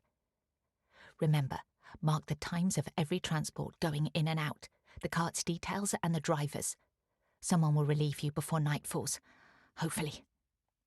As he scurries away into the dark alleyways, you inspect the tablet full of notes about the celebrations in the Palace of the Accord, set to take place in a few days. Up on the top is a scribbled motto: limit the few, empowering the many. This is the call of the Levelers. The dwerg must have belonged to a secret organization, popular among simple people of Evershade, whose goal is to stop the growing inequality among the holders of divinum and prevent the most power-hungry, richest, and most influential mortals from becoming a new pantheon. You're not sure what they're playing, and you can't afford to wait that long. But if the Levelers are here, they could support your accusation against Valerius.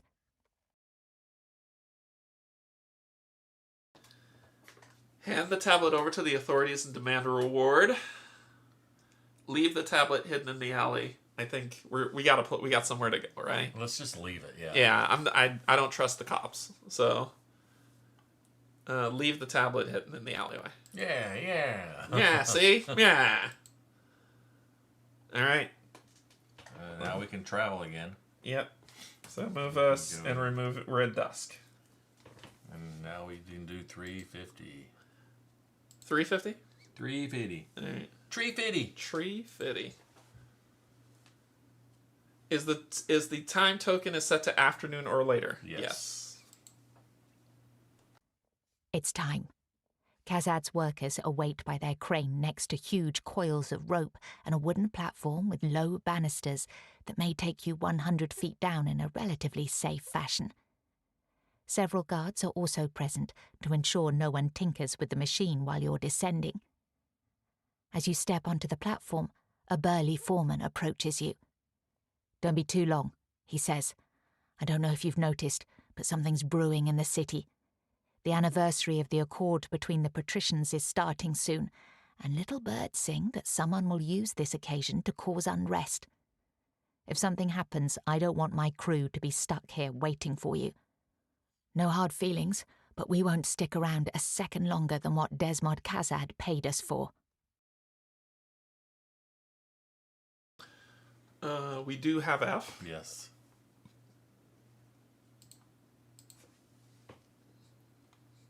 Your platform slowly descends into the black abyss and settles to a halt at the height of the uncovered corridors. You disembark, and it moves back up.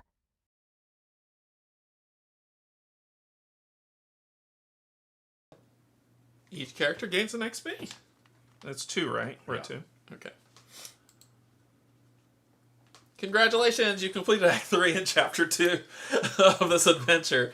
Depending on your decisions, Act 4 can take up to 2 to 3.5 hours. Now, I know we're at time for you. 2 to 3.5 hours. Before proceeding, ensure you have enough time that none of the players are tired. Discard sheet 5 with all marker tokens and models. The players with the decision token passes it to the next player to get the decision token. And we're going to stop and resume later. Leave the components on the table or use the rulebook to save your game. Then, when you're ready to resume, go to the starting entry on Chapter 2, Act 4, listed at the start of the book. Stop and resume later. Leave the components on... So, then when you're ready to resume, go to starting entry of Chapter 2, Act 4, listed at the start of this storybook. I'm going to put the thingy here.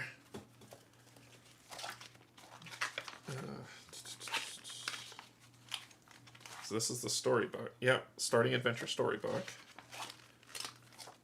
Like, what's this? Go to the starting entry of Chapter 2, Act 4. Yeah, I'm going to 366 to find out what that is.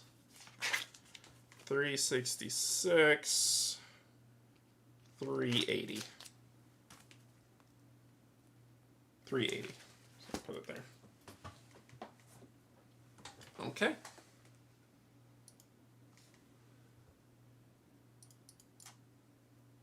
All right, cool. All right. Oh boy. All right, so we're going to stop there. All right, so we're going to stop there. That is going... Oh, good grief. That's going to be the end of this playthrough. So I've become less useless. I am going to start putting everything towards intelligence because I'm going to build a mage. Mm-hmm. So now, thank you for getting me at least that artifact. To get that, I still hang on to the sling because I can hold 2 ranged. So we've got some good stuff. I can heal myself. Well, the sling doesn't do you any good right now because you got nothing to use the sling with. Yeah, it's like it could be a throwaway. You could switch it to melee. I could switch it to melee. But you have to have a melee power equipped also. That's true. So I could just ditch it. Just leave it. I can just ditch it. Yeah, I'll ditch it. You got to leave it till we do our next rest, right? I'll say I'll swap it out. How about that? I'll say I swapped it out. So we got 1 advancement, and we'll be able to advance hopefully soon when we can. I'm definitely gaining the intelligence upgrade, and it will give me investigation or lore to build that up. I can gain an agility and 2 hit points, or get dual wielding and athletics. So there's choices. Or parry or trip. Yeah, there's choices. Yeah. There's choices for us to make. We need 3 to be able to unlock the next slot, but at least we've got some good stuff that's built up. I'm really enjoying this game. Yeah. I like it. I like this a lot. The cover rules are annoying. Yeah, I think I might be able to help you with that. My thing is just more, I will just be like, do I have cover? My brain can't deal with the rest of that. So, all right, cool. All right, here's the plan. And we'll try this plan out, see how it goes, and then go from there. So we'll be back next week to play some more, if you're available. And Mark usually has like all of Saturday to play.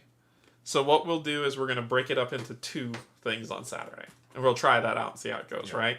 So we'll play in the morning. We'll do an early morning one, and then we're gonna take a break, get some lunch, chat for a bit, and then we'll come back and we're gonna do another one.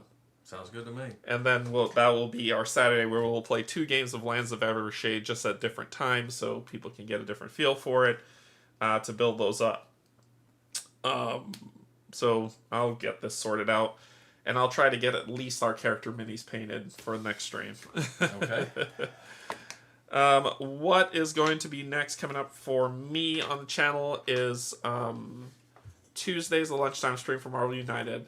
I usually said I was going to play Sentinels in the Multiverse, but I'm actually going to play Kingdom Legacy because I need. I was sent a copy from the publisher, and I said I'd play it, so I'll be playing Kingdom Legacy on Tuesday. Wednesday, I'll play Sentinels of the Multiverse. Thursday is the potential based on if the surgeon calls me back, based on scheduling. But Thursday is probably to get Pac-Man back to so we can play a board game together because he's been wanting to play as well. Okay. Then Saturday we'll do our thing and see where it goes from there. So thanks everybody for joining. We'll be back soon. So far, I'm still really enjoying the game. The story is fantastic. I want to know what's going to happen. The cover thing just seemed more convoluted than it needed to be. I can help you with that. Yeah. So it just seemed more convoluted than it needed to be. Okay. But we'll see where it goes as we dive into Under the City of Whitewell on the next Into the Well. Into the Well. So we'll be back Saturday. Okay. And play through this, but we're breezing through these acts pretty nicely. Like we're what is it, in Waterdeep going to Undermountain? All right, guys. Thanks to my patron subscribers. If you're not coming in, thank you, Mark, for joining. Anytime. And we'll see you next time. We love you. There's absolutely nothing you can do about it. Bye.